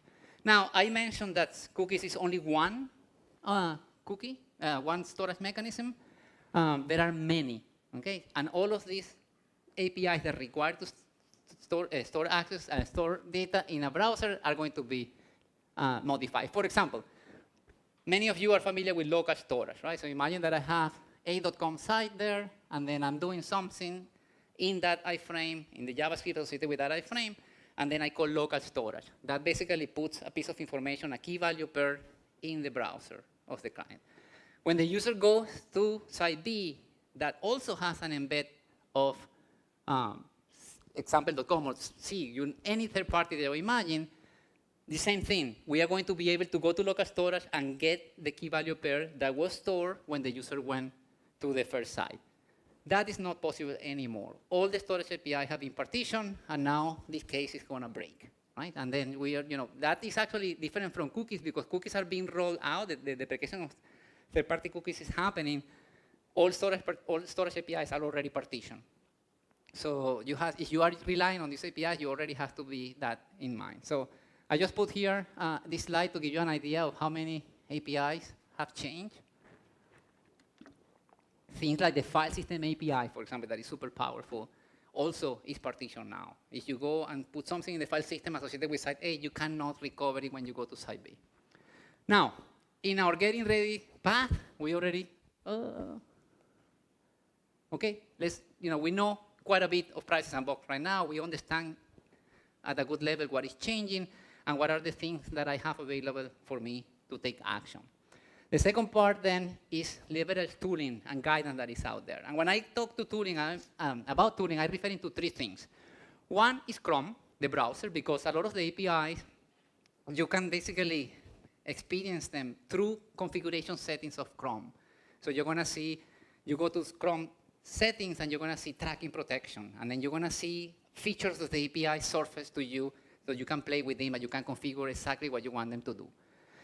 And the second thing is Chrome DevTools. If you're a developer, you are very familiar with Chrome DevTools. It's a debugging powerhouse that gives you all capabilities to debug anything you do with web development, CSS, JavaScript, performance, you name it. And then, there are many features that DevTools gives you that allow you to deal with things that have to do with third-party cookie deprecation. But we wanted to build a Chrome DevTools extension on top of DevTools that add extra capabilities that are not in DevTools yet, and also provides you a single entry point that allows you to start doing your debugging and your site analysis, thinking about Privacy Sandbox, rather than in DevTools as a whole that is very complicated. And that is what we call the Privacy Sandbox Analysis Extension. This is a tool that my team is working. I'm working with Articam, that probably many of you know. We have been working in this for like last year, and it's coming pretty good. And this is what I want to talk next. So right now, the tool is still in pre-release. We are in 0.5.2. We have about 6,400 users. So, and that is basically something that the Chrome Web Store gives you that allows you to see where the extension is used. And basically, if you want to install it, you just go to the Chrome Web Store, and then you look for Privacy Sandbox. And then the last one there, or PSAT, you can also search for PSAT. And then that's what you're going to see. And when you click Add to Chrome, then that little, the extension icon is going to appear there with a glimpse or a brief summary of the cookies that are set by that page. Now, if you open DevTools, and then you're going to have a Privacy Sandbox panel, and this is the landing page of the extension, right? So you have there an embed with the Privacy Sandbox site that you can start reading if you want, or you can jump to the site directly. There we put some quick links and latest information that we source directly from those sites. And here on the left side, you have a panel with like Privacy Sandbox with 4 categories, and then you have facilitated testing. That is what I said at the beginning with the timeline. There you find information on what's happening right now, how you can request more time if you need it, and so on. I'm not going to get into details about that, but you can ask me if you want later. And then you have some settings there for the tool. Here you can see there are 4 categories, right? So we wanted to do this tool to actually not only help you with the deprecation of third-party cookies, analyzing your site, but also as we move forward, also to help with the adoption of the new APIs. However, the priority right now is to help you to understand what's happening with cookies, because that is the most important problem that you have to solve immediately. Okay, so that way we have cookies, site boundaries that include chips and related website sets, and then you have private advertising that includes things like topics and protected audiences, and then tracking protection that includes things like bounce tracking, fingerprinting, and so on. Now, let's focus on cookies now. If you go to the cookies panel, the first thing that you're going to see is a cookies insights page that is going to give you, at a glance, the situation with the page that is loaded in the browser at that time. Right? So here you see, for example, these are the cookies that are loaded. These are the types. And then if you expand the view there, it tells you the classification of the cookies, what the cookies are used for, the ones that we can figure out because we are using a database, and it's not 100% accurate, but it's pretty good. And then here, the second section is very important because it tells you how many cookies were blocked in this page and why. And this is where your journey begins. Okay? You're going to say, okay, all these cookies belong to critical user journeys in my site that are potentially breaking because the browser is blocking them. Okay? And again, if you expand the view there, you're going to see the explanation of the blocking. Now, if you go to the cookies, the cookie here, you have basically what is called browsing context, or you can also associate them with frames on the page, components on the page. And here you can see, for example, for the first or the top frame, that is the whole page, you can see all the cookies. And the ones that I highlighted in yellow are the ones that we identify as being blocked. The little arrow on the left tells you if the cookie was blocked on all the responses, on all the requests, or some responses, or some requests. Because then you can start analyzing and saying, okay, this cookie is actually blocked only in certain contexts. Okay, let me see what's going on. If I click on one of them, you can see that the information card here tells me this cookie was blocked because of the reason of preparing for phasing out. This is a reason that Chrome is telling you that, listen, this is happening, I'm blocking this cookie, take action. This cookie is just going to disappear in the future and you're not going to have an idea. And then here is a detailed explanation. Here it says, for example, if you have a cookie that has same site equal none, that it actually is a specification that tells Chrome that you want that cookie to be used in third-party context, but you don't have the partition attribute in it, then that cookie is being blocked.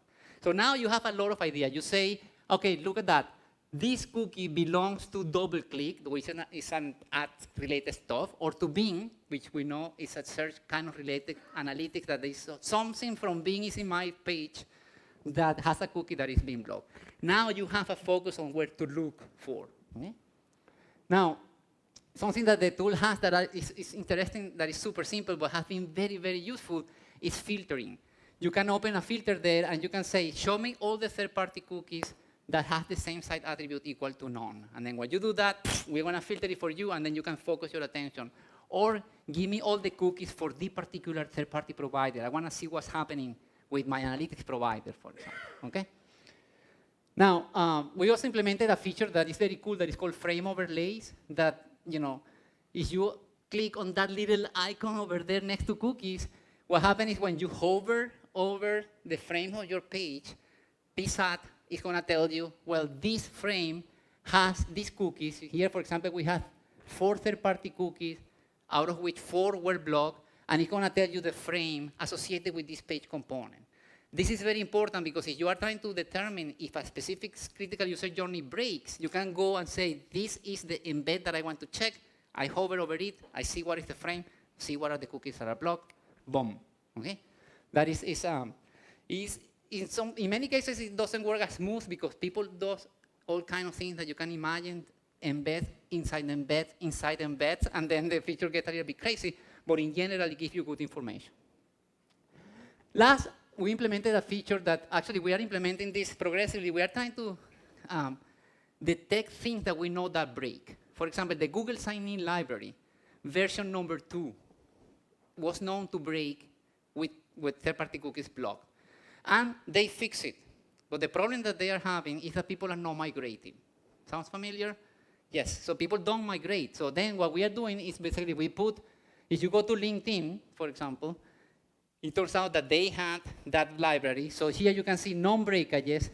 The tool detected that Google Sign-In Vir2 is being used. And then if you open here, it tells you, listen, you are using this functionality that is being deprecated. Please check this information to migrate. Right? So that is where, and we are adding, there was some problems with Facebook like buttons, with Facebook comments, with Discord chat. All that we are basically putting in PSAT so that people can say, okay, these things that are known to break, we know. And those are the most reference blogs that we are receiving at Google for people testing. Now, the last part is mapping your CUJs to the new APIs. I'm not going to go in too much detail here, but sorry, I had to point that way. So as I said at the beginning, cookies are used for whatever. It's a simple state management mechanism, so anything under the sun can be powered by a cookie. Things like embedded content, federated identity, remote resources, comments, personalization, you name it. You know, a lot of things can be. So now, your particular site has your particular critical user journey. So you have to go and say, what is my site doing? Oh, I have a video embed. Okay, I have to check this one. Oh, I have a federated identity widget here that helps me to keep my users logged in. Then you can focus on one CUJ at a time.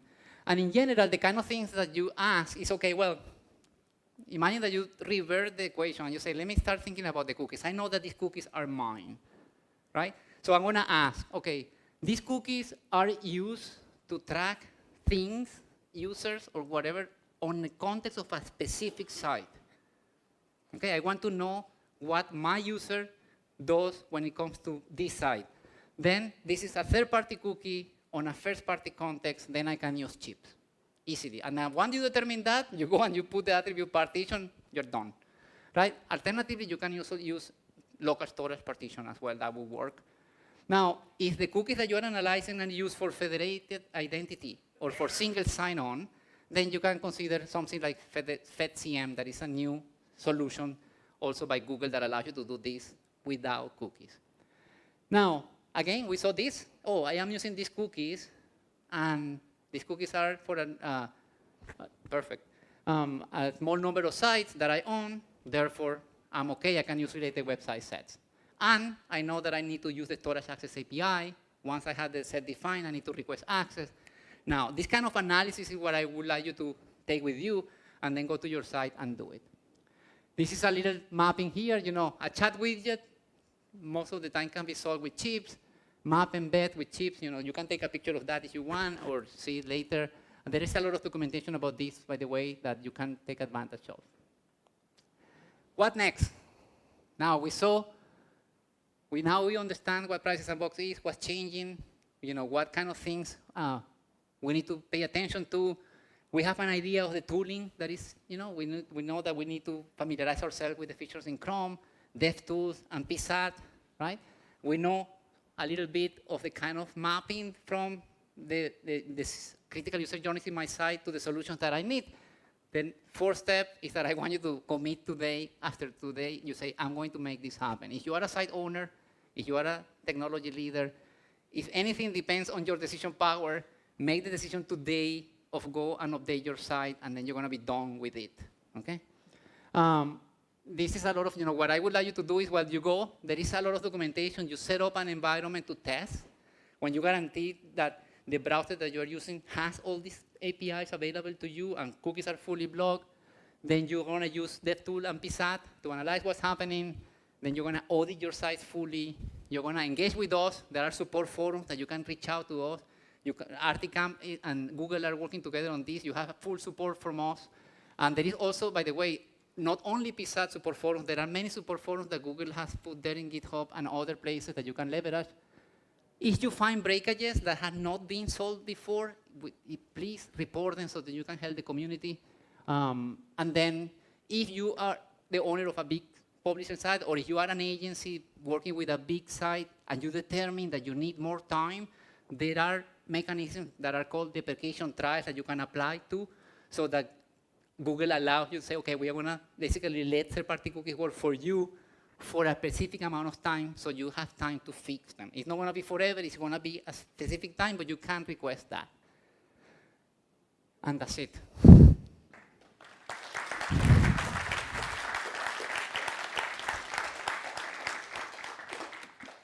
I can't believe that I made it in the time that but sorry that I went too fast. Questions? Yeah, guys, please, questions that you might have. We have time for one or two questions. Yeah, please. Yes, please. Yeah. So thanks a lot for the very great talk. you went into very much detail in very fast time, and so I still process it in my brain right now. Okay, Yeah. but so my question is simple. I mean, while I was also listening to you, I was looking a bit on the web about this initiative. I know that the other browsers, they also have initiatives and so on, and I also understand that there's a lot of criticism about each different method, even the one of Apple, even the one of Google. So what is your answer to that kind of thing, that the developers probably have to adapt to multiple privacy solutions in the future, and especially the Google one, privacy sandbox, seems to be very extensive.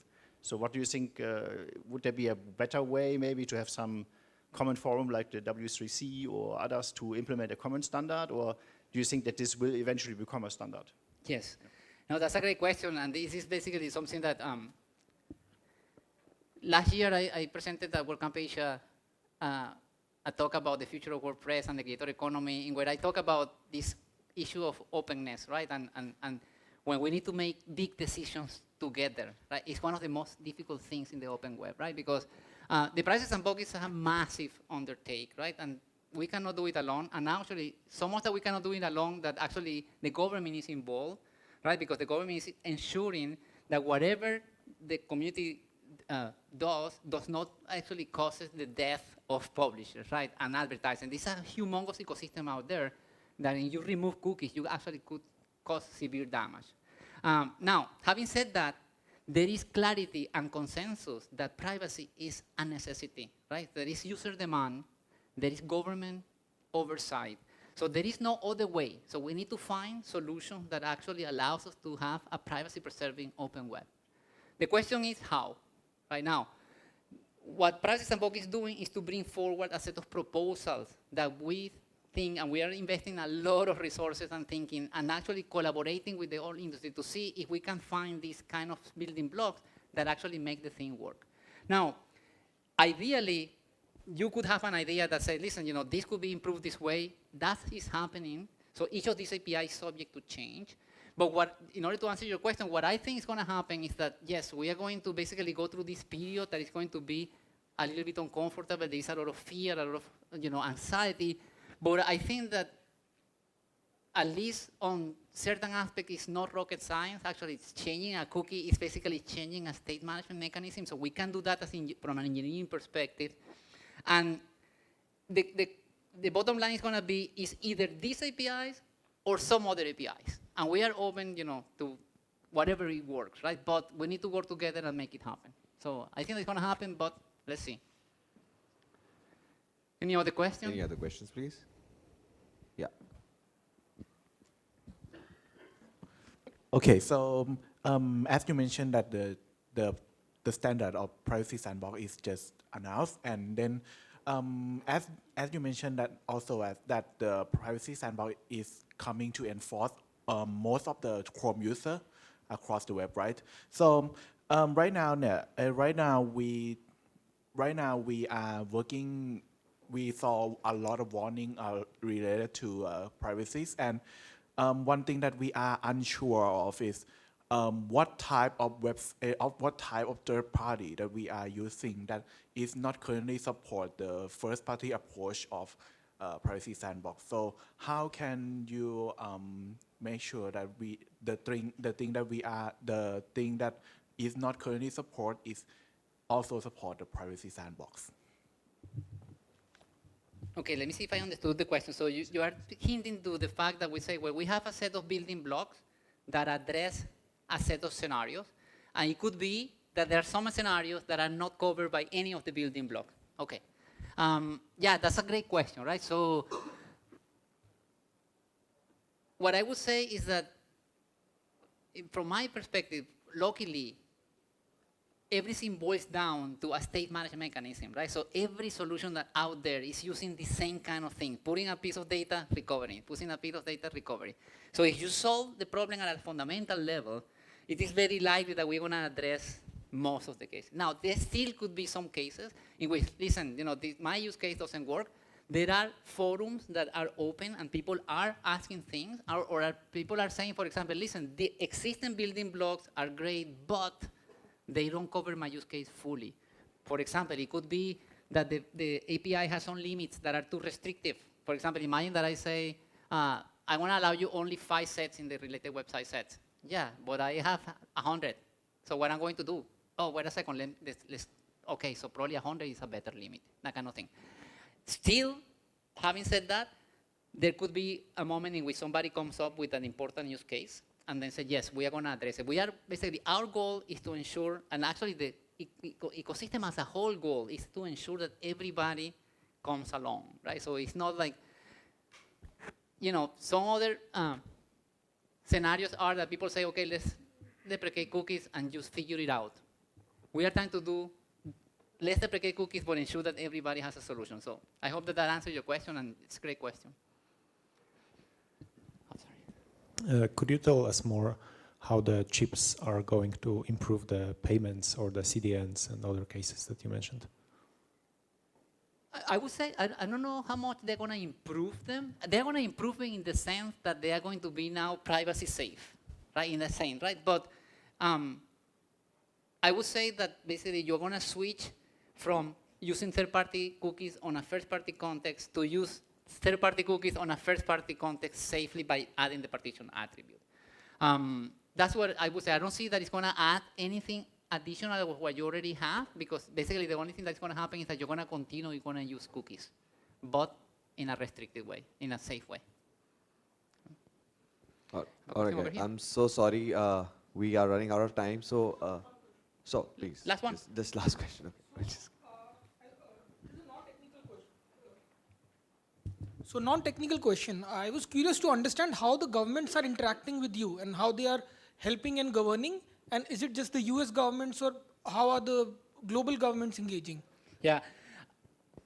I always, usually, I want to answer the question usually like, I am a developer relations person working on tooling for the ecosystem. I want to give you my perspective. What is happening, and this is open information out there, there are regulators, like for example, the CMA, that I don't even remember what whatever agency in the UK is overseeing a lot of the things. There is the IMDA in Singapore.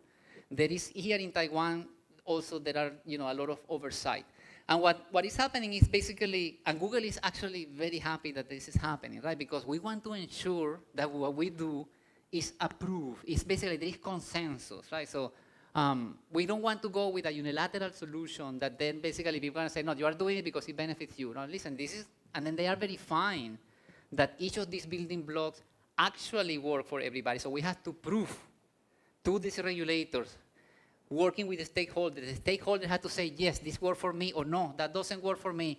And then the idea is that we're going to go on an iterative process so that at the end, the solutions that we come up with to market are going to basically be satisfactorily solving the problems of everybody.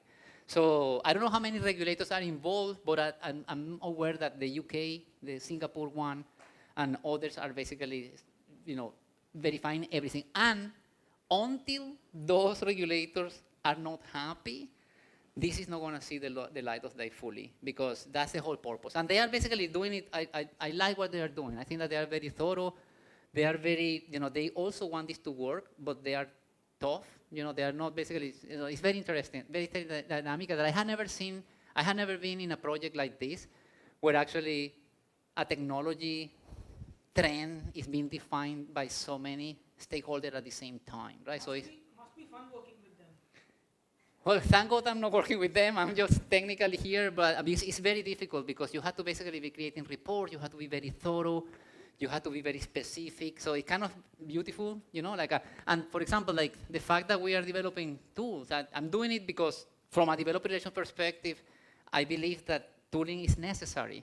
But that shows the regulators that actually listen, we actually are doing things for you to be able to succeed, because cookies are very simple, but figuring out what's happening across the whole level is not trivial, and then so thank you so much. If you have more questions, I'm going to be here tomorrow too as well, so we can talk.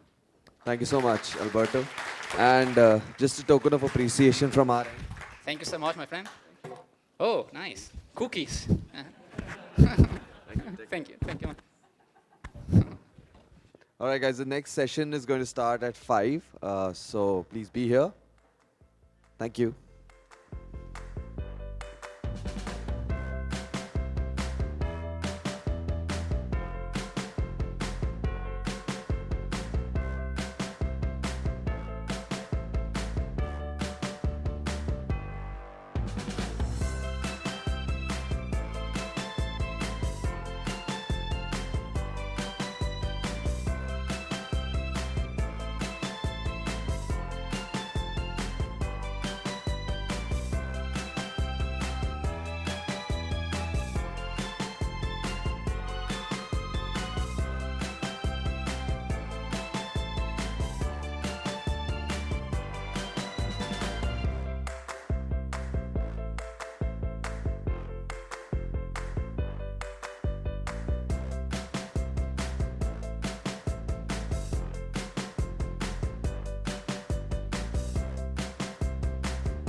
Yes.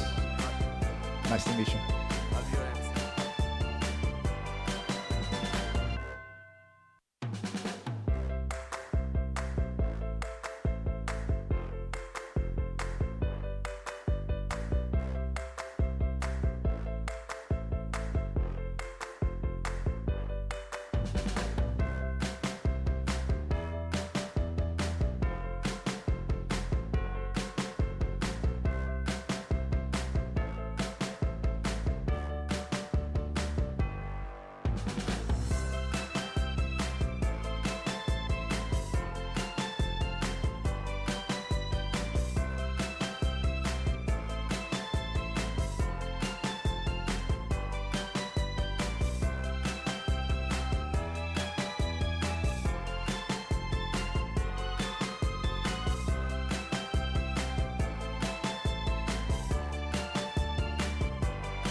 All right, guys. The final talk for the day, and I hope you guys are still, still have your energy because the next speaker that we have is going to talk about a little bit about, unlocking the universal creativity, something that I'm interested in as well.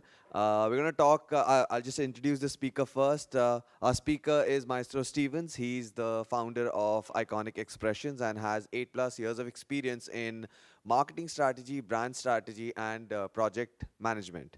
So, guys, this is one person who has been using technology and has been making his life easy, life, cooking, and traveling easy through technology and strategy. So, put your hands together for Maestro. Maestro, please, we would love to have you on stage. Over to you. Thanks. Thank you. All right, hopefully this clicker is going to be clicking, because I've seen some people have some trouble with their clickers. So we're going to see. Like, you know how they say the math ain't mathing? If the clicker ain't clicking, something ain't happening. We're going to figure it out. So I'm going to have a different approach to my presentation, to my session. It's going to be a little different than probably what you're used to. I've waited a long time to have this opportunity. This is actually a dream come true. I want to throw some shout outs first, because how can we talk about inclusivity without including the people that matter? Does that make sense? Okay. So real quickly, I want to give a shout out first of all to WordPress, WordCamp Asia, organizers, O'Neill, if you're in here, if you're not in here, you've been holding it down, thank you. Some notable mentions, Destiny, Cocomatic, and Automatic. They are a big part of the reason why I'm here. They helped me get here, so I have to thank her, I have to thank them for so much. The Cadence crew, have client partners, Royalty on the Lake, Alicia, Nick, Claire Canvas, Itar, and Bernard for showing me a great time last night. It was nice. Vickis with InstaWP, I wouldn't be able to have the platform I have without his hosting and his solutions. The Jacksons, the Daves, the Shorters, the founders, Matt Mullenweg and Mike Little. And I'm saying Mike Little because a lot of people don't know his name and know he is a founder of WordPress and is from the African diaspora. So we're going to give a round of applause for that. Can we give a round of applause for that? Thank you. My team, Linwell and Dessa, I wish they could be here. The irony is my two employees have been working with me for about 2.5 years, and they live in the Philippines. And I told them when they started working for me, one day I was going to meet them in person. Tonight or tomorrow, I'm hoping I can make that dream come true, because as we say where I'm from, they're right around the block. Now, I know that doesn't mean they literally around the block, because they're probably a water away, but we say, hey, that person's right around the block. You know what I'm saying? Hey, that's down the street. Then it's 5 blocks later, 20 blocks later, and you finally get to your destination. So I want to thank them for everything. They've been holding it down. My family, my mom's side, the Shermans, and my dad's side, the Stevens, and my daughter, Yadira, she is a big part of everything of why I'm here today, and I'm going to leave a legacy for her.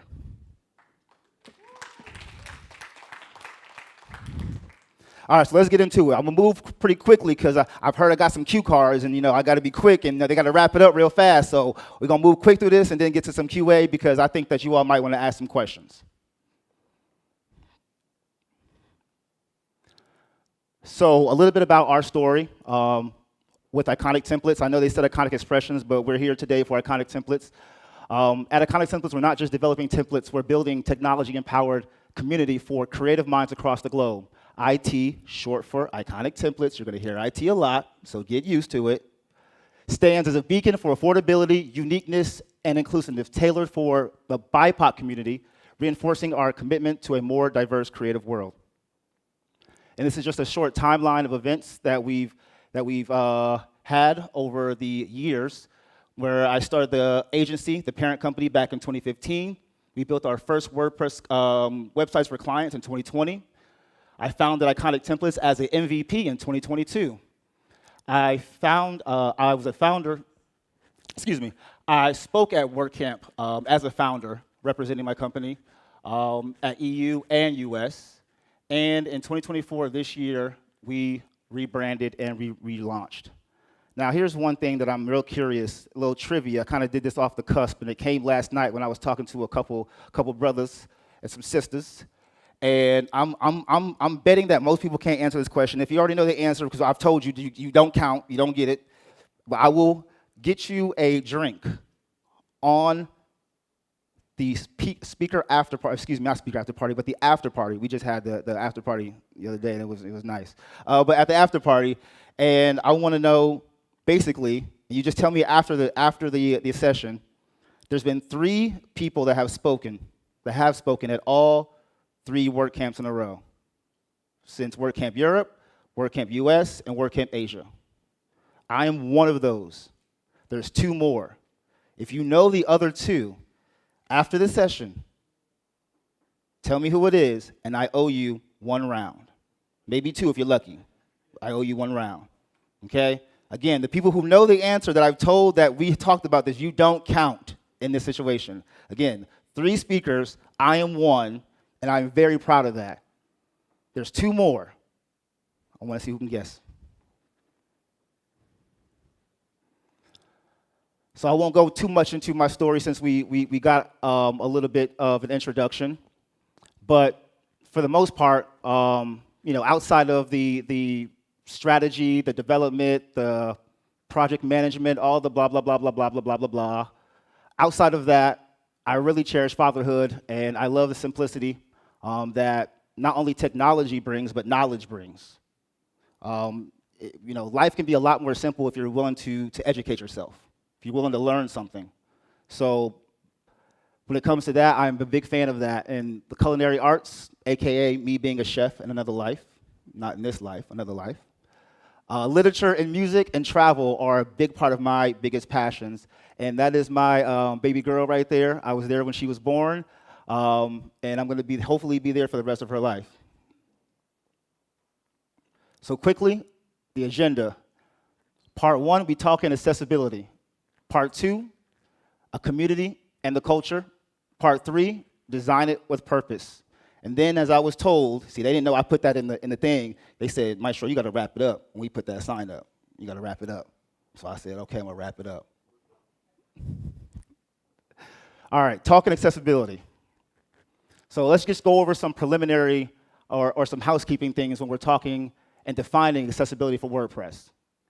It's people with visual impairments, blindness, low vision, people with hearing impairments, deafness and hard of hearing, people with motor disabilities, limited dexterity and coordination, limited strength or range of motion, people with cognitive disabilities, learning disabilities, attention deficits. Then we also have people with speech disabilities, alternative communication methods, visual cue needs, older adults and temporary disabilities, age-related impairments, injuries, or short-term medical conditions.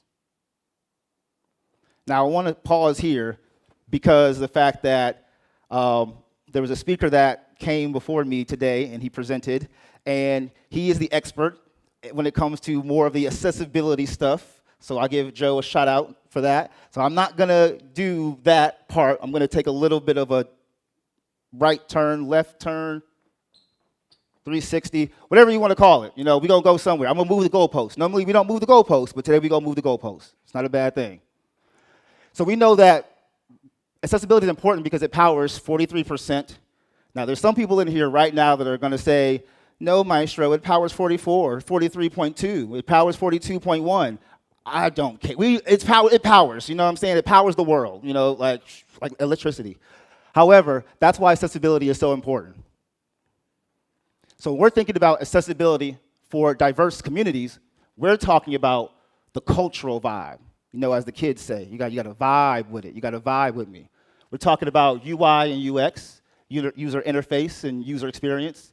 And we're also talking about how it actually responds. Not it being responsive, but how it responds. How do people respond to it? How do people respond, or how do it respond to people? So contrast and color. This is huge when it comes to making things accessible and also inclusive, because the type of colors that you use are representative of the culture, the mission, your vision and values. Keyboard navigation. Can somebody navigate the website with just the keyboard? Screen reader friendly design. Can your website or your app be read with a screen reader? Maybe you're using something on the browser, like an extension, And it needs to be able to read the text. That way people who have disabilities can still get the content and still get the information that they need. Responsive and mobile friendly. We know this. We are using phones, cell phones. You saw me read my notes. People are looking at content and looking at websites on phones or looking at it on tablets. So it's not just desktop, but it's everything else. Representation and inspiration. That's also really, really important when it comes to people believing and feeling like it was made for them, it's meant for them. I bet most people in this room don't know, and I just learned it from one of the language translating plugins, that most people won't buy unless it's in their native language. And there's data out there that shows and proves that most people want to see themselves when they are purchasing or when they are viewing or when they are engaging or when they are browsing. They want to see parts of themselves that encourages them to make a decision. Representation is huge. So this is me playing around instead of being boring. I call it getting styling on them. Y'all might call it design, custom design. You got to style on them. This is the classic customizer. And you know, when you're styling on them, you're adding colors, you're adding your headings, you're adding your backgrounds. This is the full site editing version of the same thing, depending on which route you want to go. You still got to style on them to make it accessible. Part 2, a community and the culture. So we went from the accessibility aspect of things to now talking about us, the people. So what is community? The WordPress community is a global collection of developers, designers, and content creators working together to evolve and support the platform. Why is community and culture important to iconic templates? Community is vital to iconic templates because it fuels creativity and inclusivity, ensuring our platforms continuously resonate with diverse audiences. Engaging with communities allow us to gather unique insights and feedback, driving innovation and fostering a sense of belonging of diverse creators, among diverse creators. So tips for contributing to the WordPress community. Active participation, meetups, online discussions, shout outs to Black Press. Content creation and blogging, storytelling, creating content. Contributing to open source projects, like contributing to code, offering design inputs, testing for bugs. Leading or participating, you can initiate, you can join, or you can engage, or you can do all tweet. That's how my daughter talks. She says, tweet, daddy. Like tweet, like the tree? No, tweet. Design it with purpose. Part tweet. I brought it back. See how I brought it back? Oh, y'all not with me. See, I'm warming up. Y'all don't understand. When I do presentations, I start off slow. Then we just keep climbing and climbing and climbing until I get y'all cracking up. So, if you're going to design it with purpose, you got to think about what is going to be some of the foundation of your design. What is the foundation of the tools that you're using? Now, I know, it can be a little controversial when it comes to what you use, because we all use different things. Block themes and core blocks. I'm starting to learn more about why they're important and how useful they are when it comes to building a lean site. Like lean. Okay, y'all ain't ready yet. So, 2024 theme we have here. We have our theme. We have our design. Now, here's another thing, too. I got a little bone to pick. I got a little bone to pick. Like the bones that I was picking out that duck. It's not, oof, it has some bones in it. But it was good, though. We often use a lot of words interchangeably. It's very confusing in WordPress. It makes it very hard to bring new people in, to educate new people, because we use these different things like blue is green, but green is blue, and but yellow is, well, okay, I don't know what yellow is anymore. And it's that thing where, yes, you see the word design, but it's still the customizer at the end of the day. And if you're using something different, you'll see that you'll see different words meaning the same thing. And I'm noticing some brands and some companies are starting to make things easier, such as the word block patterns. They're starting to incorporate WordPress's terminology and not so much use their own terminology. And that does make things easier. And we have our core blocks as well, too. So now we have classic themes and third-party blocks. And that's why this looks different, because you're going to see a different user interface depending on what direction, what pathway you take. So you can start off with some type of classic theme. You can use something like a Cadence or Astra. And then you're going to see, once again, it says you are now customizing WordPress. You don't see the word design in here, but it's the same thing. And then we have blocks. So you can use third-party blocks to add more advanced functionality to your website if the core blocks themselves is not enough for your needs. And last but not least, we have the old tried and true page builders and widgets. So page builders such as Elementor. Now, once again, terminology. It says design system. It's still design, still a customizer. They're just using a different terminology. And you can see the theme style. And then instead of calling it blocks, they call their widgets. It's all the same thing. So now do you understand what I mean by terminology versus definition versus actuality? Sometimes you could be using words and using different things, but they all mean the same thing. It just depends on what you're using. And these are three of the main pathways that people usually take when they're thinking about design. So develop it with inclusive design. Representation. I just mentioned that earlier, just to give you guys a little hint and plant a seed. Diverse imagery, inclusive narratives, and authenticity. I can't tell you how important that is. It's so important. And I want to make sure I'm doing good with time, so I'm keeping my eye on the ball. I'm looking. But for me, this was what inspired me to even want to think about including different cultures, including people that are black and brown, or people who are from countries or continents like Asia, countries like Taiwan, including people in the Middle East. It's because I did not see myself on a lot of templates for a long time.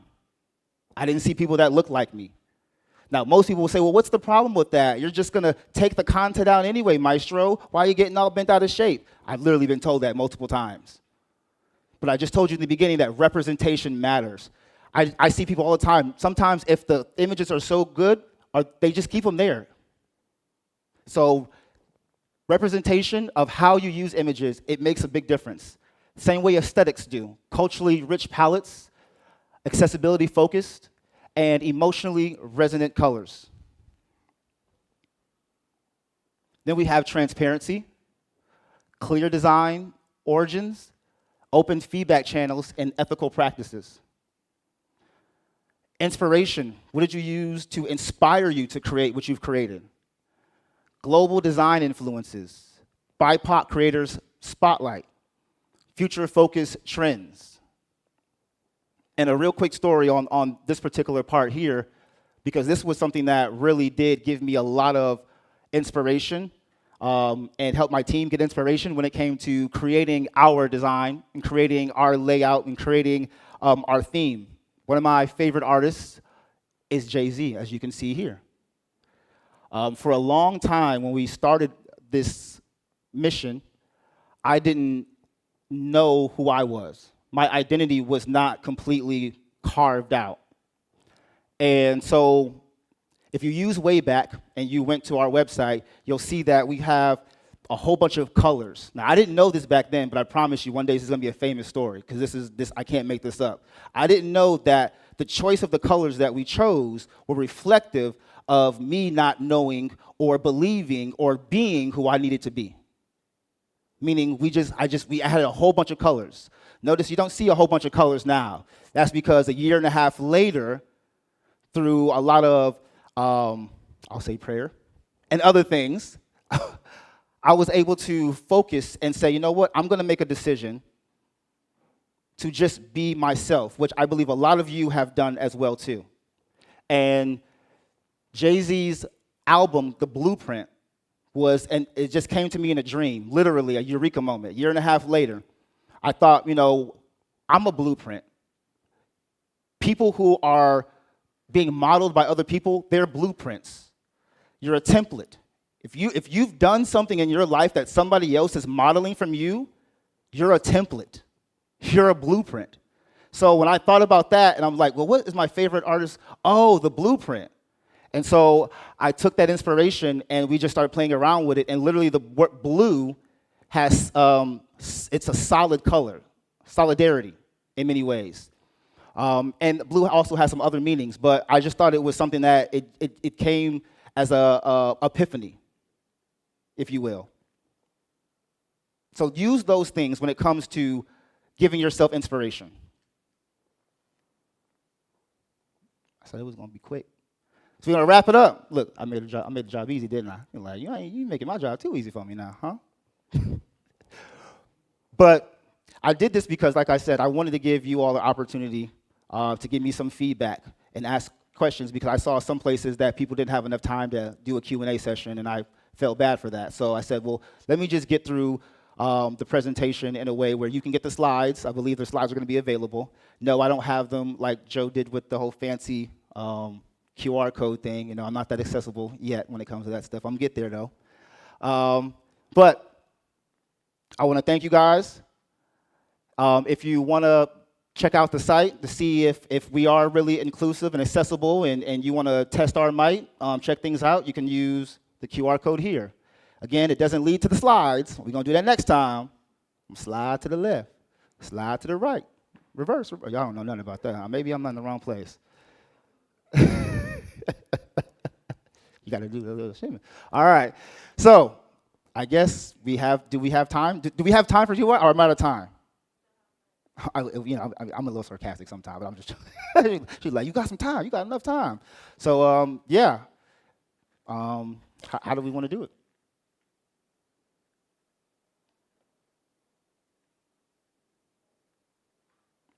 Not everybody at once now. I know nobody wants to be the first person. So he's just making my job easier as well. I mean, I was the one who's supposed to take the questions out here, but I was just sitting out there mesmerized by his talk. I was trying to let you chill. Man. Anyone who has questions, okay, we've got questions, so please go ahead.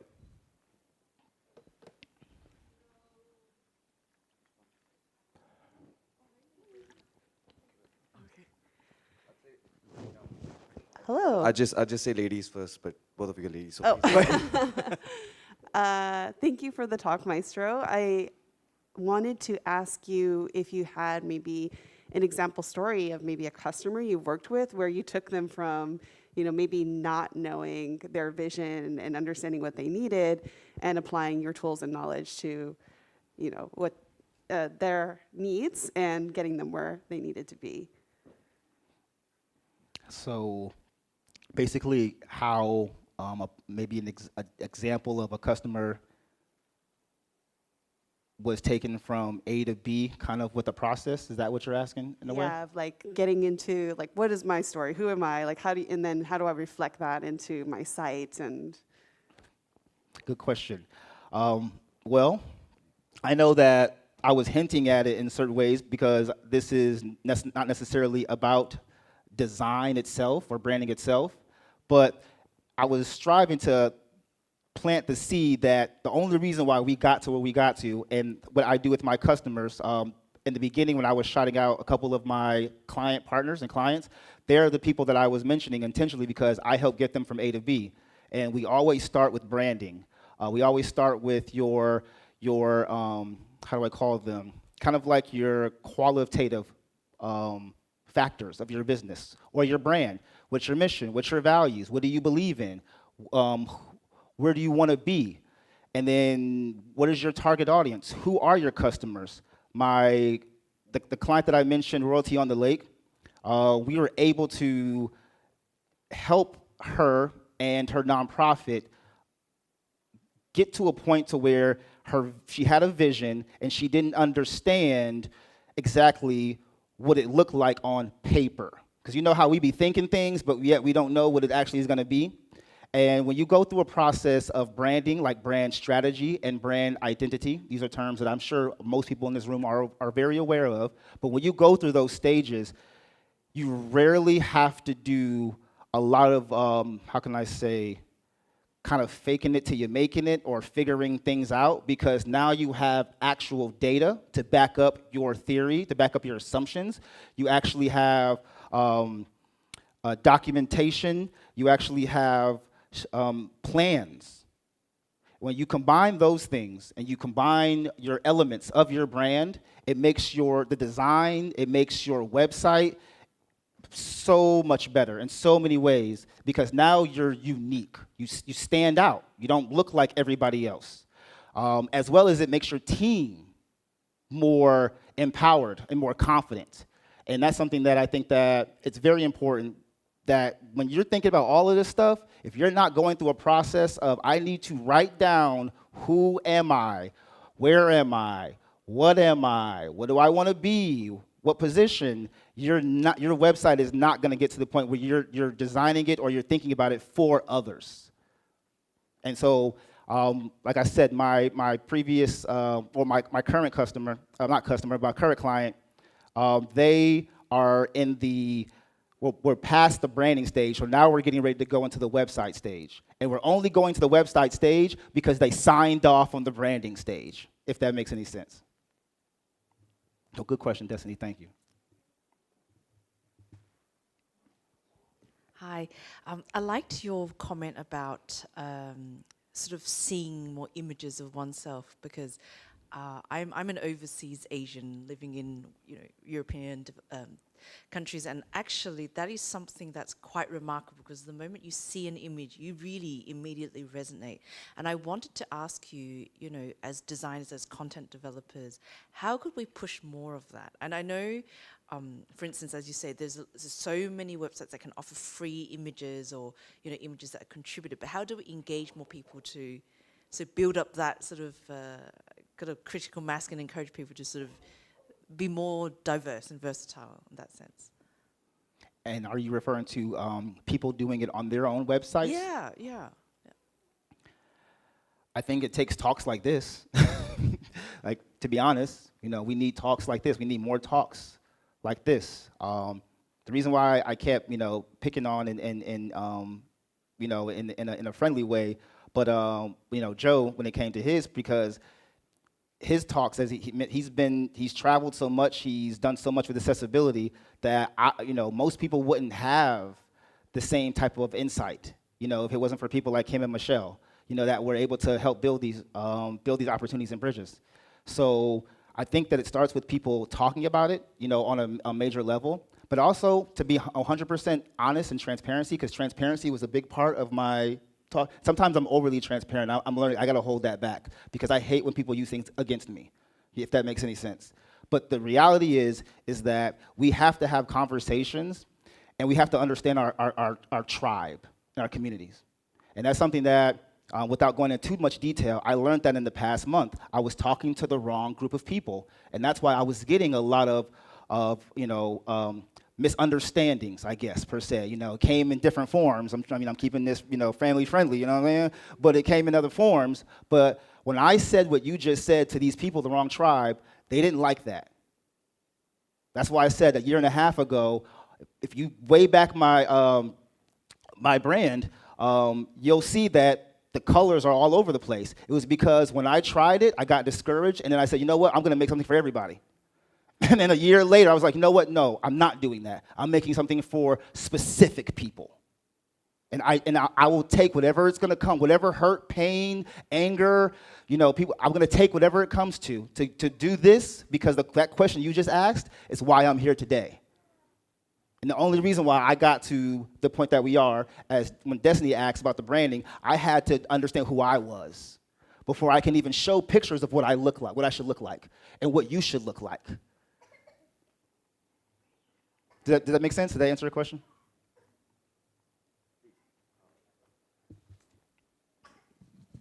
Hey, Maestro. Thanks for the great presentation. You talked about going from version 1 to version 2, but during your presentation, you showed full site editing, you showed page builder. Are your templates available in all three of those formats?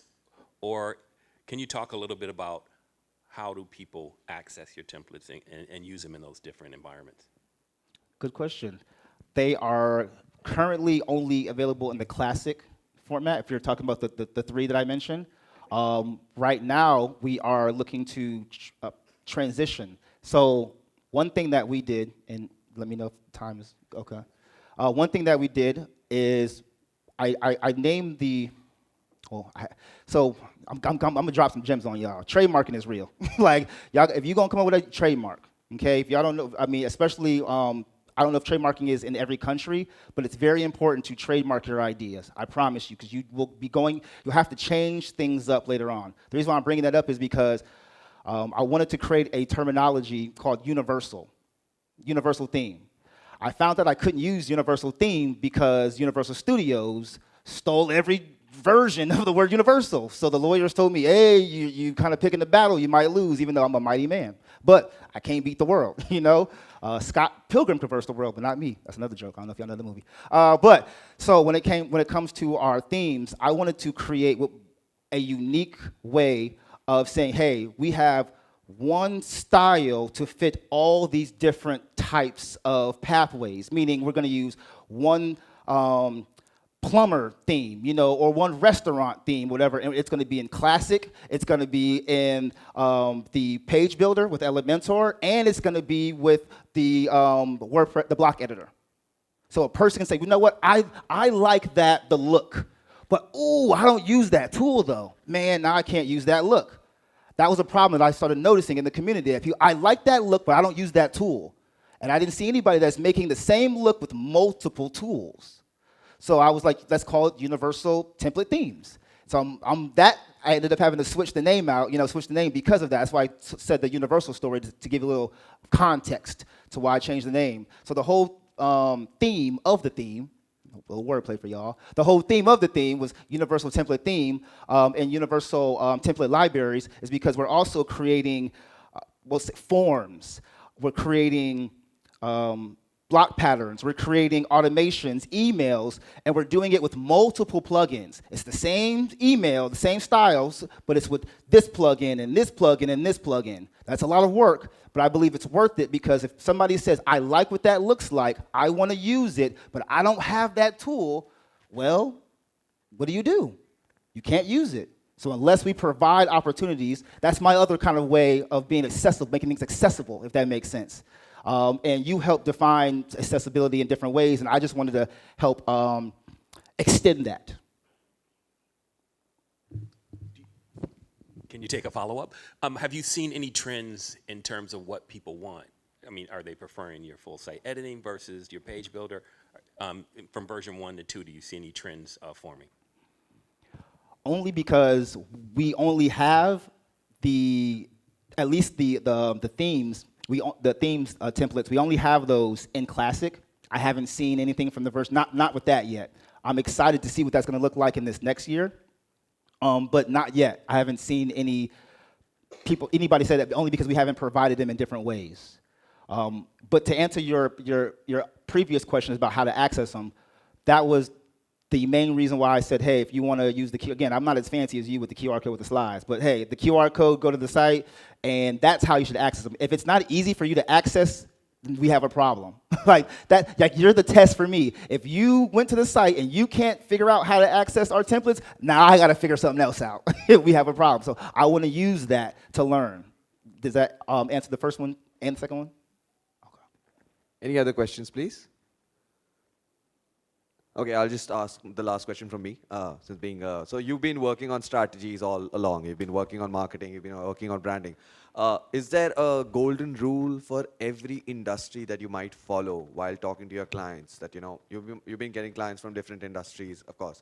Has there been a golden rule that okay, fine, this is how I would approach them? You said the brain section where you just get into the brain of the person, understand what they have to ask. But is there some sort of again, I'll use the word template, where you can actually access the person's mind and then just understand what it is? Or is it different for every industry, the strategy bit? Is it different for every industry? I would say that we should all have some sort of process. All of us, including myself, including you.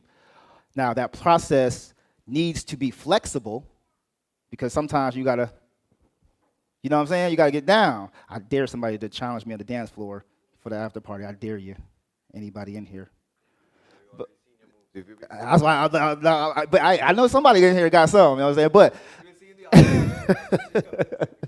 But to your point, yeah, I definitely would say that process is a template. It should be a template, and you should be able to apply it. I've applied it to my clients, and we've applied it to our templates and our themes for our customers, so they can have also access of my brain without, using up my time. You know what I'm saying? Sometimes, you know what I'm saying? All right. So that's why I was like, hey, we all need the opportunity to have a process or a starting point, and that's what a template is. So I use that with all of my clients, but then I adjust to their personality. I adjust to their preferences. I always tell my clients, we have to have a balance of your preferences, like what you like, versus it is what it is. That's another term we use. Hey, it is what it is. It ain't, you know what I'm saying? I can't go through it. It is what it is. It's just it is what it is. So you have to combine the it is what it is with their preferences. And that's a hard thing to do, because a person likes what they like. And they will hire you or bring you on board, no matter what it is that you're doing, whether it's designing, developing, whether it's consulting, whatever it is that you do, they'll bring you on board, and then they'll fight you. They'll fight your information. And I always tell people, I don't want to have to fight you to fight for you. Does that make sense? Dropping some gems on y'all now. No, that's my quotable right there. Tag me to that one.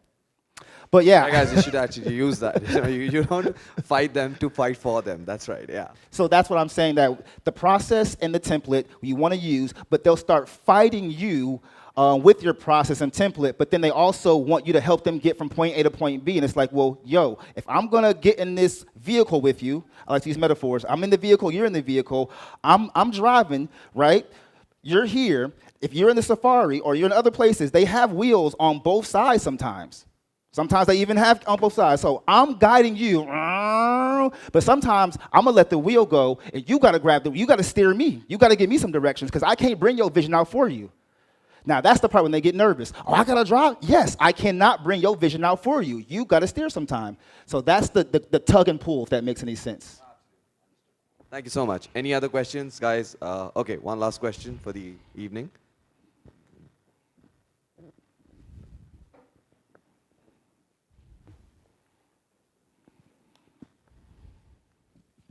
Hi, Maestro. I'm a freelancer and I build websites for my clients. But I'm not a professional designer. I self-taught design from watching YouTube videos. So the one thing the one problem I have is like my design looks too generic. I make sure all my websites follows the principle of design, like hierarchy, white spaces, and like contrast, etc. But this makes my website looks too generic. So my question is, what's the mindset to have to break the rule while remaining aesthetically appealing? What's the mindset to break the rule while remaining aesthetically? Okay. It's a good question. That word generic, and I'll make this quick, but that word generic, it's an interesting term, because I go back to, I like to connect people's questions together. So I'll go back to Destiny asking for the example with the client. And Alicia, don't kill me. You know what I'm saying? You gave me permission now to go ahead and shout you out. But she called our designs generic when we first were creating her, we'll say, creating her inspiration. So there's a term that I got from Chris Doe. He is with the Future, and he is one of my favorite, I call him my distant mentor. He has a term called stylescape. I'm giving you some example right here, right? So what we did when we did our stylescape, and I had to learn through our process, when we did our stylescape, I intentionally started the stylescape generic.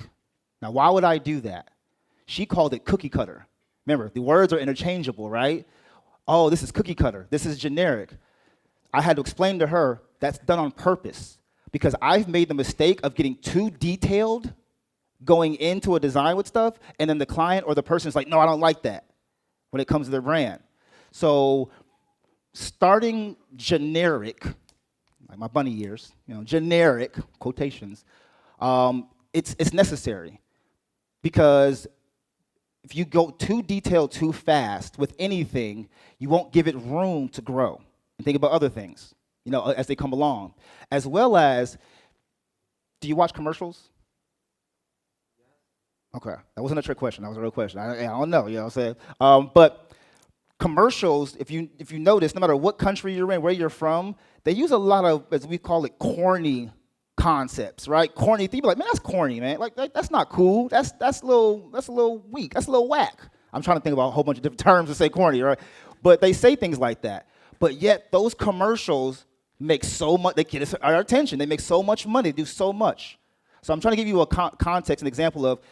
I get what you're saying where you want to have more of a understanding on how do I make my designs more unique and appealing, fresh, hot, all those terms, right? I'm trying to use, I'm 37. I know I look young, but I'm a little older now. But those things, you got to combine the two. Because if you play too much outside the rules, like you say, sound like I want to do the fundamentals. Practice the fundamentals, then practice the fundamentals, but then play with everything else. Make it your playground. I think in WordPress, because I know we got developers and designers here, I'm trying to bridge the gap between us all, but in WordPress there's a term called sandbox, right? Sandbox site. You bring up another site, I like to call it playground. Because when I was a kid, we were at the playground and doing the little things and swinging. So I like to where they have at the playground your generic or your certain things, but then like we look at it as, well, what's so fun about that? But a kid's so imaginative, they're able to turn a little box into their, a spaceship. But the box is generic, isn't it?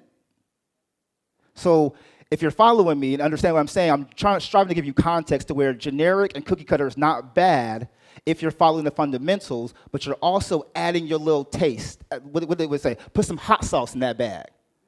You know what I'm saying? You got to put some, you use hot sauce? No hot sauce? What sauce do you use? You're like, I don't use no hot sauce now. I don't use sauce. No sauce? No. Man. I wish I had some sauce for our lunch today. I was like, I need some sauce and salt and pepper. You feel me? Woo. Oh, okay. See, now you're giving me more information. Now I'm starting to see more, understand more. Well, I would definitely say to wrap it up, utilize that generic or that fundamental approach. Keep that fundamental approach intact, and then play around with other things. Get messy with it.